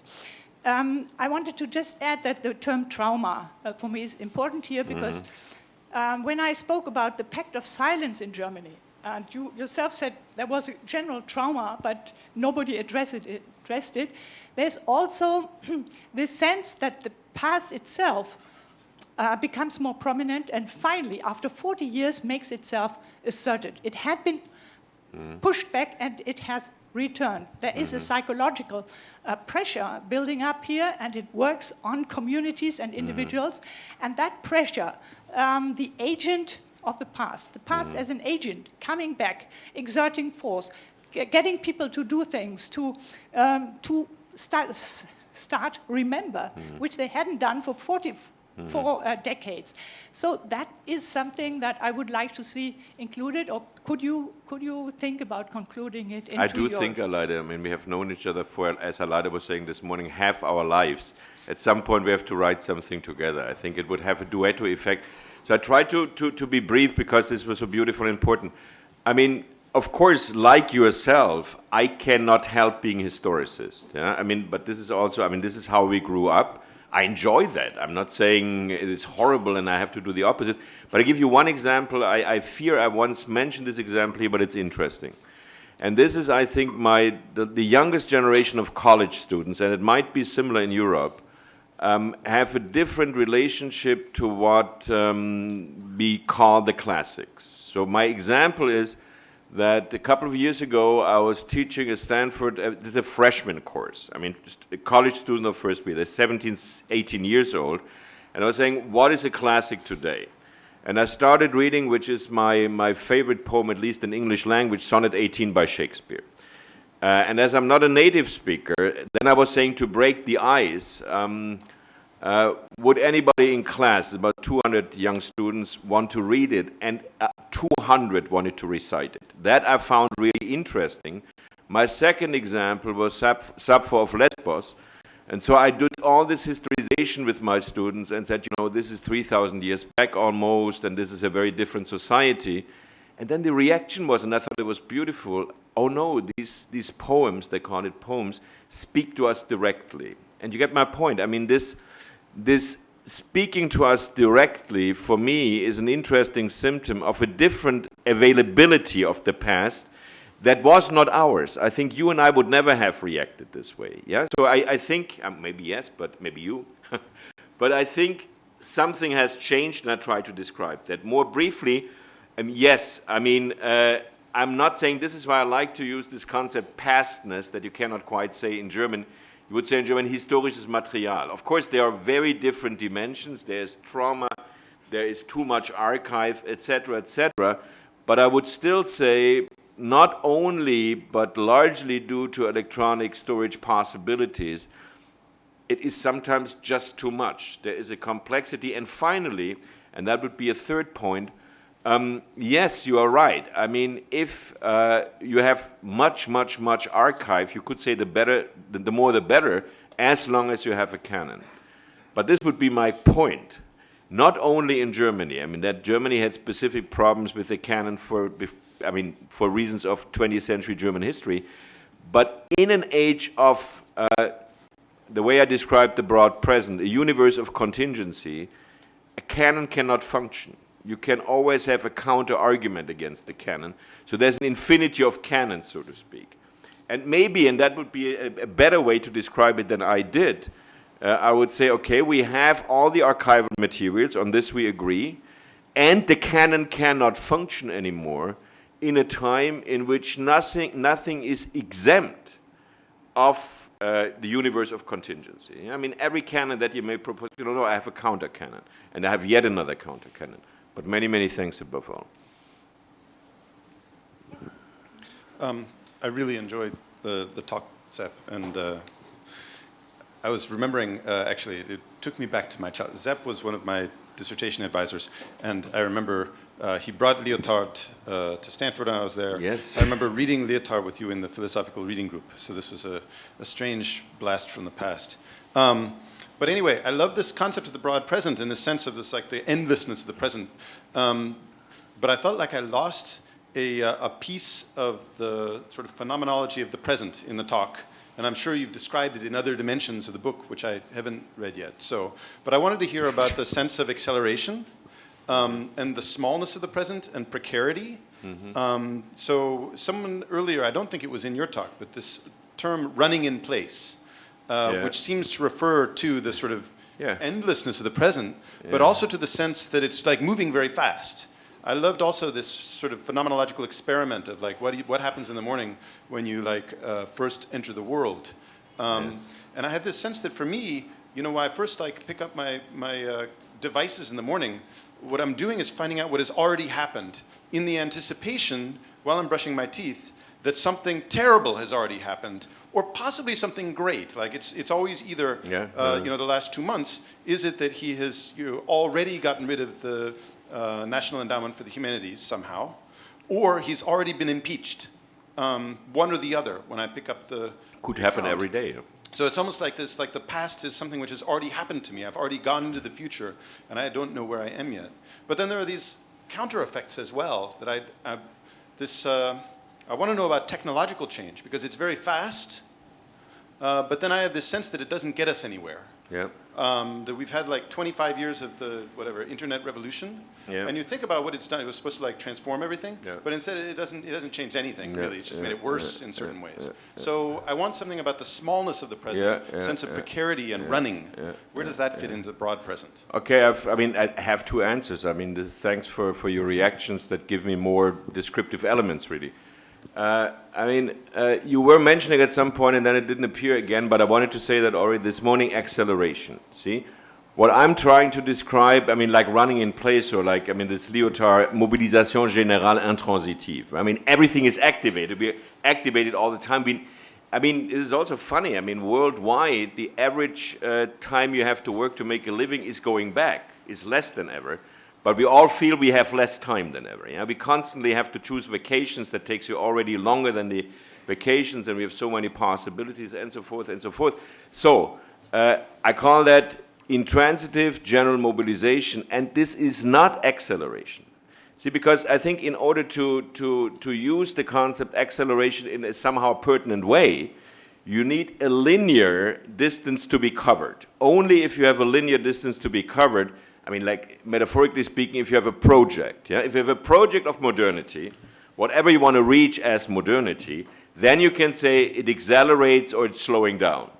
But if you don't have such a trajectory, and I think that is precisely the broad present, that we are lacking such trajectories, if we formulate them, they're not convincing, there's no acceleration. So this is a first answer. Second answer, as I'm inhabiting Silicon Valley, and as you know, hope that you will re-inhabit Silicon Valley soon, that is, of course, the place where you think, oh my God, there's a lot of changes happening there, a lot of technology is happening there.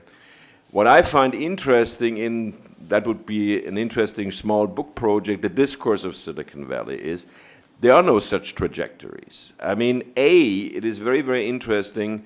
Google or Apple don't have more than 1 year trajectories. I'll give you one example because it is so telling. There was a year when our university realized that Google had hired more graduates from the humanities than from engineering. Then we did a colloquium with them, and I had Melissa Meyer, who is now running Yahoo, on the panel. And they had hired that year 500 humanities graduates at Google. And then I said, so Melissa, could you make a commitment for our students to say, in the next 10 years, you hire every year 10 as opposed to 500? Absolutely not. I cannot do that. And I said, why I cannot do that? I don't have the authority at Google. I said, come on, you're number 3 at Google, 10 people is nothing. You get my point. There is no long-term trajectory, and if you look at somebody else, and then I stop, somebody whom I find particularly fascinating as a Silicon Valley character, I don't know how much he's known here in Russia, Elon Musk, the guy who invented and owns Tesla. I think the most interesting electrical car in the world. He constantly throws out ideas. Yeah? Some of them look particularly idiotic, like re-inhabiting Mars. Yeah? If you ask me whether this, every day, in this sense, like Trump with politics, there's not a day that you don't have a Musk idea, but there's no trajectory. He is famous and successful because, 1 out of 5 turns out to be good. But you get my point. This is very different from the project of modernity, and it is very different from 1970s, 80s capitalism, where you had long-term trajectories. Yeah? And I think partly why European technology, Central European technology, is so weak and does not catch up with Silicon Valley, by no means, is because they always have long-term projects. Yeah? This is why Mercedes and BMW do not produce great electric cars, because they always think, oh, we think in 20 years terms. Yeah? Okay, so get my point.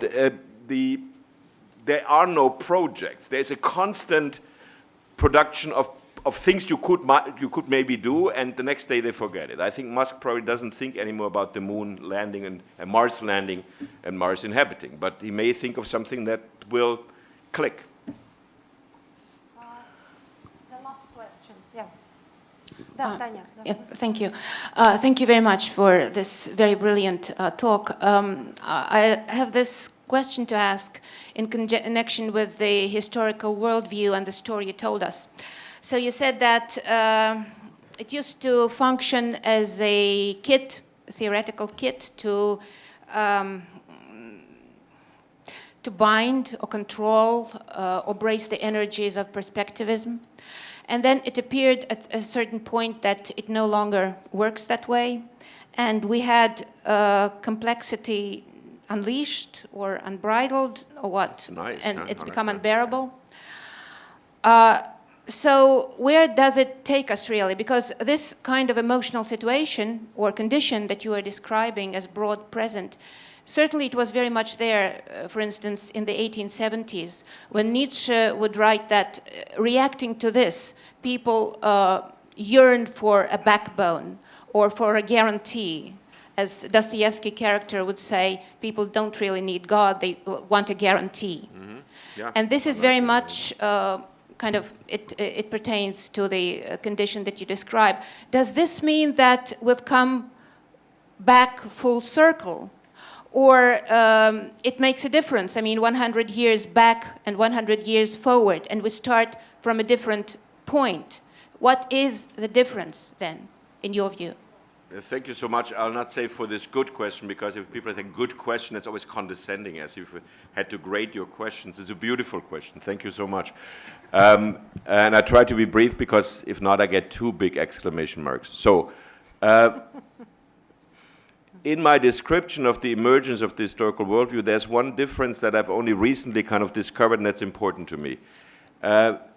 The problems that I'm describing, I mean, what I described, for example, as the epistemological horror vacui, they were really lived. I mean, Kleist had this problem, right? I mean, Kleist was in a depression after reading Kant, and he didn't like this multi-perspectivism, and there are many, many others. Yeah? Or Diderot was obsessed to find out how the way he could see a painting would be compatible or not with touching the painting, for example. So these were what I have described solutions, and I think I mentioned that briefly, but it is not important, were not achieved as solutions. Yeah? I'm saying Hegel did not choose to write the phenomenology of the spirit as a narrative in order to solve the problem of polyperspectivism. That's just, you get my point? I mean, retrospectively, we can say this shift, which is multiple between 18 and 1830, to narrativization. I mean, this is what Michel Foucault in Les Mots et les Choses refers to as historisation des êtres. Yeah? Everything is being narrativized. This was not, people just did that. You get my point? So, and yet, this is the second point, the moment that all of a sudden this narrativization becomes the object of critique, and this is Lyotard. I don't think Lyotard saw the consequences of that, yeah? But if you pull that cork, all of a sudden, many, many things are happening, and a complexity is emerging that, and this is my second point, and this is important, I find this complexity of the broad present highly ambiguous. Yeah? The fact that the best friend of my 8-year-old granddaughter is a little girl whose genitals are male, and that the entire village in Bavaria, including the village priest where they're living, is rejoicing that this is possible. I mean, you know, at age 70, you ask yourself, what positive things happen in your lifetime? This would be one of the great things. This is amazing. This is an addition of liberty that is absolutely fantastic.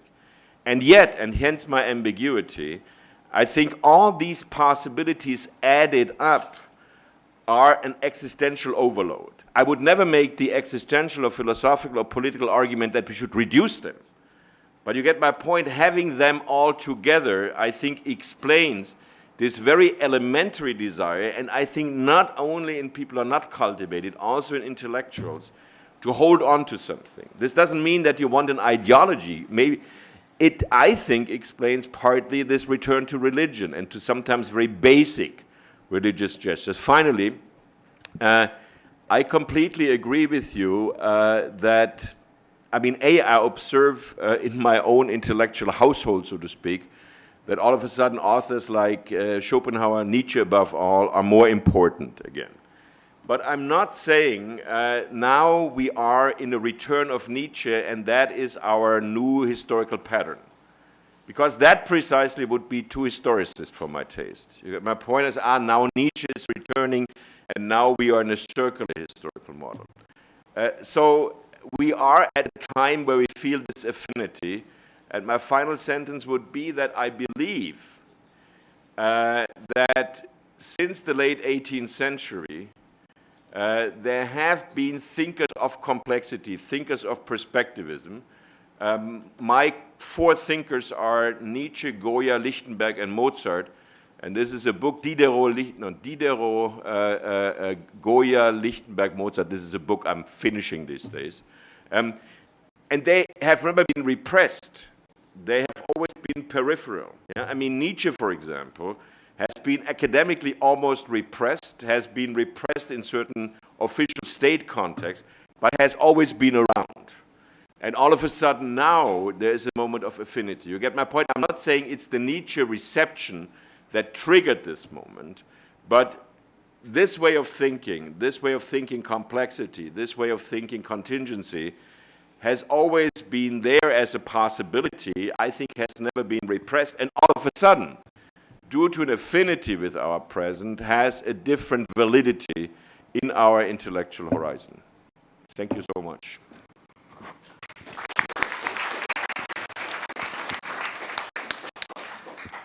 Ну что, мы продолжаем нашу конференцию. И я хочу пригласить следующего докладчика, Андрея Олейникова, с докладом «Анахронизм и современность».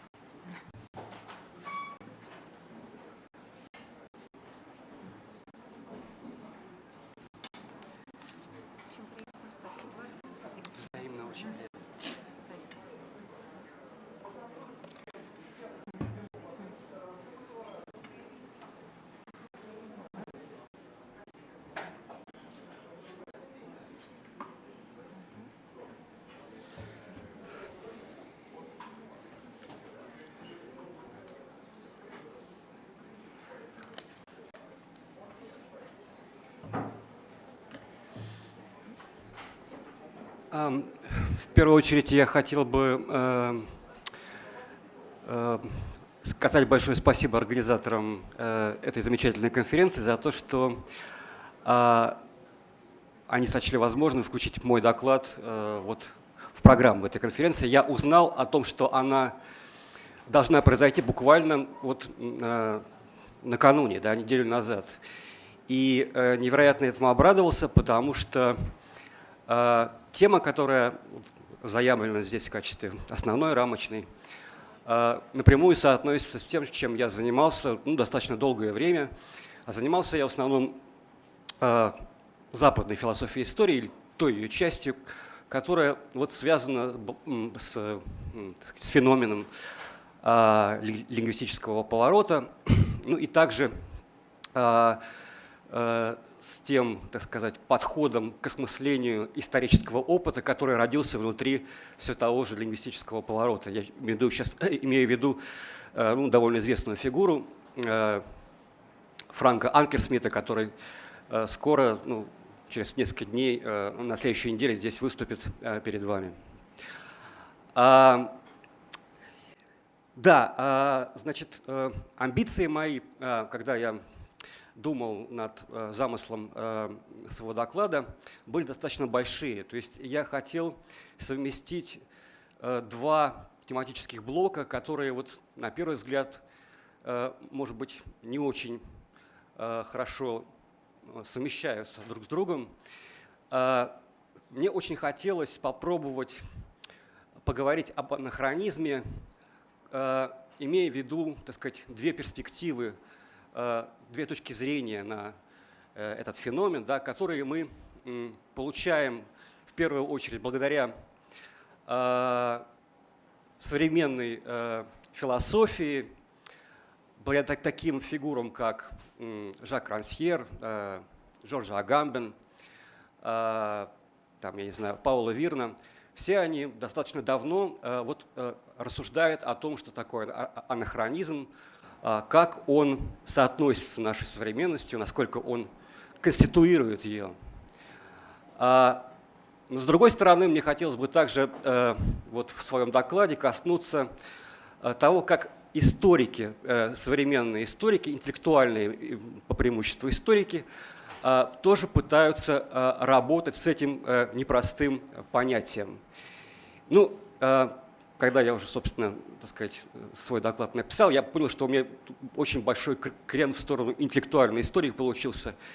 Я думаю, что это не очень страшно в результате. Мы не боязливые. Да. То есть, в конце концов, что касается современности и философского, так сказать, в строгом смысле осмысления анахронизма, да, это можно будет уже в режиме дискуссии как-то обсудить.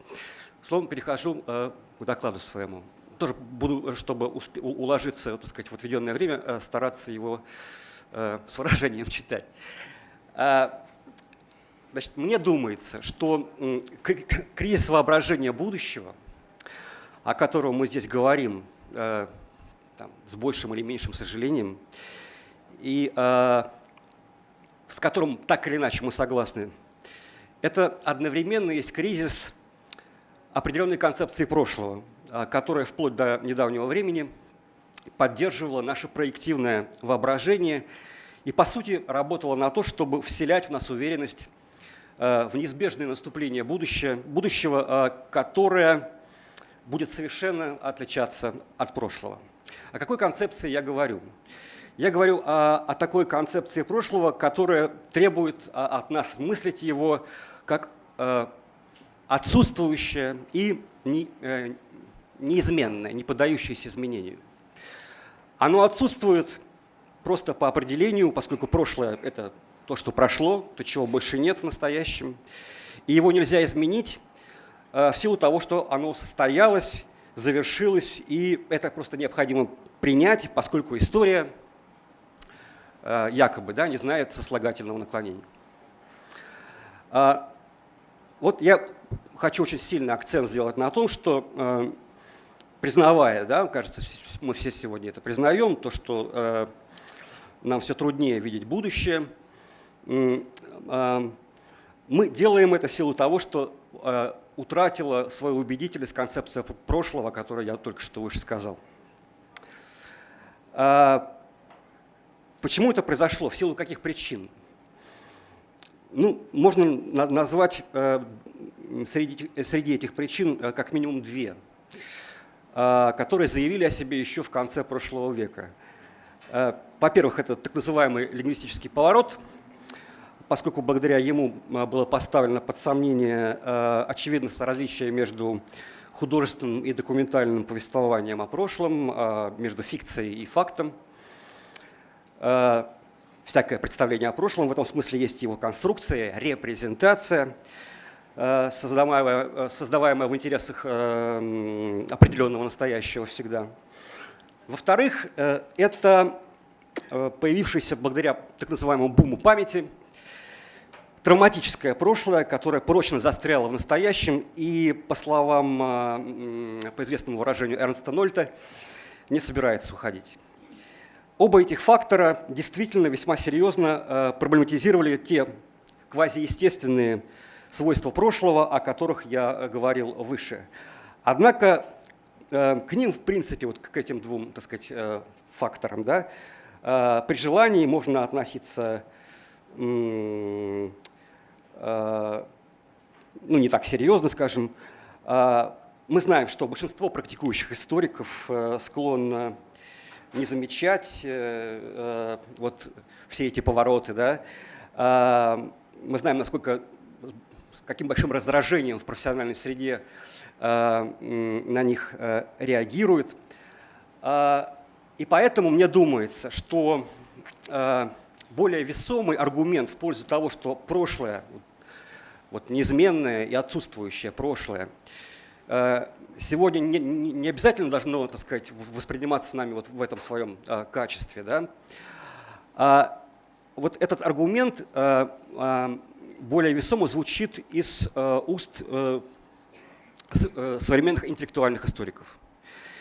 И суть этого аргумента кратко можно представить таким образом. У прошлого есть тоже своя история. И отнюдь не всегда оно было таким, каким мы привыкли его воспринимать, благодаря историзму и профессиональной историографии XIX-XX веков. Кто из историков сформулировал этот аргумент в том виде, в котором я здесь его воспроизвел? Это сделали два американских интеллектуальных историка. В первую очередь это Константин Фазелт, который написал в 2004 году работу «The Limits of History», и Захарий Шифман, у которого в 2011 году вышла работа «The Birth of the Past». Первый из этих историков, то есть Константин Фазелт, показал, что образ навсегда ушедшего и необратимого прошлого обязан своим происхождением политическому изобретению, сделанному на заре нового времени гуманистами и реформаторами церкви, которые оспаривали универсалистские притязания папства и Священной Римской империи. И это изобретение есть не что иное, как анахронизм. То есть идея категорической несовместимости порядков прошлого и настоящего, идея качественного различия между прошлым и настоящим. В чем состояли преимущества этого изобретения? В том, например, как показывает тот же Фазелт, что с его помощью известный немецкий ученый, живший в XVII веке, протестант Герман Конринг, его считают сегодня одним из основателей статистики и вообще теории государственного управления. Он мог утверждать, что Священная Римская империя фактически больше не существует. То есть задолго до того, как она была упразднена юридически в 1806 году, Конринг отказал ей в фактическом существовании. На каком основании? На том основании, что сегодня, по мнению Конринга, у императора Священной Римской империи нет никакого права считать себя доминус мунди, то есть хозяином мира. Это право признавалось за ним внутри определенной традиции истолкования кодекса Юстиниана, а именно авторитетной школы постглоссаторов во главе с Бартоло да Сассоферато, с которым по преимуществу и спорит Конринг в своем трактате. Император Священной Римской империи с точки зрения Конринга никогда не обладал даже таким правом, поскольку ни священный закон, ни естественный закон, ни гражданский ему этого права не давал. И кроме того, на взгляд Конринга, император Священной Римской империи фактически даже никогда не правил теми частями Германии и Италии, которые ее составляли. Ими правили германские короли, итальянские республики, итальянские государи. Если к титулу, положим, германских королей добавлялось звание императора, да, то это ничего не меняло в характере или объеме полномочий, которые у него были. Вот так рассуждал Конринг, рассуждал по сути как историк, прошедший, как минимум, да, школу Ранке, но живший за 2 столетия до него. Вот Фазелт специально подчеркивает, что, читая его текст, этот текст называется «Новое рассуждение о римско-германском императоре», сегодня мы ничего нового для себя там не открываем, поскольку его рассказ о средневековой Германии и Италии выглядит как вполне хрестоматийный учебный текст. Однако для своего времени он выглядел как очень опасное революционное сочинение, настолько опасное, что Конринг отказался признавать себя его автором. Оно было опубликовано без его согласия. И понятно, почему боялся, потому что оно было написано во время 30-летней войны и ставило под сомнение абсолютистские притязания Габсбургов. Разумеется, Конринг был, то есть не был, правильно сказать, первым и единственным автором, который выражал свои политические претензии на языке истории. И Фазелт в этой книге говорят о том, что в XIV-XVII веках происходит своего рода восстание историков, historical revolt, в ходе которого Марсилий Падуанский, например, читая Новый Завет, обнаруживает, что там нет ничего, что оправдывало бы верховенство папской власти. Лоренцо Валла разоблачает подложность Константинова дара. Матиус Флаций разоблачает лжеисидоровы декретарии и так далее. Словом, именно в это время, да, вот 14-17 век, происходит вот открытие анахронизма, о котором я выше говорил. Фазел подчеркивает, что эта идея несовместимости прошлого и настоящего была открыта в то время, когда была открыта идея государственного суверенитета, ну, плюс-минус, да, то есть совпадает с этим временем. Идея суверенитета, которая строится на примате территориальной целостности. Почему это важно? Потому что государство нуждается не только в пространственных границах, которые отделяют его от других государств. Оно нуждается также в темпоральных границах, которые отделяют прошлое от настоящего и тем самым освобождают его, граждан этого государства, от необходимости следовать тому порядку, который был по каким-то причинам одобрен их предками. Или даже ими самими некоторое время тому назад. То есть суверенная власть – это такая власть, которая заявляет о своей монополии на настоящее. Она утверждает примат настоящего над прошлым, утверждает автономию настоящего, его равенство самому себе. Вот эта мысль, мне кажется, очень интересной, и к ней я к финалу своего доклада обязательно вернусь. Но мне хотелось бы также успеть сказать о другой работе, упомянутой мною вместе с книгой Фазелта. Это книга Захари Шифмана «Рождение прошлого». Чем она интересна? Шифман, следуя во многом за Фазелтом, также считает, что нововременное историческое сознание рождается вместе с идеей анахронизма. Однако это рождение, с его точки зрения, произошло не сразу и как бы не на пустом месте. Ему предшествовал долгий период, когда прошлое не мыслилось как несовместимое с настоящим. К нему можно было обращаться, получать от него уроки, наставления или, напротив, адресовать ему свои упреки. Иными словами, речь идет о том прошлом, которое сегодня скорее следует называть практическим прошлым, в том смысле, в котором это понятие использует Хейден Уайт в своей последней книге «Practical Past». Сам же Шифман называет это прошлое living past, то есть живое прошлое. Мы видим его присутствие в античности, и даже для многих деятелей Ренессанса, которые прославились своим развитым историческим сознанием, оно сохраняло еще свою силу. Петрарка, например, мог не доверять Вергилию за то, что тот рассказал невозможную с его точки зрения историю о встрече Дидоны и Инея. А их любовная история – это, надо сказать, классический, то есть самый известный пример анахронизма, который в раннее новое время был осмыслен.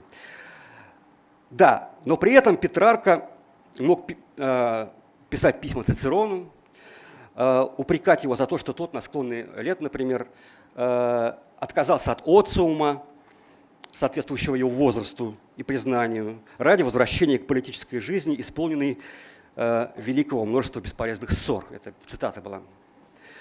То же самое можно сказать о Макиавелли, для которого чтение древних авторов превращалось в целый театральный перформанс, о чем мы узнаем из его знаменитого письма Франческо Виттори от 1513 года.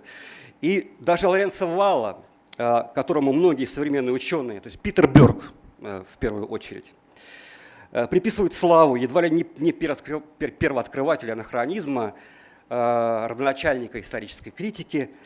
Он разыгрывает на страницах своего знаменитого трактата о подложности Константинова дара сцену публичного диспута, в котором он как автор напрямую обращается к императору Константину, к его сыновьям, папе Сильверсту и тому мошеннику, который выдал свой нелепый опус за жалованную грамоту императора. Иными словами, Валлу отнюдь не смущает, что эти люди давно умерли, он намеренно и обдуманно пользуется анахронизмом в своих риторических и, в конечном счете, политических целях. То есть пользуется одним анахронизмом, существующим в режиме living past, чтобы разоблачить другой анахронизм, указывая на прошлое, которое никогда не было living. Да? Итак, я коротко рассказал вот об этих двух замечательных работах Фезелта и Шифмана для того только, чтобы напомнить, что историческое прошлое не всегда было таким, каким оно стало восприниматься в XIX-XX веках, то есть отсутствующим и необратимым. Теперь мне нужно сделать прыжок в нашу современность, чтобы убедиться в том, что сегодня вот с этой концепцией прошлого тоже не все хорошо.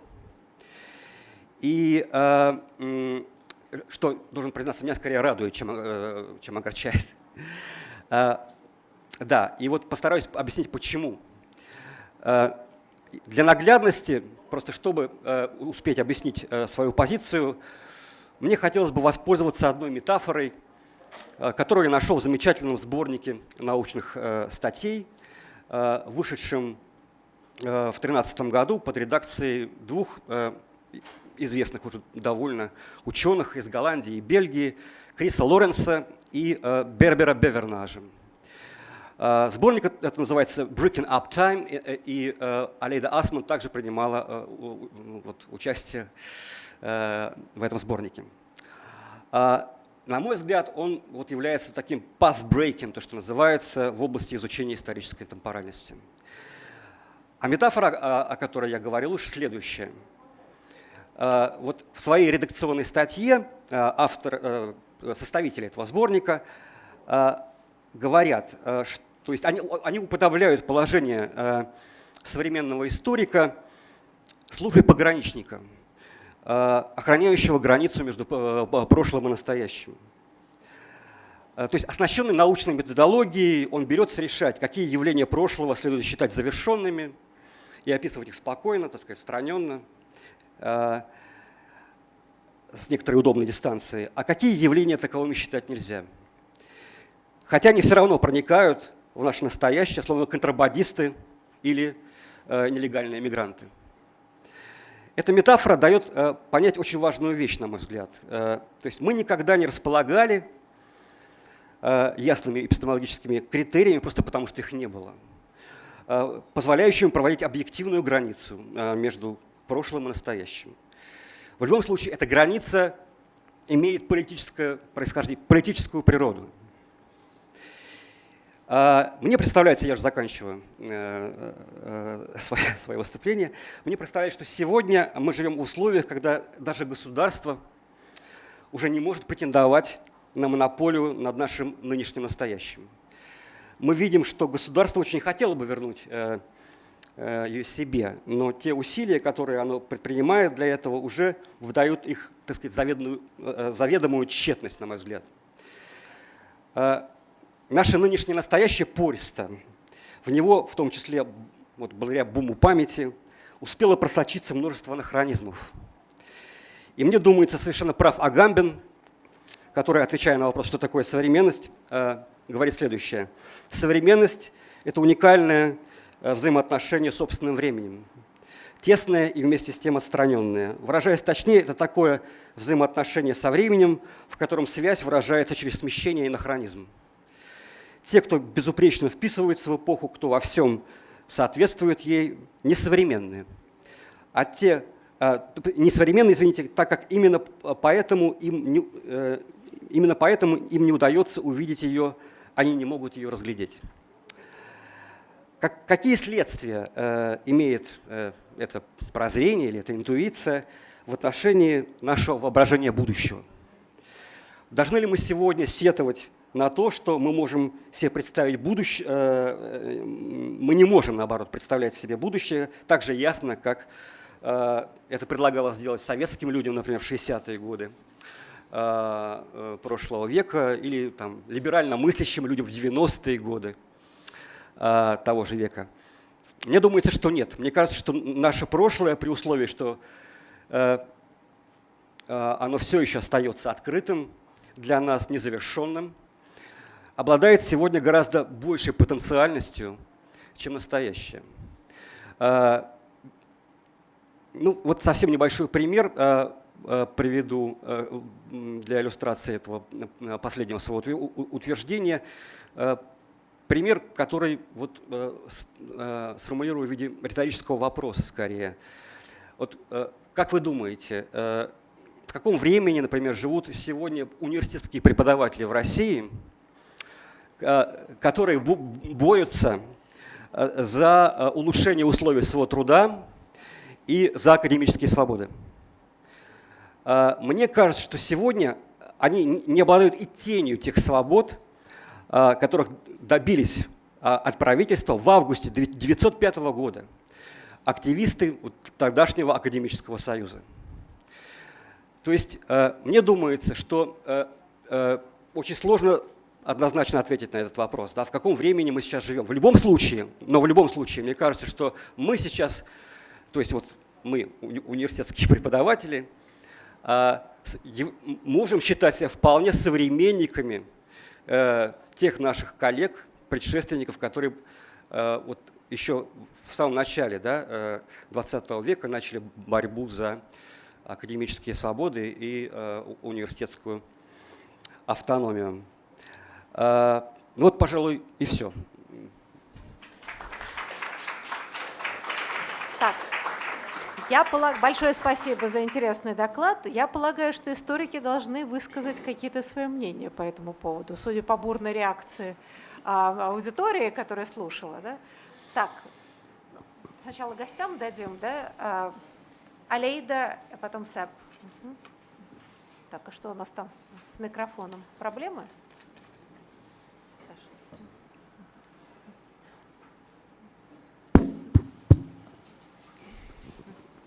Thank you so much for this really fascinating presentation on anachronism. Maybe we can use this term to better understand the old dichotomy between history and memory.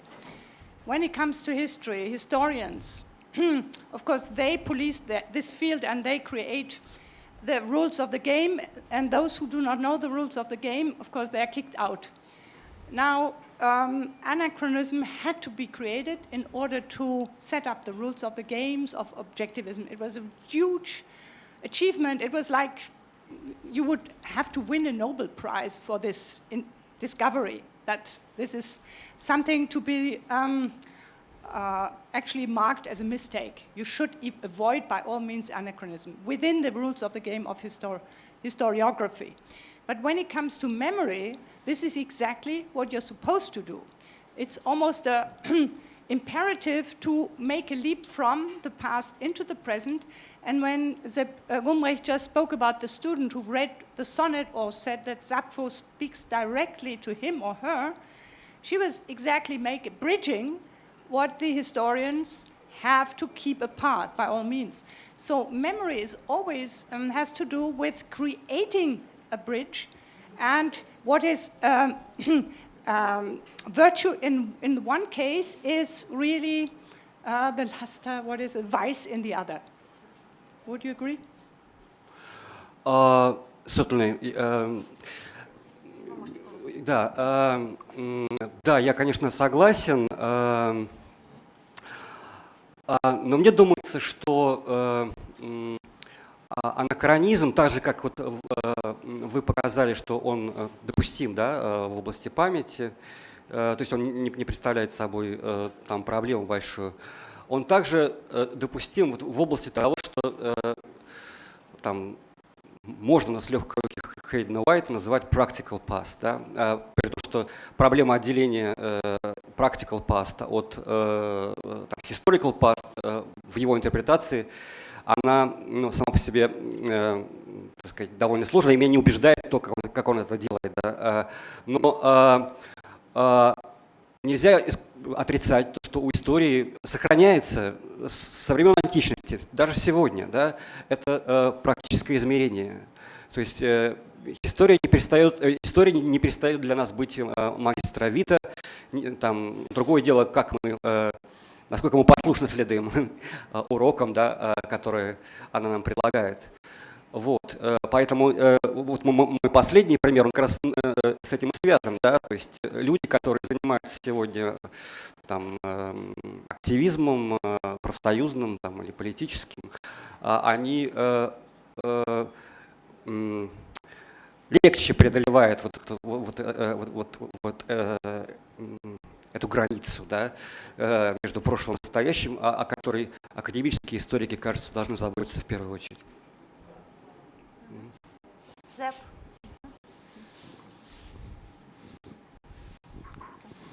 I want to continue with one question that Aleida already had, and I mean, I'd ask you to forgive me, but I will try to put it in the context of this description of the broad present, and would like to know what you think about it. And like Aleida, I want to thank you for this description of a segment of the present situation that I thought was very detailed and very strong and very convincing.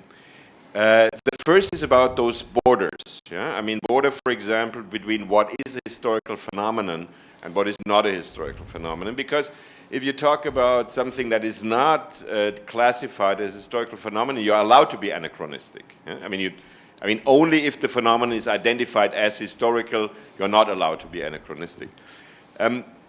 Would you agree that the problem today, so this is not the fault of Hayden White, but after Hayden White. Yeah? So with Hayden White, there was this liberty, you can write any kind of narrative and it will be history, and the greater the plurality, the better. Yeah? And that was, I can still remember that I was saying this was a liberation. This was fantastic and everybody was very enthusiastic. And 20 years later you thought, well, I mean, if you do that, you don't have an institution of history. Yeah? You don't have an institution of history. You cannot do exams. You cannot decide what is a novel and what is a good history dissertation, and so forth and so forth. And this is my point now, under the conditions of what I describe as the broad present, it is terribly difficult, if not impossible, to reintroduce convincing distinctions. I mean, convincing distinctions in the sense that they can be institutionalized.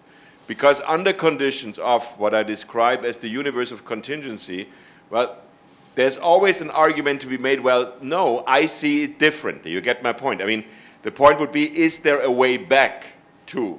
I mean, in your practice, the way you do history, that can be very convincing, but the question is, could you run a convincing argument to introduce that for all historians in Germany, or for the Zunft, as they say in German, the guild of history worldwide? This is the first question. I mean, is there not a specific problem of going back to clear borders? Yeah? I mean, what you implicitly propose, I find interesting, convinces me, but there could always be somebody, and more than 30 years ago, would say, no, I see it differently. I have a different perspective on the fact.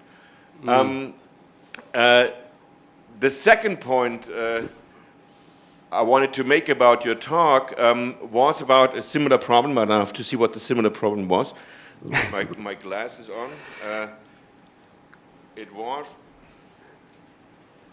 about you were saying the state today has a hard time, cannot introduce this one vision of history. Yeah? Let's say, for example, when for the first time ever a state with the name of Germany was founded, 1871, the Second German Empire, there was clearly a view of the German history. There had been a medieval empire, and this was now resurrected, and this was Germany for the second half of the 19th century. And, you know, many people embraced it.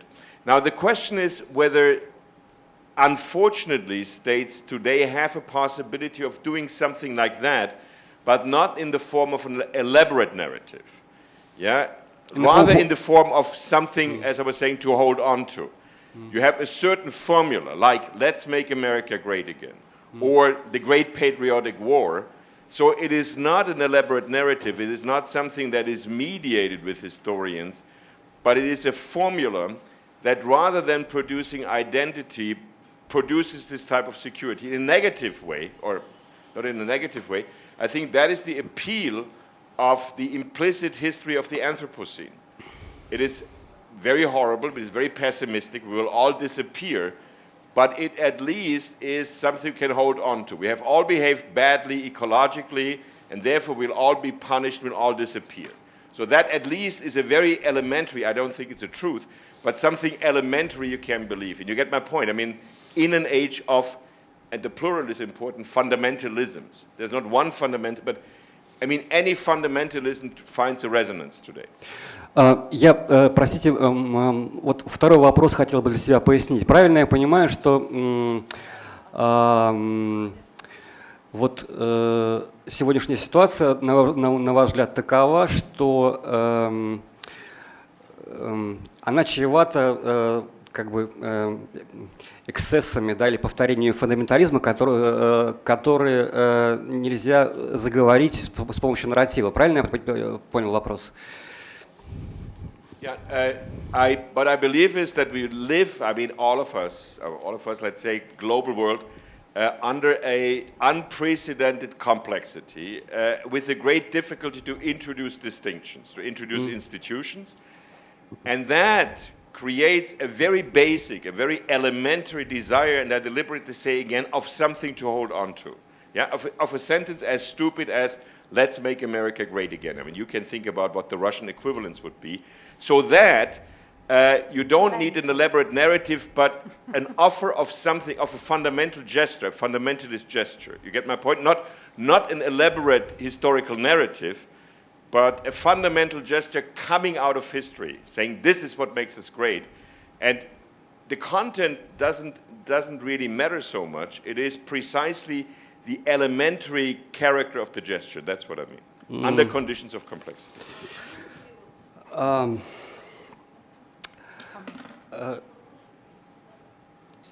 Да, ну, что касается более-менее.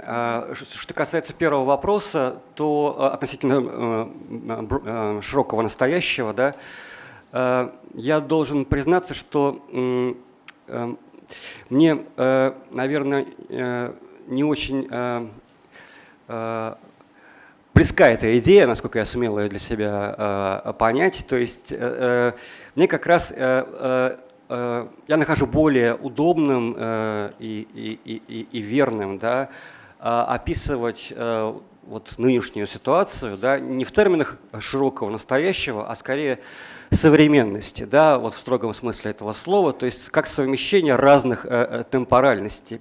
И это совмещение может устанавливаться через вот тот самый анахронизм, о котором я уже говорил. То есть это в принципе, то есть разумеется, да, это не моя идея, она уже высказывается там рядом философов в основном, не историков, а философов, да, вот и Агамбен один из них. Вот.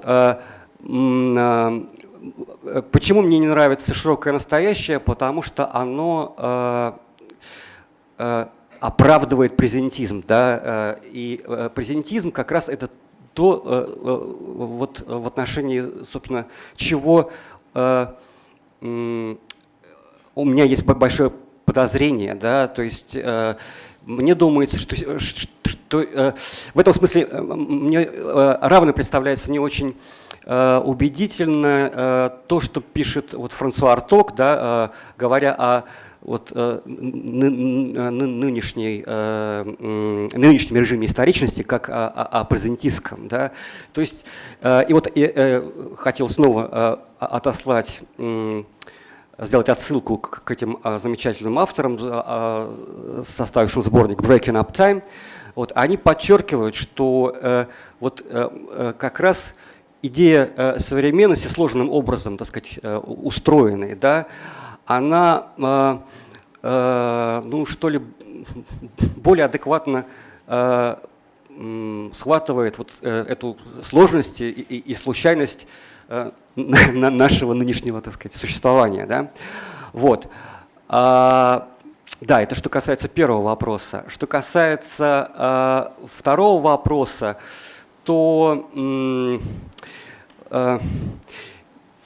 вот проецируя на то, что, опять-таки, я понимаю в связи с этой идеей анахронизма, мне думается, что вот такого рода нарратив, с которым может выступать сегодня Трамп, например, да, Let's America make great again, да, у нас тоже с этим нарративом некоторые политики... Да, да, все в порядке, совершенно верно. Да, да, да. В нем, в этом нарративе, да, как раз отсутствует вот то, что меня прельщает, да, то, что мне нравится в идее анахронизма. Да, то есть я предлагаю относиться к анахронизму как к критическому инструменту. Сегодня, да, он таким может для нас являться. То есть это не, что ли, этот инструмент всегда будет работать в пользу обнаружения так или иначе неаутентичного подхода к прошлому. Мы не имеем права, да, думается, сегодня, живя в нашей действительности, да, надеяться на какой-то аутентичный жест, да, на припадение там, каким-то истокам и так далее. Да. То есть нарратив – это вот тот инструмент, который как раз может обеззараживать, да, если угодно, вот такого рода интенции, да, фундаменталистские, насколько я сумел вас понять, конечно. Вот, чтобы привести пример, да, как это работает, напомню вам о фильме, о котором, я думаю, что вы все знаете хорошо. Да? Этот фильм вышел в 2000 году. Фильм Питера Уоткинса называется «Ля Коммюн», да? То есть «Ля Коммюн», то есть «Коммуна». Да? Посвящен он Парижской коммуне. Он сделан на основании очень серьезных исторических исследований. Да? В воссоздании картины, в реконструкции, да? Вот этих улиц парижских периода восстания коммунаров, да, принимали участие очень серьезные историки. Но фильм сделан в откровенно такой анахронистичной манере, потому что там у коммунаров есть телевидение, например, да, равно как оно есть у версальцев. И там идет информационная борьба между ними. Да. В конце фильма, да, там журналисты телевидения коммунаров обращаются к восставшим и спрашивают их, да, вы придете в следующий раз, да, вот если, вот, так сказать, возникнет нужда, да, выйдете на улицы. Они говорят, да, потому что мы выходили на них в 1968 году, в 1944, да, вот, то есть это говорит о чем? О том, что вот анахронизм позволяет, на мой взгляд, сохранять верность событию, ту верность событию, о котором любит рассуждать, вы знаете кто, да, Ален Базью. Вот. Спасибо.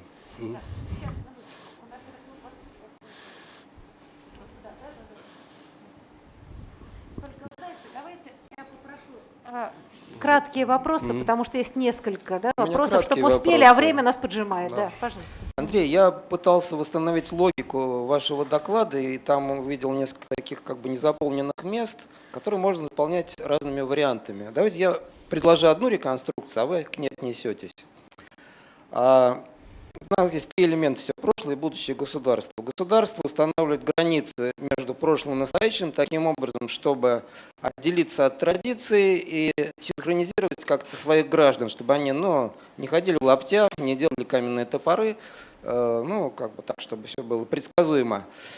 И, видимо, этим же механизмом задается и будущее. То есть, когда у нас сильное государство, у нас определенное прошлое и внятное будущее. Как только государство ослабевает, у нас начинает шевелиться прошлое и одновременно расплывается будущее, потому что оно теряет стабильность, становится вариативным, а при вариативности далеко не посмотришь.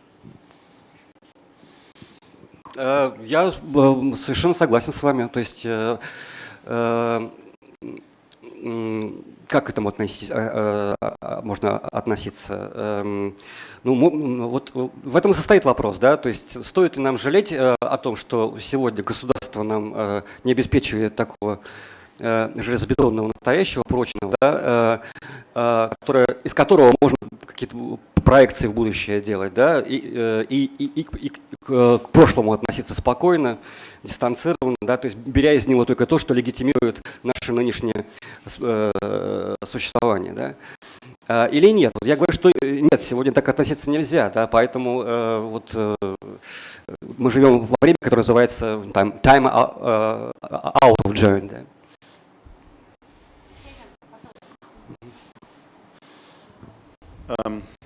Спасибо за очень интересный, насыщенный доклад. Я вот тоже вот хотел обратиться к этому моменту в докладе насчет государства, потому что мне кажется, и это своего рода продолжение вопроса профессора Асман. Мне кажется, мы немножко вот там теряем фокус, если мы переключаемся от историков к государству так легко. Государство уже в XIX веке, и это продолжается в XX веке, занимается иногда историей, но тоже иногда мифом.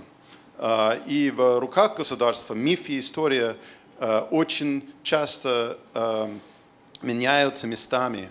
Для государства и для государственных риторик патриотизма мифологическое воображение, где анахронизм играет огромную роль, чрезвычайно важно. Да? Вот там мы можем в недавней советской истории вот обратиться к эпохе сталинизма, где вот у нас историческое прошлое царской России играет в роли, на самом деле, вот как предсказания или прогноза нашей будущей ситуации. То же самое вот и имеет место в современный период, где у нас вот всякие разные, вот, как называются эти вот популярные фильмы, как это? Нет, не «Мыльные оперы», это вот «Мы из будущего» и «Мы из будущего 2». Вот это. Но тоже надо сказать, что не надо только обратиться к России. Когда вот ЦЭП говорит о том, что действительно мы вышли из этого режима, когда мы можем все коллективно участвовать в больших нарративах, это может быть в Америке. Мне кажется, в Соединенных Штатах давно вот никто не интересуется историей. Но я вот каждый год живу 2 месяца в Латвии, где чрезвычайно сильно сейчас как-то ощущение историчности, исторической нации. У нас есть коллективная память, коллективный нарратив. И там это даже не государство, которое образовывает это. Вообще вот это общенародный проект устроить мифологическую версию националистической истории, которая поддерживает нас всех. Так что я просто хочу вот как-то услышать, где анахронизм в этом смысле и как можно понимать это место анахронизма в нашем мире. Понимаете, я хочу сказать, мне кажется, довольно простую вещь. То есть анахронизм – это есть место приложения, да, или инструмент определенной политики времени. Вот. То есть история, академическая история, популярная история, любая другая история содержит в себе, так сказать, вот, в качестве очень важного элемента, да, политику времени. Вот это вот, есть такое понятие, да, я думаю, что вы знаете, о чем я говорю. Да? Politics of Time, вот, его начинает разрабатывать Йохан Фабиан, да, в своих антропологических работах, потом оно подхватывается уже историками, философами.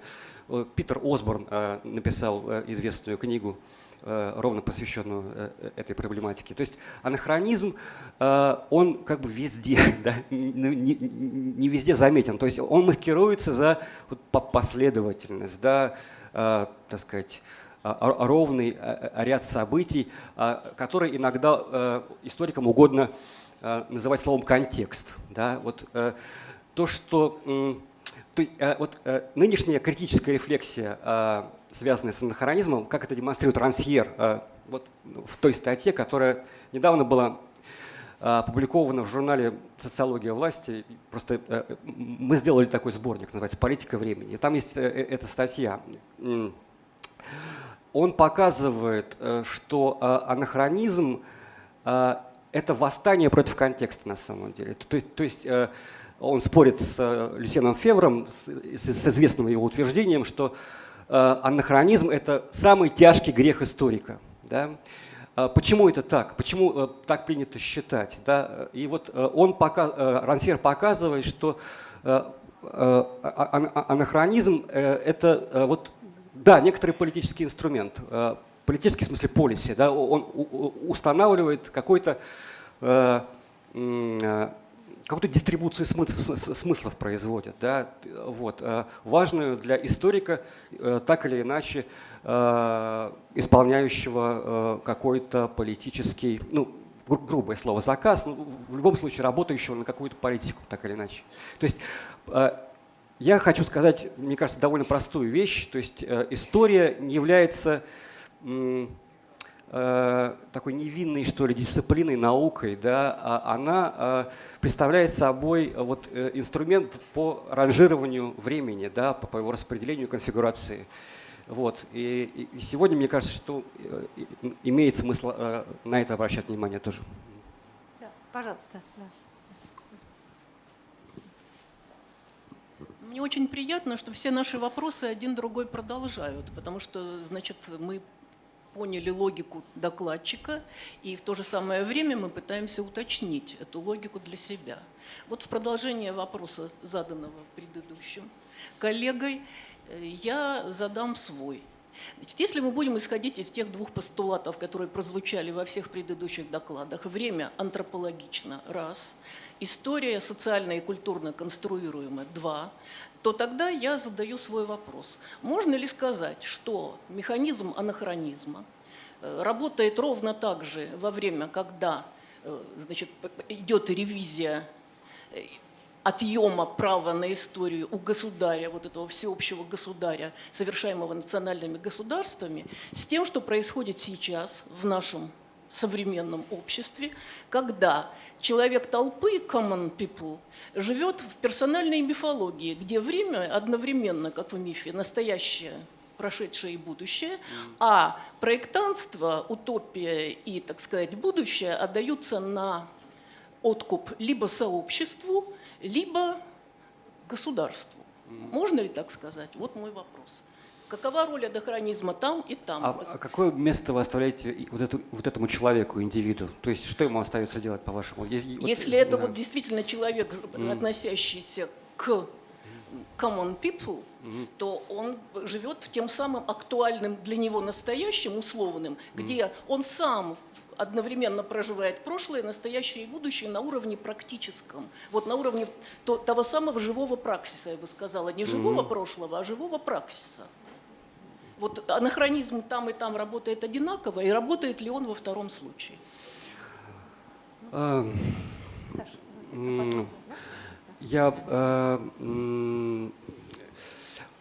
Мне сложно на этот вопрос ответить, одинаково или нет. То есть я не готов сейчас вам предложить вот пример положительной работы с анахронизмом, да, и противопоставить его отрицательной работе. Я вот говорю о том, что анахронизм – это инструмент в определенной политике времени, так или иначе. Да? Об этом можно отдельно специально подумать. Я сейчас боюсь, что вот не очень готов к этому. Но я подчеркиваю специально, что анахронизм – это очень удобный, важный инструмент вот для воспитания, если угодно, критического сознания. Да? То есть и в этом смысле, да, те люди, которые, вот, как я уже говорил выше, да, стараются припасть к корням, да, вот, добиваются, так сказать, как прямого диалога там, с наследием или традицией, да, они не знают, что такое анахронизм, и не будут знать. Да? Вот я пока этим ограничусь. Да, Сергей Глебов, потом, наверное, все. У нас иначе у нас еще один докладчик не успеет сказать. Да. Спасибо большое за очень интересный доклад. И у меня будет вопросы, комментарии, отчасти вопросы, комментарии к комментарию Кевина. Я должен сказать, что вот у нас тут небольшая группа историков, ограниченный контингент. И у нас создается очень интересное ощущение, что история, о которой говорят участники дискуссии сегодня, это не та история, которую мы практикуем, которую мы знаем как нашу дисциплину, и которую мы себе воображаем. Дело в том, что большинство позиций, которые сегодня высказывались, совершенно очевидно основаны на европейском материале, на евроцентричном понимании истории. Я далеко не убежден, что вот это ощущение, что у нас есть кризис прошлого, выражающийся в отсутствии будущего, что он будет для нас выглядеть точно так же, если мы включим в разговор, например, постколониальные исследования, радикальную деколонизацию истории второй половины XX века, радикальную экспансию исторического горизонта воображения. Если мы включим гендерную историю, и Кевин, по поводу того, что в Соединенных Штатах люди не интересуются историей, я далеко не уверен, что это так. Если мы будем говорить об истории рабства и расы, то это один из ключевых тематических фокусов исторического сознания в стране. То же самое с гендерной историей. И в этом смысле создание границ, которые якобы поддерживают историки, признавая или не признавая что-то историческим феноменом, это представление конца XIX века. Большинство историков сейчас вполне способны говорить, например, о проблеме миграции, и говорят о ней, используя арсенал, используя языки аналитические, выработанные в процессе исторического анализа. Я не уверен, что я смогу это сформулировать как вопрос, но вот я бы хотел зарегистрировать такой комментарий, пригласить вас отрефлектировать. Спасибо. Спасибо большое. То есть я ваше высказывание понял таким образом, что историки не только озабочены тем, чтобы отделять прошлое от настоящего, но они еще вооружены сегодня, да, инструментами там, социального анализа, да, там, историки экономического анализа и так далее. Я никоим образом с этим спорить не буду, конечно. Да. Я в данном случае скорее вот, предложил на вот, общее, так сказать, рассмотрение, да, тот опыт, который состоялся тоже среди историков, среди интеллектуальных историков раннего нового времени. Да. Вот я ссылался на двух этих авторов, это историки, не философы, да, которые любят заниматься, ну, то есть они к этому склонны, можно сказать. Да. Но в принципе Фезелт — это историк там, средневекового права, там, да, а Шифман, Шифман в большей степени так, классический историк идей. Вот здесь такая рефлексия происходит. Ну, а что в этом, так сказать, плохого? Да? Может быть, не всегда нужно об этом задумываться, да, об анахронизме, если речь идет там, о выяснении важных вопросов, связанных там, с социально-экономической теорией там, или гендерной историей. Хотя гендерная история как раз очень востребует это понятие анахронизм, между прочим. Вот. Квир-история тоже востребует сегодня. Я могу привести примеры. То есть оно сегодня очень вот в такой критической историографии, да, или там, культурной, интеллектуальной истории очень часто используется. Вот, поэтому, ну как тут быть? Ну не знаю, надо как-то уметь находить общий язык. Так, последний краткий вопрос, да, и к следующему. Я хотела бы различить, Андрей, это я. Да, Ольга. Угу. Ваш анализ и ваше отношение к этому феномену. В продолжении в основном того, о чем говорил Сет. Потому что то, что история может оказываться и, как правило, оказывается инструментом политики или каких-то политических заинтересованностей, осознанных или неосознанных, очевидно. И меня больше привлекает то, о чем сказал Сет, когда сказал, что Хайден Уайт 20 лет назад и сегодня – это разные ситуации. Потому что тогда это свобода, а сейчас это скорее проблема невозможности ввести разграничение. Неужели вы не видите в этом проблему, ну, скажем, феномен Мединского, да, с его диссертацией? Он вызывает у вас позитивное отношение, когда выясняется, что можно все что угодно, и любые анахронизмы, и что история не наука и так далее? Нет, конечно. Почему? Но я не вижу здесь вот того драматизма, наверное, с той степени драматичности. Вот я эту проблему так не воспринимаю. Да? Ну что такое? Это исключительно, так сказать, феномен нашей современной образовательной политики. Вот. продолжения идеи, вы не видите продолжения в той радикализации. Разве то, что говорит Мединский, не оказывается на самом деле радикализацией того, что говорите вы, что анахронизм – это позитивное явление, которое… То есть я сама, слушая себя с некоторым удивлением, Нет, потому что я всегда считала, что это проявление свободы, и это очень нет. здорово. Категорически нет. Да, то есть я с этим категорически не согласен, да, и постарался уже привести какие-то аргументы в пользу того, что это именно с помощью анахронизма можно и нужно, да, отстаивать именно критическую позицию. Да. Вот. У Мединского там не наблюдается там так сказать, и близко, да, понимание анахронизма в том качестве, о котором я говорил. Он просто пользуется, он просто создает удобные картинки прошлого, да. Он значит, грубо оскорбляет тех, кто напоминает им о том, что есть архивы, да, то, что там 28 панфиловцев, да, просто, да. Да, принципиально, да. Я уже исчерпал, да? Угу. Нет, я вот настаиваю на том, что Мединский про это ничего не знает. Ну хорошо, на этой оптимистической ноте. Да, спасибо. Мы благодарим докладчика. Да. Спасибо. И пригласим следующего докладчика, вступление которого последним, но он, как говорят англичане, not the least, да, Кевина Плата, с докладом «Упереться в стену. Перезапуски истории в эпоху Трампа, Путина и других».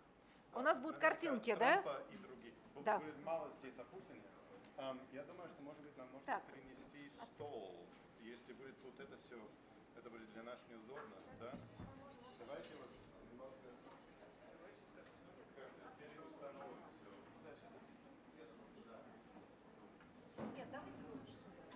Да? Хорошо. А вот это вот сработает со шнурами? О, так, отлично. Я думаю, достаточно места для…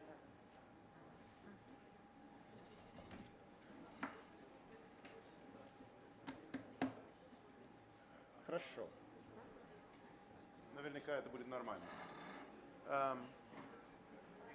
А можно урегулировать немножко тут? А вот теперь можно свет уменьшить.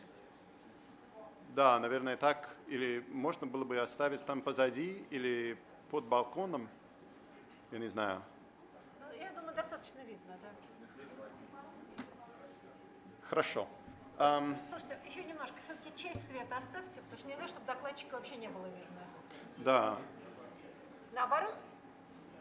Так, вот хорошо. Вот так хорошо. Так Всё, идеально. отлично. Что 25 минут. Я вот как-то очень старался сократить. Ну, больше 25, чтобы мы успели еще. Я стараюсь, да. Хорошо. Так, у меня своего рода эпиграф для начала.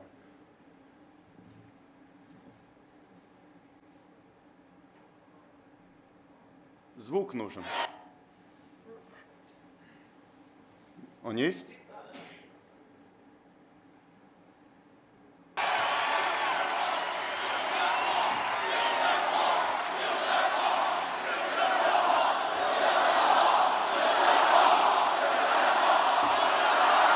Build that wall, build that wall, build that wall, build that wall, build that wall, build that wall, build that wall, build that wall. Так.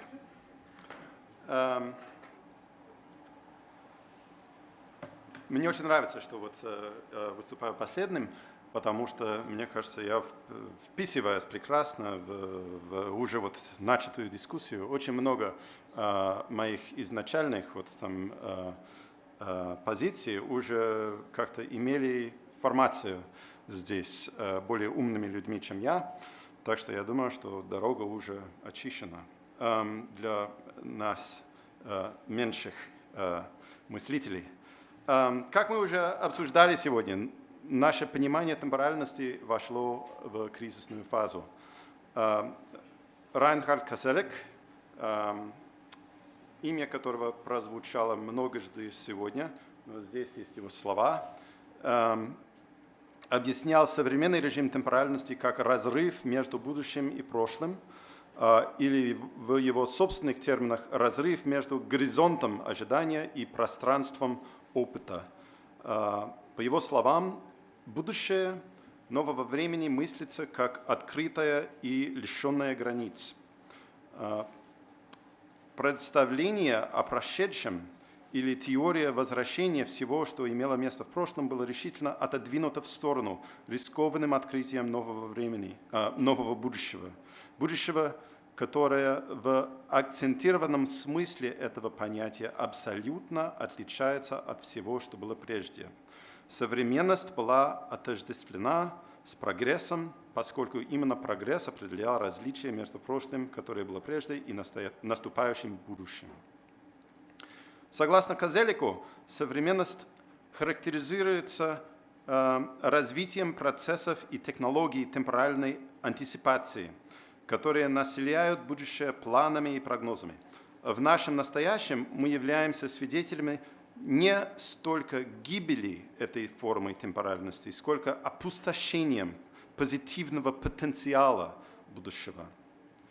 Все это, несомненно, связано с постепенным увяданием представления о позитивности изменений в эпоху, в ходе которой история в гегелевском смысле движения к реализации человеческой судьбы в материальной и политической реальности была объявлена законченной, если можно вновь поднять хорошо известный тезис Фукуямы.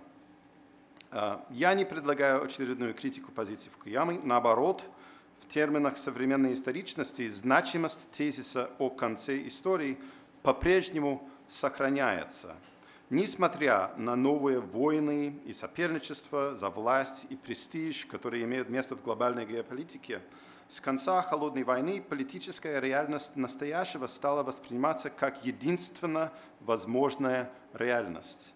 Единственный доступный проект будущего состоит в развертывании этого самого настоящего в будущее. Технологические изменения, естественно, не прекращаются, но лишь по внешней форме обновления Windows, а также новых моделей iPhones и Mercedes. Мы имеем дело с действительно нехваткой позитивных программ, качественных изменений к лучшему будущему. Наоборот, мы замечаем возросший уровень катастрофизма, связанного с будущим, и ожидания только возможных экологических, военных, экономических и других бедствий. Конечно, в предвосхищении дистопических сценариев будущего нет ничего нового.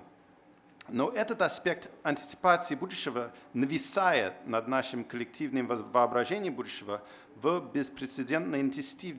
беспрецедентной интенсивностью. Поскольку позитивного предвосхищения будущего, которое могло бы уравновесить его, слишком мало.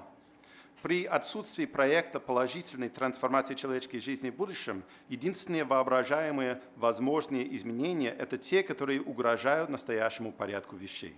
Даже наше страстное ожидание новой модели автомобиля, нового телефона или нового модного тренда носит оттенок тревоги, связанной с возможными последствиями развития общества потребления для окружающей среды. Ощущение риска оттеняет планирование позитивных трансформаций. В этом выступлении я хотел бы поставить вопрос, куда исчезло утопическое видение будущего. И в конце своего доклада, когда я вернулся к Трампу, его стене и тому, что она значит для нас, я предложу свой гипотетический ответ. Но перед тем, как я вернусь к современной темпоральности, я хотел бы предложить короткую предысторию. Я бы хотел включить в нашу дискуссию необходимый ингредиент, который, как я думаю, диктует направление нашего диагностирования настоящего. Мой тезис состоит в том, что тупик, характерный для современной политической темпоральности, не может быть продуман без одновременного рассмотрения пространства, без географического измерения. Козелек в своем определении говорит о пространстве опыта и горизонте ожидания. Таким образом, для теоретика именно они являются ключевыми метафорами, но только метафорами. Я хотел бы сделать более фундаментальное утверждение. В нашу эпоху утопическое политическое будущее может быть воображено только в глобальном режиме. Так что тупик, с которым мы столкнулись в действительности, есть тупик пространственного характера. И необходимость реального горизонта утопического воображения в настоящем соотносится с изменившимся в наши дни значением границ. Мое выступление будет иметь форму короткого сюжета, посвященного нескольким пересекающимся элементам социальной и культурной истории. Это коллективные эстетические программы, утопическая темпоральность, глобальное политическое воображение, развертывание тотальной войны. Логика этой стратегии станет ясной, я надеюсь, в ходе моего выступления. Так.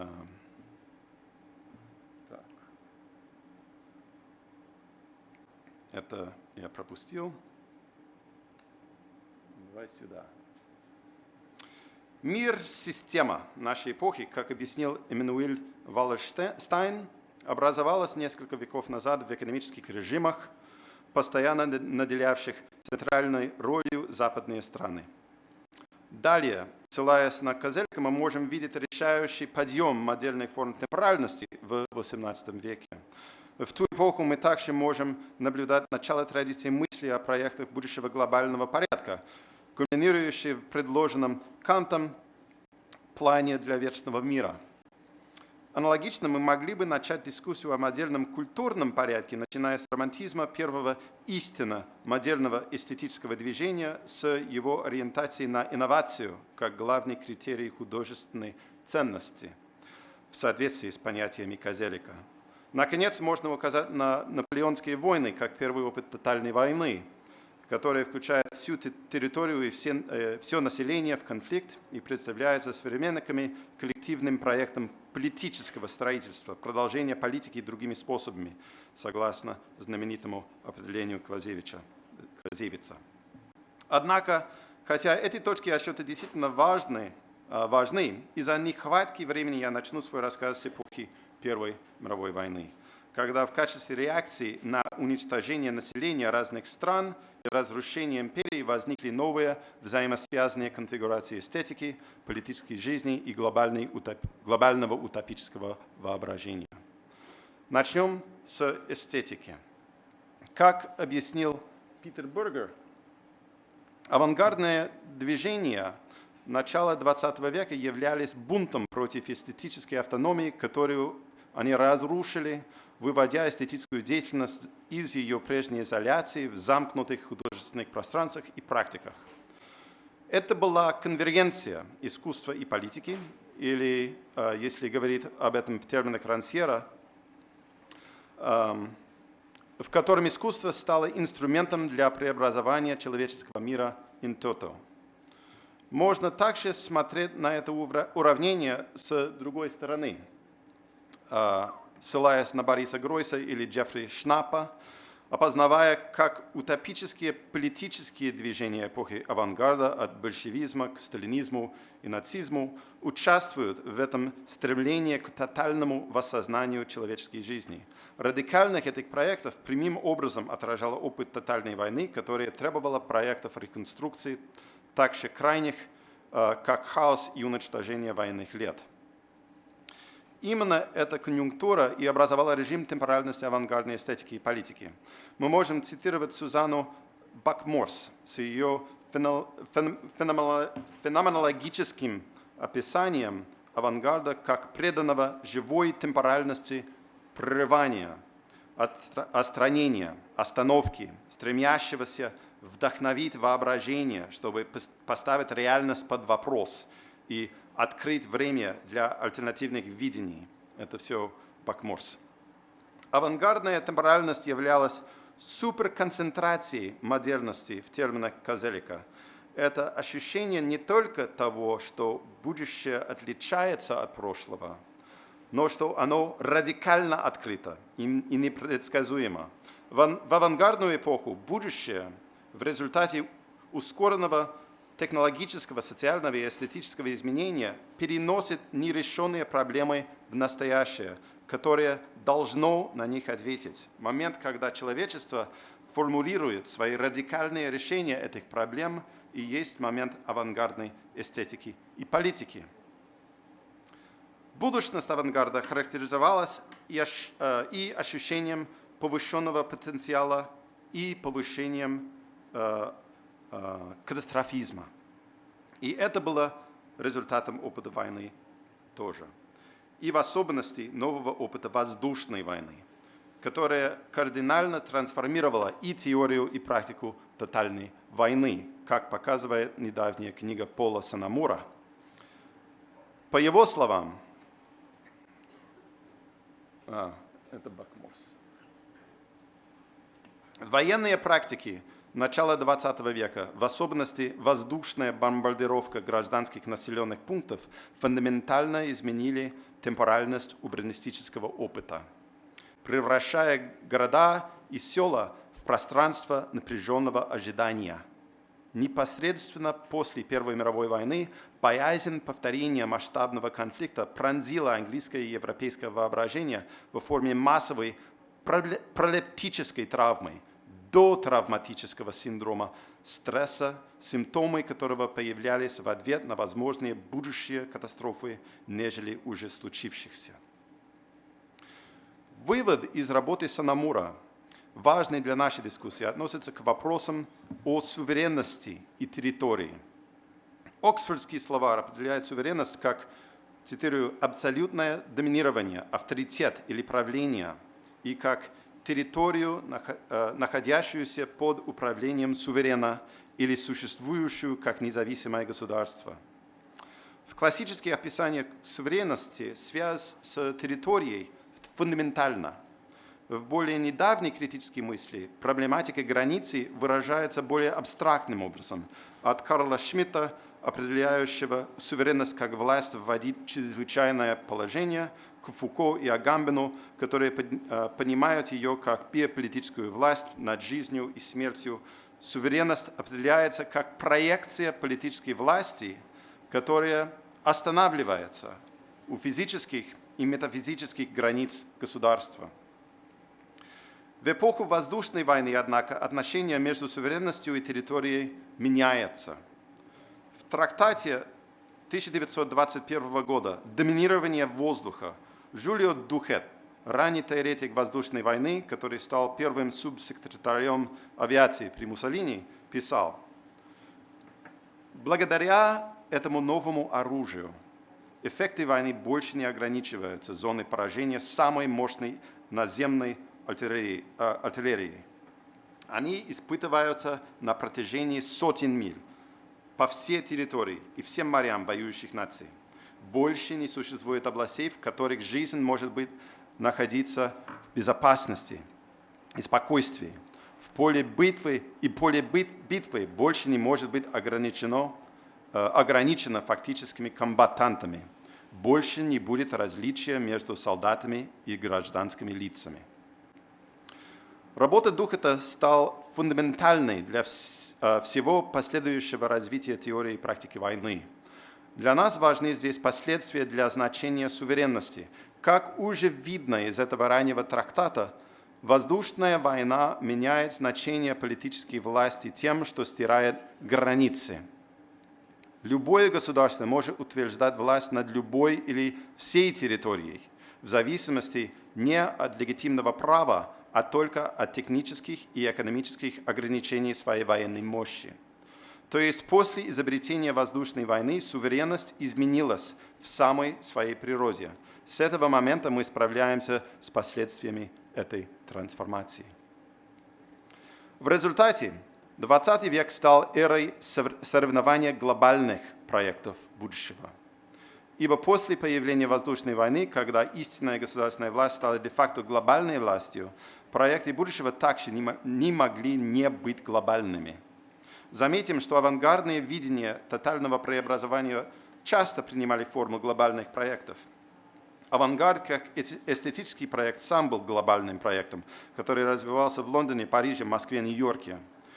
Во всех этих местах в начале века ощущалась темпоральность радикально открытого будущего.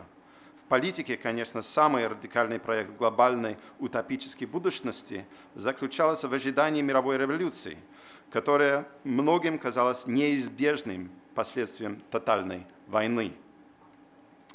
Но что-то случилось в конце 20-х годов с этой темпоральностью, ориентированной в будущее, и с географическим воображением суверенности. Мы можем еще раз процитировать здесь Бак-Морс, который описывает, как к началу 30-х годов в Советском Союзе авангардная темпоральность вытесняется другим режимом темпоральности, согласно которому вооруженный авангард партии подчиняется концепции времени, которая, пока он остается в власти, легитимирует свое собственное правление. Концепции времени, основанные на плане, который определяет значение будущего, в результате чего неопределенность и открытость времени колонизируются. Конец цитаты. Это конкурирующая версия темпоральности закрывает радикально открытое авангардное будущее. Но вы также могли бы принять во внимание в этой связи вторичное значение слова «план», «карта». В конце 20-х годов произошла советская идейная переориентация к строительству социализма в одной стране. Я покажу несколько из многих карт первой пятилетки. Этот поворот в сторону пространственного ограничения утопической проекции был отражением глобального явления. Конец 20-х и начало 30-х годов является свидетелем разделения Европы и мира на отдельные сферы – восточная, западная, центральная, коммунистическая, либеральная и фашистская, каждая из которых представляет конкретную политическую программу, каждая из которых проецирует свою собственную будущность. Будущее из формы свободного пространственного движения было сплющено в установленные программы, привязанные к определенным географическим локациям. Время превратилось в топографию. Радикально открытое будущее было заменено конкуренцией между конкретными видениями того, что будет. Связанные с отдельными географическими сферами, в своих будущих проекциях эти альтернативные программы были в равной мере глобальными по характеру и вызывали все более тревожное ожидание конфликта. Если будущее оставалось неизвестным, то теперь это было из-за неопределенности, какая программа, восточная, западная или центральная, победит. Поражение нацизма свело конкуренцию к борьбе между Востоком и Западом. В конце 20 века это противостояние известных конкретных программ было определяющей чертой коллективного воображения будущего. Вторая мировая война реализовала прогнозы Духета в отношении воздушной войны. Сначала в практиках интенсивных бомбардировок населенных пунктов, а затем в Хиросиме и Нагасаки. Послевоенная гонка ядерных вооружений гарантировала, что в мире будет доминировать мировые суверенные государства, каждое из которых наделено глобальной властью над жизнью или смертью. В результате сценарии будущего стали чрезвычайно ограниченными. Ожидалась либо победа одной или другой известной программы для будущего, либо полная катастрофа во форме ядерного апокалипсиса. С развитием холодной войны теория разрядки стала доминирующей структурой глобальной геополитики, и победа становилась все более и более невероятной, при уверенности, что вооруженный конфликт может привести только к катастрофе. Ближайшее будущее все больше и больше казалось простым продолжением настоящего. Если в 60-х годах многие по-прежнему представляли, что мирное соперничество между системами приведет к победе без оружия, то в 70-х такие сценарии потеряли убедительность. К этому десятилетию, напомним, программы для будущего, предлагаемые Востоком и Западом, несмотря на их различные риторические стили и идеологические окраски, начали выглядеть подозрительно похожими друг на друга. Общество потребления с множеством многоквартирных домов в современном стиле. Если в довоенные десятилетия программы Востока, Запада и Центра казались довольно несходными, представляя, по крайней мере, видимость альтернативных траекторий, ведущих в будущее, то к 80-м годам будущее обеднело. Оно сулило продолжение одного и того же до конца. И единственной оставшейся версией конца была версия апокалиптическая. Но что случилось с эстетикой за эти десятилетия? Как на Востоке, так и на Западе стремление авангарда в открытие будущего и к радикальному преобразованию человеческой жизни было заменено новыми формами диалектически усиленного подчинения эстетического политическому. На Востоке это привело к социализму, и на Западе к комодифицированному модернизму, который потерял свою утопическую энергию и погрузился в мистику или чистую абстракцию. Позднее наступление постмодернизма ознаменовало момент, когда эстетика полностью отказалась от радикально открытого будущего, так же, как политика отказалась от этого десятилетиями раньше. И это приводит нас к концу Холодной войны, когда неожиданно победила одна из этих альтернативных, но бедных программ будущего. Конец истории привел к исчезновению альтернативных утопических географий, или, иначе говоря, к глобализации. В 90-х преобразования географического и временного воображения шли рука об руку. Торжество либерального демократического порядка было объявлено как конец межгосударственного конфликта именно из-за исчезновения альтернативных программ будущего. Все, что оставалось делать, планомерно работать над открытием границ для торговли и человеческой мобильности, создавая все более обширные зоны либерализма. Европейский Союз был одним из самых вдохновляющих проектов, реализующих обещания глобального либерального порядка, но были другие. Что случилось? Почему после 2 десятилетий, проведенных в ситуации открытия границ, мы опять стали строить стены? Часто нашу теперешнюю ситуацию диагностируют с помощью термина «неолиберализм». Это справедливо. Мы создали мир, в котором единственная программа для будущего у государств, корпораций и частных лиц является конкуренцией по накоплению капитала. Мы развивали глобализацию, зная, что открытие границ для торговли хорошо для рынка.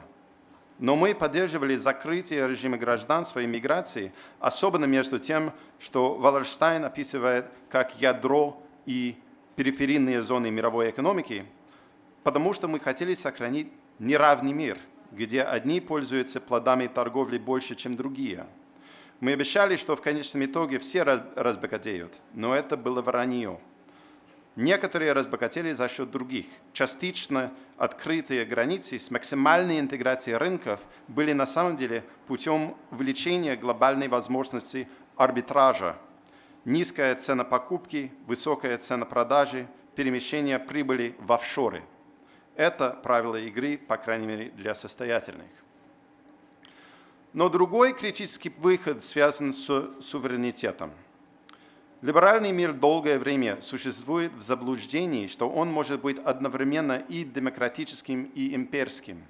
Дело в том, что со времен Второй мировой войны, но, возможно, даже с эпохи доктрины Монро, Запад гарантировал демократию для географически сконцентрированных немногих, платя за это цену тирании повсюду в западной зоне влияния, которая с 90-го года и является миром как таковым.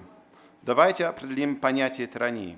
Это когда власть, которую ты не избирал, может тебя убить.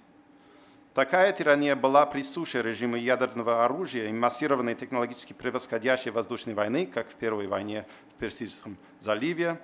Но, наконец, она приобрела совершенство в войне беспилотников, в которой метрополия не испытывает никакого риска, проецируя власть над жизнью и смертью на колонию. Беспилотник, поддерживаемый 16-летним разрешением США на использование военных сил против террористов, это заглавие, защищает демократию и справедливость в Нью-Йорке и Брюсселе тысячами секретных целенаправленных убийств каждый год по всему миру. Конец эпохи глобализации пришел не во форме террористического восстания колонизированных.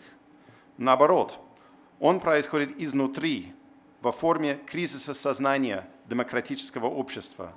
Победа Трампа не является результатом большего предвыборного бюджета. Клинтон израсходовал в ходе выборов больше него гораздо.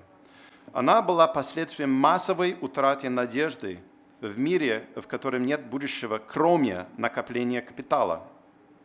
В идеологически инертной кампании, в которой ни он, ни Клинтон не могли представить будущее в качестве коллективного проекта для человечества, Трамп выбрал циничную альтернативу более смело, предлагая избирателям думать о себе за счет всех остальных.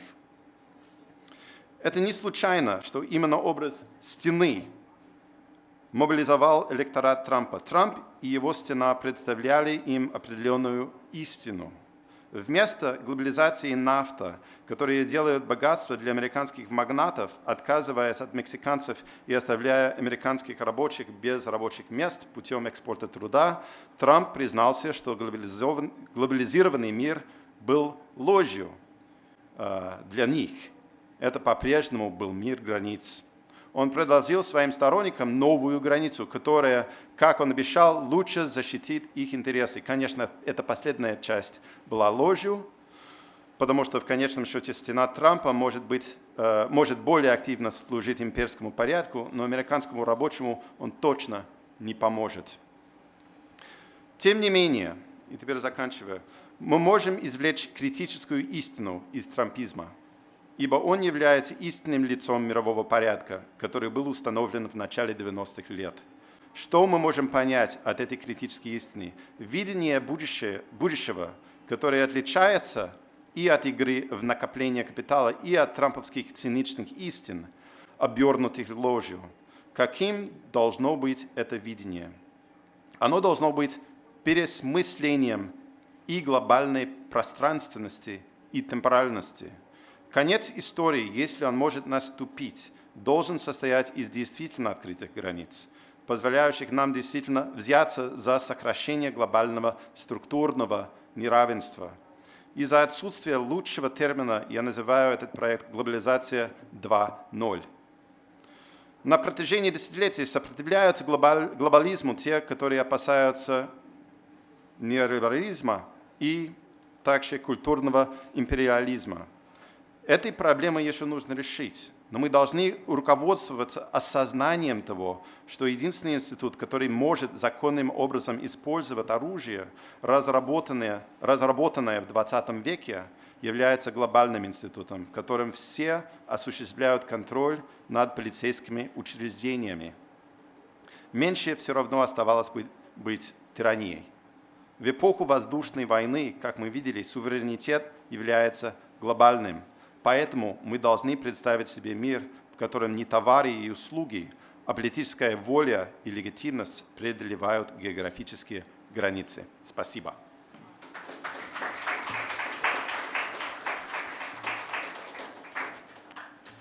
Так, отлично. Хорошо, начнем с первого ряда. Вперед.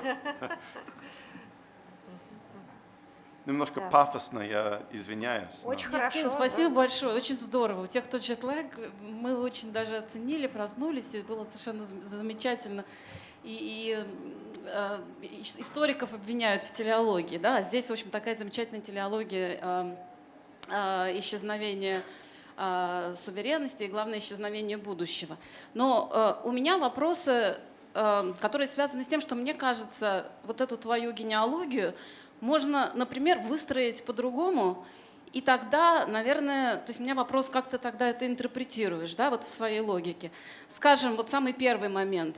В чем принципиальное отличие между воздушной войной и ее влиянием на эволюцию суверенитета и как бы вот созданием нового смысла глобализации и более ранней политикой империй, кроме чисто технологического. То есть империя — это экспансионистское государство, согласно там определенным трактовкам, которое преодолевает границы, которое, в общем, не считается вот суверенитетом и так далее. И вот в чем в данном случае принципиальная разница, кроме, опять же, технологической. Второй момент, там, 20-е годы, да, когда значит, авангард как живая эстетика существует, а потом, я так понимаю, в конце 20-х, начале 30-х он сменяется авангардом партийным. Но из того, что написали историки-ревизионисты, а после них культурный поворот, советская субъективность, мы как бы понимаем, что эти две тенденции сосуществуют в 20-е годы. То есть партийный авангард не появляется в 30-е, а в общем он заявляет свою гегемонную роль, которая проявляется однозначно в 30-е. Разделение мира в 30-е годы на как бы три такие части, где будущее уже более-менее закрыто: либеральное, коммунистическое и фашистское. Но, скажем, тоже разделение мира там, после Первой мировой войны — это разделение мира на империи и постимперские национализирующиеся государства. Империи в кризисе, государства национализируются, и в этом смысле будущее, вот с точки зрения этого разделения, оно открыто, оно как раз такой вот момент, направленный в будущее, плюс есть Советский Союз как affirmative action empire, и это вообще сфера эксперимента, у которой, наверное, аналогов нет, да? То есть это проект будущего. После Первой мировой войны деколонизация, и это, безусловно, проект будущего, который развивается параллельно с становлением вот этой вот советской такой системы, которую ты описываешь. И более того, если эту систему опять переписать как формирование модерности второго мира, то есть второй мир — это же не просто оппозиция первому миру, это же альтернативная модерность, это же, в общем, некий другой проект, который тоже формируется. В этом смысле, да, наверное, проект будущего, но и одновременно оно в какой-то степени предопределено. И третий мир, где будущее, в общем, открыто, и мы можем тоже дебатировать этот момент. И, наконец, то есть я как бы вот начиная с 80-х годов, когда ты говоришь, что и язык авангарда эстетически себя исчерпал, и политически будущее закрыто. Здесь я в большей степени склонна согласиться, я не вижу в данном случае как бы других альтернативных моментов, альтернативных объяснений. И вот отсюда, мне кажется, можно выводить как бы вот эту всю историю со стеной и с Трампом. Здесь работает генеалогия. И тогда у меня возникает вопрос в конце. Окей, а значит, для того, чтобы представлять будущее, нужен некий язык социального воображения. То есть авангард и авангардная эстетика перестала быть этим языком. История, как мы сегодня, значит, убедились, перестала функционировать как такой вот язык, по крайней мере, та историография, которая отлилась в канон и до сих пор существует как канон, не работает как язык социального воображения. И у меня просто тогда вопрос, а ты тоже, в общем, абсолютный пессимист? Или ты видишь какие-то варианты возникновения вот языка для социального воображения будущего? Ну, это очень много вопросов, и я попробую ответить на все. Многие из них, они очень справедливые. У меня, конечно, вот очень схематичная версия вот этой генеалогии, но я принципиально не вижу, на самом деле, что это вот как-то подрывает всю схему, это просто уточняет. Вот насчет империи, конечно, я начал с того, чтобы сказать, что можно было бы вот это развертывать с 18 века и видеть более как-то медленную как-то генеалогию развертывания тотальной войны и теории тотальной войны. Потому что действительно проекция суверенности вне территории государства – это давнейший факт как-то вооруженного конфликта. Да? Хотя, мне кажется, это справедливо начать вот эту дискуссию вот с начала 20 века, потому что действительно воздушная война открывает на самом деле этот вопрос. Когда мы имеем отдельные суверенные государства, которые вот между собой конфликтуют и вот как-то проецируют друг на друга, все-таки у нас есть ощущение, что есть как-то пространственное отделение между этими государствами, которое нарушается в конфликте, но которое сохраняется. Ситуация с сегодняшним режимом беспилотников это совершенно отличается, когда одно государство может убивать конкретного индивида в любом месте в мире, в любой момент. Ну, почти, практически. Ну, вот там несколько как-то часов, и тогда беспилотник прилетит к тебе. Это совсем как-то другой режим. И есть, мне кажется, планомерное изменение в технологии войны. И очень важный момент – это, конечно, вот воздушная война. Империя, я на самом деле не понимаю, почему империя, на самом деле это большой вопрос. Мне не важно, вот это империя или вот национальное государство, но империя, вот это вот суверенность большая, которая определяется по-другому, нету там нации, есть империя, но все-таки есть границы, есть вот там моя империя, и есть вот чужие империи. Я вот как-то здесь имею вот суверенную власть. Но потом будем говорить об этом. Авангард и 20-е годы. Конечно, вот Бахморс говорит о том, что есть это конкурирующие вот режимы темпоральности, то, что она называет авангардная. Это очень трудно перевести, потому что у нее vanguard и avant-garde, это вообще вот одно и то же по-русски. Но действительно, вот я думаю, что она права, когда она говорит, что побеждает одна версия к концу 20-х годов. И если думать о vanguard temporality как часть открытого поля в 20-е годы, тогда это, на самом деле вот это совсем другой момент, чем 30-е годы, когда у нас есть более или менее программированное будущее, о котором мы все знаем, все должны согласиться. Я не понимаю, почему Soviet subjectivity здесь имеет значение. Разделение мира, я вот пропущу это. Но третий мир, я думаю, что это вот и деколонизация, мне кажется, это прекрасная дальнейшая часть моего аргумента, но я не вижу здесь больших проблем. Деколонизация и холодная война на мировом уровне все-таки это соревнование между двумя большими проектами модернизации. Эти проекты проецируются на третий мир, и третий мир – это как будто вот клиент, который выбирает между социалистическим будущим и либеральным будущим. И есть, конечно, non-alliance, но non-alliance как-то это какие-то… Что?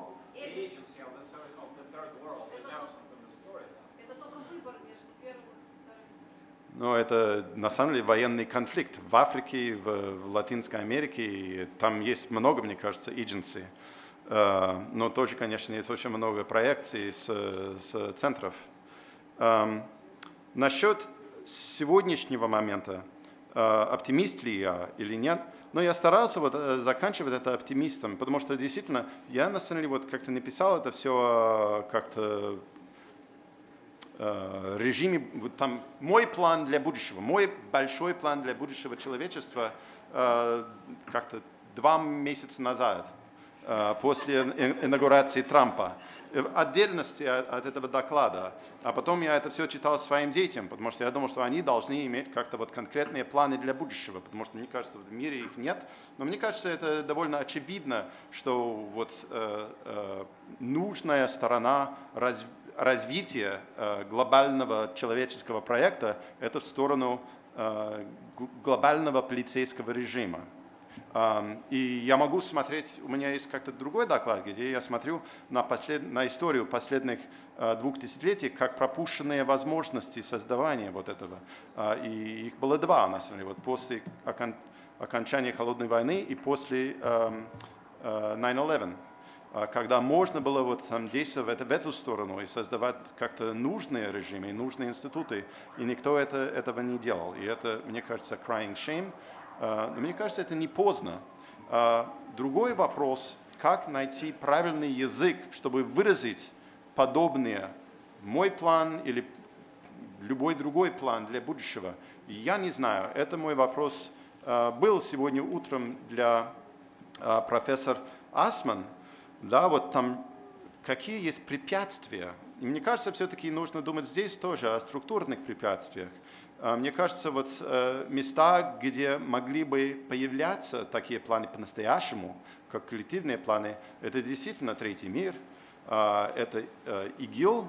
Есть такой план в каком-то извращенном смысле. Да? Вот эти планы появляются, но наша проблема структурная и пространственная, что есть огромная власть, все больше и больше власти в центрах, которые сидят в центре теперь не только как-то военной власти мира, но тоже вот Голливуда, СМИ, интернета, Гугла и так далее. Они вот контролируют, мне кажется, нарратив для всех. Как в этой ситуации, потому что как устроен наш мир, да, вот общество риска, кто рискует? Реально в нашем я рискую, как-то относительно состоятельный, белый, довольно высокий, не слишком старый, привилегированный американец, да? И я вот там, я сталкиваюсь с рисками в мире. Это риск терять то, что с другой стороны стены Трампа. И это определяет, мне кажется, политику Трампа. Почему политика Трампа побеждает? Это вот истина вот этой ситуации. Американцы защищают свои интересы. И они хотят защищать эти интересы. Потому что они видят мир как мир рисков. Всех этих неамериканцев, которые хотят так же богато жить, как они. Так, да, пожалуйста, да, по возможности краткие Since you вопросы. talked Russian to me, I'll talk English to you. So, I think what, Надоело акцент. no, but I want to connect with what we've been talking about. But one minor point is that I think when you have the closing down of the open horizons of the future, it has to do with the nuclear sovereignty, which is a very specific type of sovereignty, and we know books on that, right? And that's why I said, no, you don't bomb everywhere, because there is a nuclear sovereignty, and it's a big argument. But what you're talking really about is the fact that the future is determined by the competition of rival universalisms.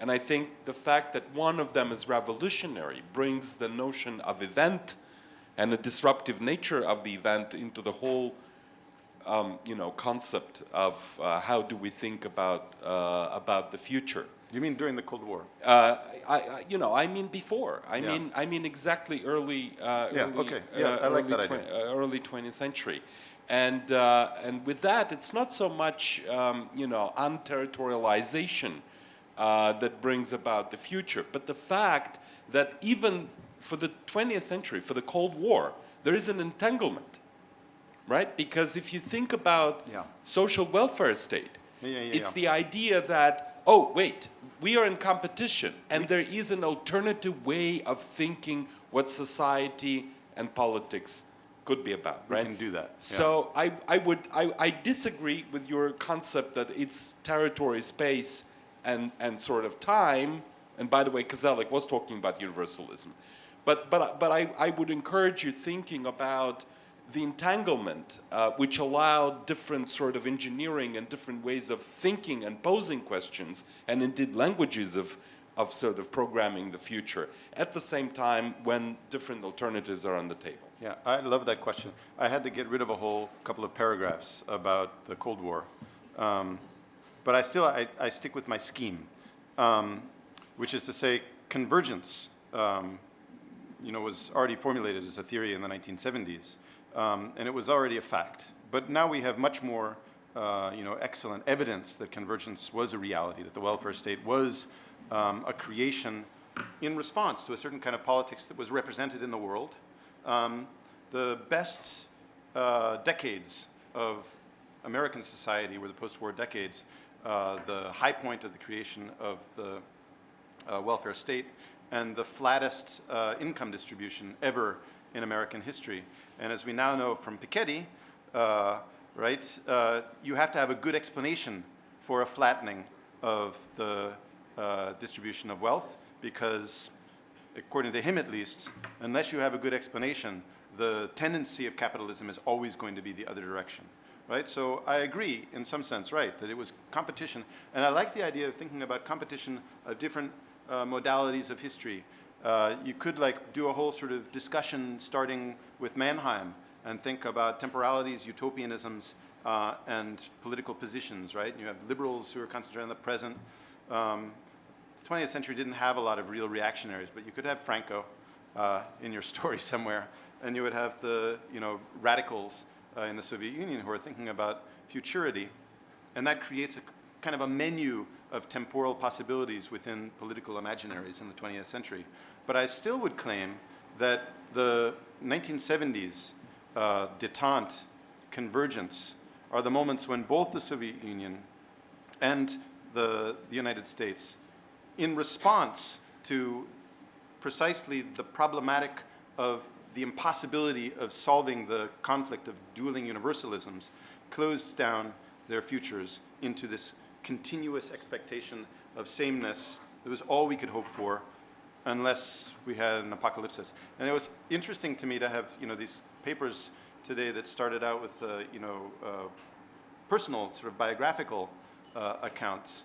I think this is closer to our biographies, right? This is the era that I grew up in, not the era of the post-war optimisms or latencies of trauma, but the era in which the only possibility was that everything is going to be exactly the same, very boring American suburbia. It's just going to continue forever, except that it was continuously also that we are going to have a nuclear war and all die tomorrow. Those were the two possible sort of temporal regimes that we grew up with. And I think that defines, in a sense, the possible political imaginaries of that era. There was no revolutionary project for the world. And there also was no liberal project for the world. It was just stick with the set, don't fuck it up. Так, вот молодой человек в конце, а потом Сэп. Сэп, I'm sorry, just young man, just Еще раз спасибо всем докладчикам. У меня на самом деле несколько простых вопросов. Первый вопрос касается и темы вашего доклада, отчасти авангарда, как мне кажется, затронуты. Заключается он в том, можем ли мы построить утопический проект будущего без отсутствия консенсуса относительно прошлого. Вы вначале заметили, что будущее – это некое развертывающее настоящее, следовательно, все фантазмы нашего прошлого развертываются также в будущее. Ну, авангард, как мне кажется, отчасти знаменателен тем, что у всех был некий консенсус касательно произошедшего. Это была некая буферная зона, отчет нового времени. Второй вопрос касается, опять же, проекта модернизации 2.0, который развертывается вне границ. Есть у нас возможность предусмотреть и каким-либо образом избежать тотальности этого проекта? Иными словами, имею ли я право на свое субъективное перверсивное пространство в рамках вот этого развивающегося модернизационного проекта? Если при условии, что я осознаю, что мое пространство перверсивное не должно расширяться, и в какой-то степени я не буду источником конфликта ну, вот с этим неким проектом модерности. А второй вопрос я не совсем понял. Это вот там...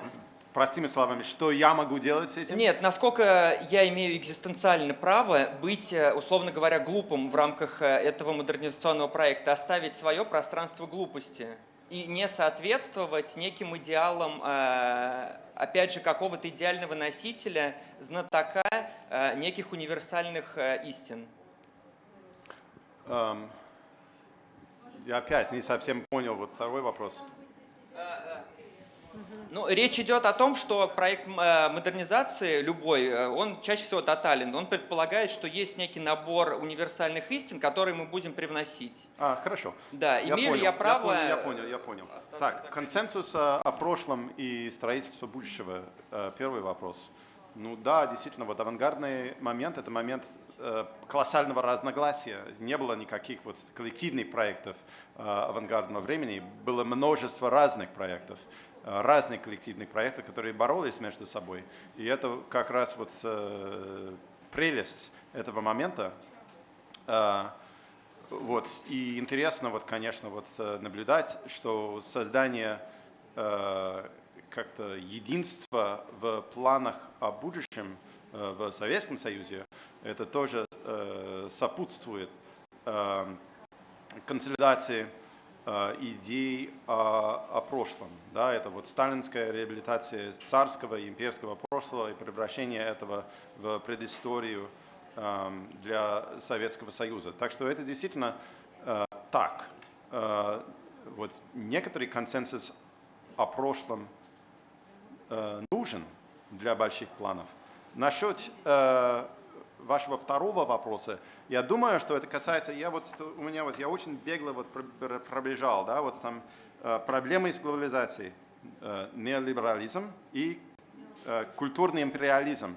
Но под культурным империализмом есть, мне кажется, еще как-то более мощные термины, которые мы могли бы вот как-то вывести. Это космополитские проекты. Да? Вот если мы хотим построить как-то глобальные полицейские режимы, тогда по каким правилам они работают? Да? Мы должны вот каким-то образом выработать новые механизмы соглашения разных ценностных и культурных систем в этом мире. И это, мне кажется, и есть самая большая вот проблема, которая предстоит перед нашим миром сейчас. Как понимать, вот, как найти космополитическую позицию, которая действует в ситуации, когда нужно принимать решения. Да, что по-настоящему нелегально. Если мы можем как-то наказывать, как-то применять этот беспилотник в любой точке, это кто? Вы будете вот решать, там, кто на самом деле преступники, кто нет. Это очень сложные проблемы, и я не говорю, что они простые. Все-таки, мне кажется, нужно подойти к этому. И последний вопрос. So first of all, I mean, I absolutely like that you're thinking big. I mean, nothing less. You taught me that, Sepp. And actually, I mean, I will also say, I will not qualify that. I find this history not only as a narrative, but your proposal, I find it somehow appealing. Now, my question is really about the status of what you presented. Yeah, I mean, within the scope of what has been discussed and presented since this morning, I mean, I would claim in the first place it was very eccentric, and in the second place, I mean, that's maybe too strong, but just to not to provoke you, but to provoke a question. It was an example for what had been declared since this morning as being impossible today. Yeah, I mean, so my question would be, I give you a couple of descriptors, and you can, I mean, either say they don't help at all. Okay, could one say that is the alternative story to the project of modernity? Secondly, could one say it would be the alternative story to the project of modernity in the Hegelian sense of a ruse of history? So in the end, now we can begin to see that everything we had thought was threatening, was evil, was bad, and so forth, is actually which ruse of history produced a positive effect. And by the way, and as a footnote, I love this remark about, I mean, how this, the origin of this, yeah? I mean, what you're talking about is depending on when you were growing up and how it is therefore very different from what I think is a common denominator between Nalaida and me. This is very convincing for me. Final question, that's the real question. I mean, is there a certain Hegelian or not Hegelian implication of, I mean, you haven't said that, but I was hearing that all the time, and maybe I was wanting to hear that. Is there an implication of necessity? I mean, can we now begin to see that this was how the Cold War, for example, had to develop, or this was how what I call the great age of ideology, I mean, entre deux guerres, 1918 to 1945, had to develop. Yeah? So, I mean, and I'm not saying, and if it is that, that would be negative. No, maybe if you play with that, that makes it even more provocative. Okay, so the status. I think, you know, maybe our diagnosis of the impossibility of, you know, future-oriented collective dreaming is a little bit premature, first of all. That's my suspicion. I think it might be generational as well. I see my students, and it's remarkable how quickly they change. Because if you had asked me this 10 years ago, I would have told you that American students at a place like Penn really have no future temporality at all. They really do think the future is absolutely just the continuation of the present. It's the only thing that it can be. And I don't think that they think that anymore. And it's not just the ecological activists, although there's a big sit-in going on for fossil-free University of Pennsylvania going on back at my university now. So the ecological activists are there, but there are also all kinds of other activists with all kinds of other programs, and some of them are very utopian. And then I look at my kids who are 14 and 16, and they also have like major utopian imaginings. So I think that the real sort of diagnosis, so I throw out my utopian imaginings in the spirit of my children, really, or in order to, in some sense, answer my students in their utopian imaginings of the future. I think that they're out there. I think that what we're really dealing with is actually structural problems of our societies, our political institutions, and the global distribution of media power. I think that those are the problems that now prevent the consolidation of political projects which answer the present age. So there's a little quixotic sort of aspect of my presentation, but I'm dead serious about it. I think that this is my project for the future. I know that there are other projects out there. I really think that the problem is more one of consolidation of various forms of future temporality or future-oriented planning into projects, and not one of the unavailability at this point of futurity. Hegelian and necessity. There is obviously a very Hegelian turn in the end of my talk, right? It's like, and maybe that's because I've just read too much Hegel, and I always tend to write in dialectics when I write history, right? It's like you tell this awful tragic story, and then you pull something positive out of it, which is the next stage or something, right? It's like maybe I'm just like a boring historian in that way. But on the more serious level of Hegelianism and necessity, I think no. I am, a dedicated hypothetical historian. I know that professional historians frown at this sort of thing, but I really think that thinking back, at least over the past 40 years, one can note real conjunctural moments where things could have gone very differently if there had been political will, if things had gone slightly different, or if events had gone slightly differently. And I'm always amazed at these sort of like, freak black swan moments, which managed to turn things in ways that were completely unpredictable. And Trump's election is one of them, but 9/11 was certainly another one. I don't think anyone in those planes expected that they would have success, or that they would have that sort of success in their horrible stage event that cost so many lives.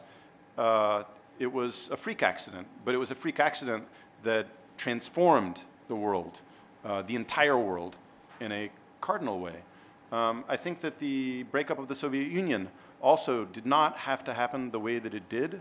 I think that the August Putsch was a crucial, transformative moment that did not have to happen. And if it hadn't, I think that the post-Soviet history could have been quite different than it was. So I think that actually human history is quite open, and that there is room for agency. There's also room for chance. So I hope that answers the questions. Замечательно. Вот на этой позитивной ноте мы закончим первый день заседания. Спасибо большое, Кевин. Ну что ж, спасибо. Мы заслужили отдых. Да, завтра всех жду к 11 часам, и будем рады продолжить. А участников и героического переводчика мы приглашаем на наш традиционный ужин. Действительно героического. Да. Не знаю, как она это делает. Я извиняюсь.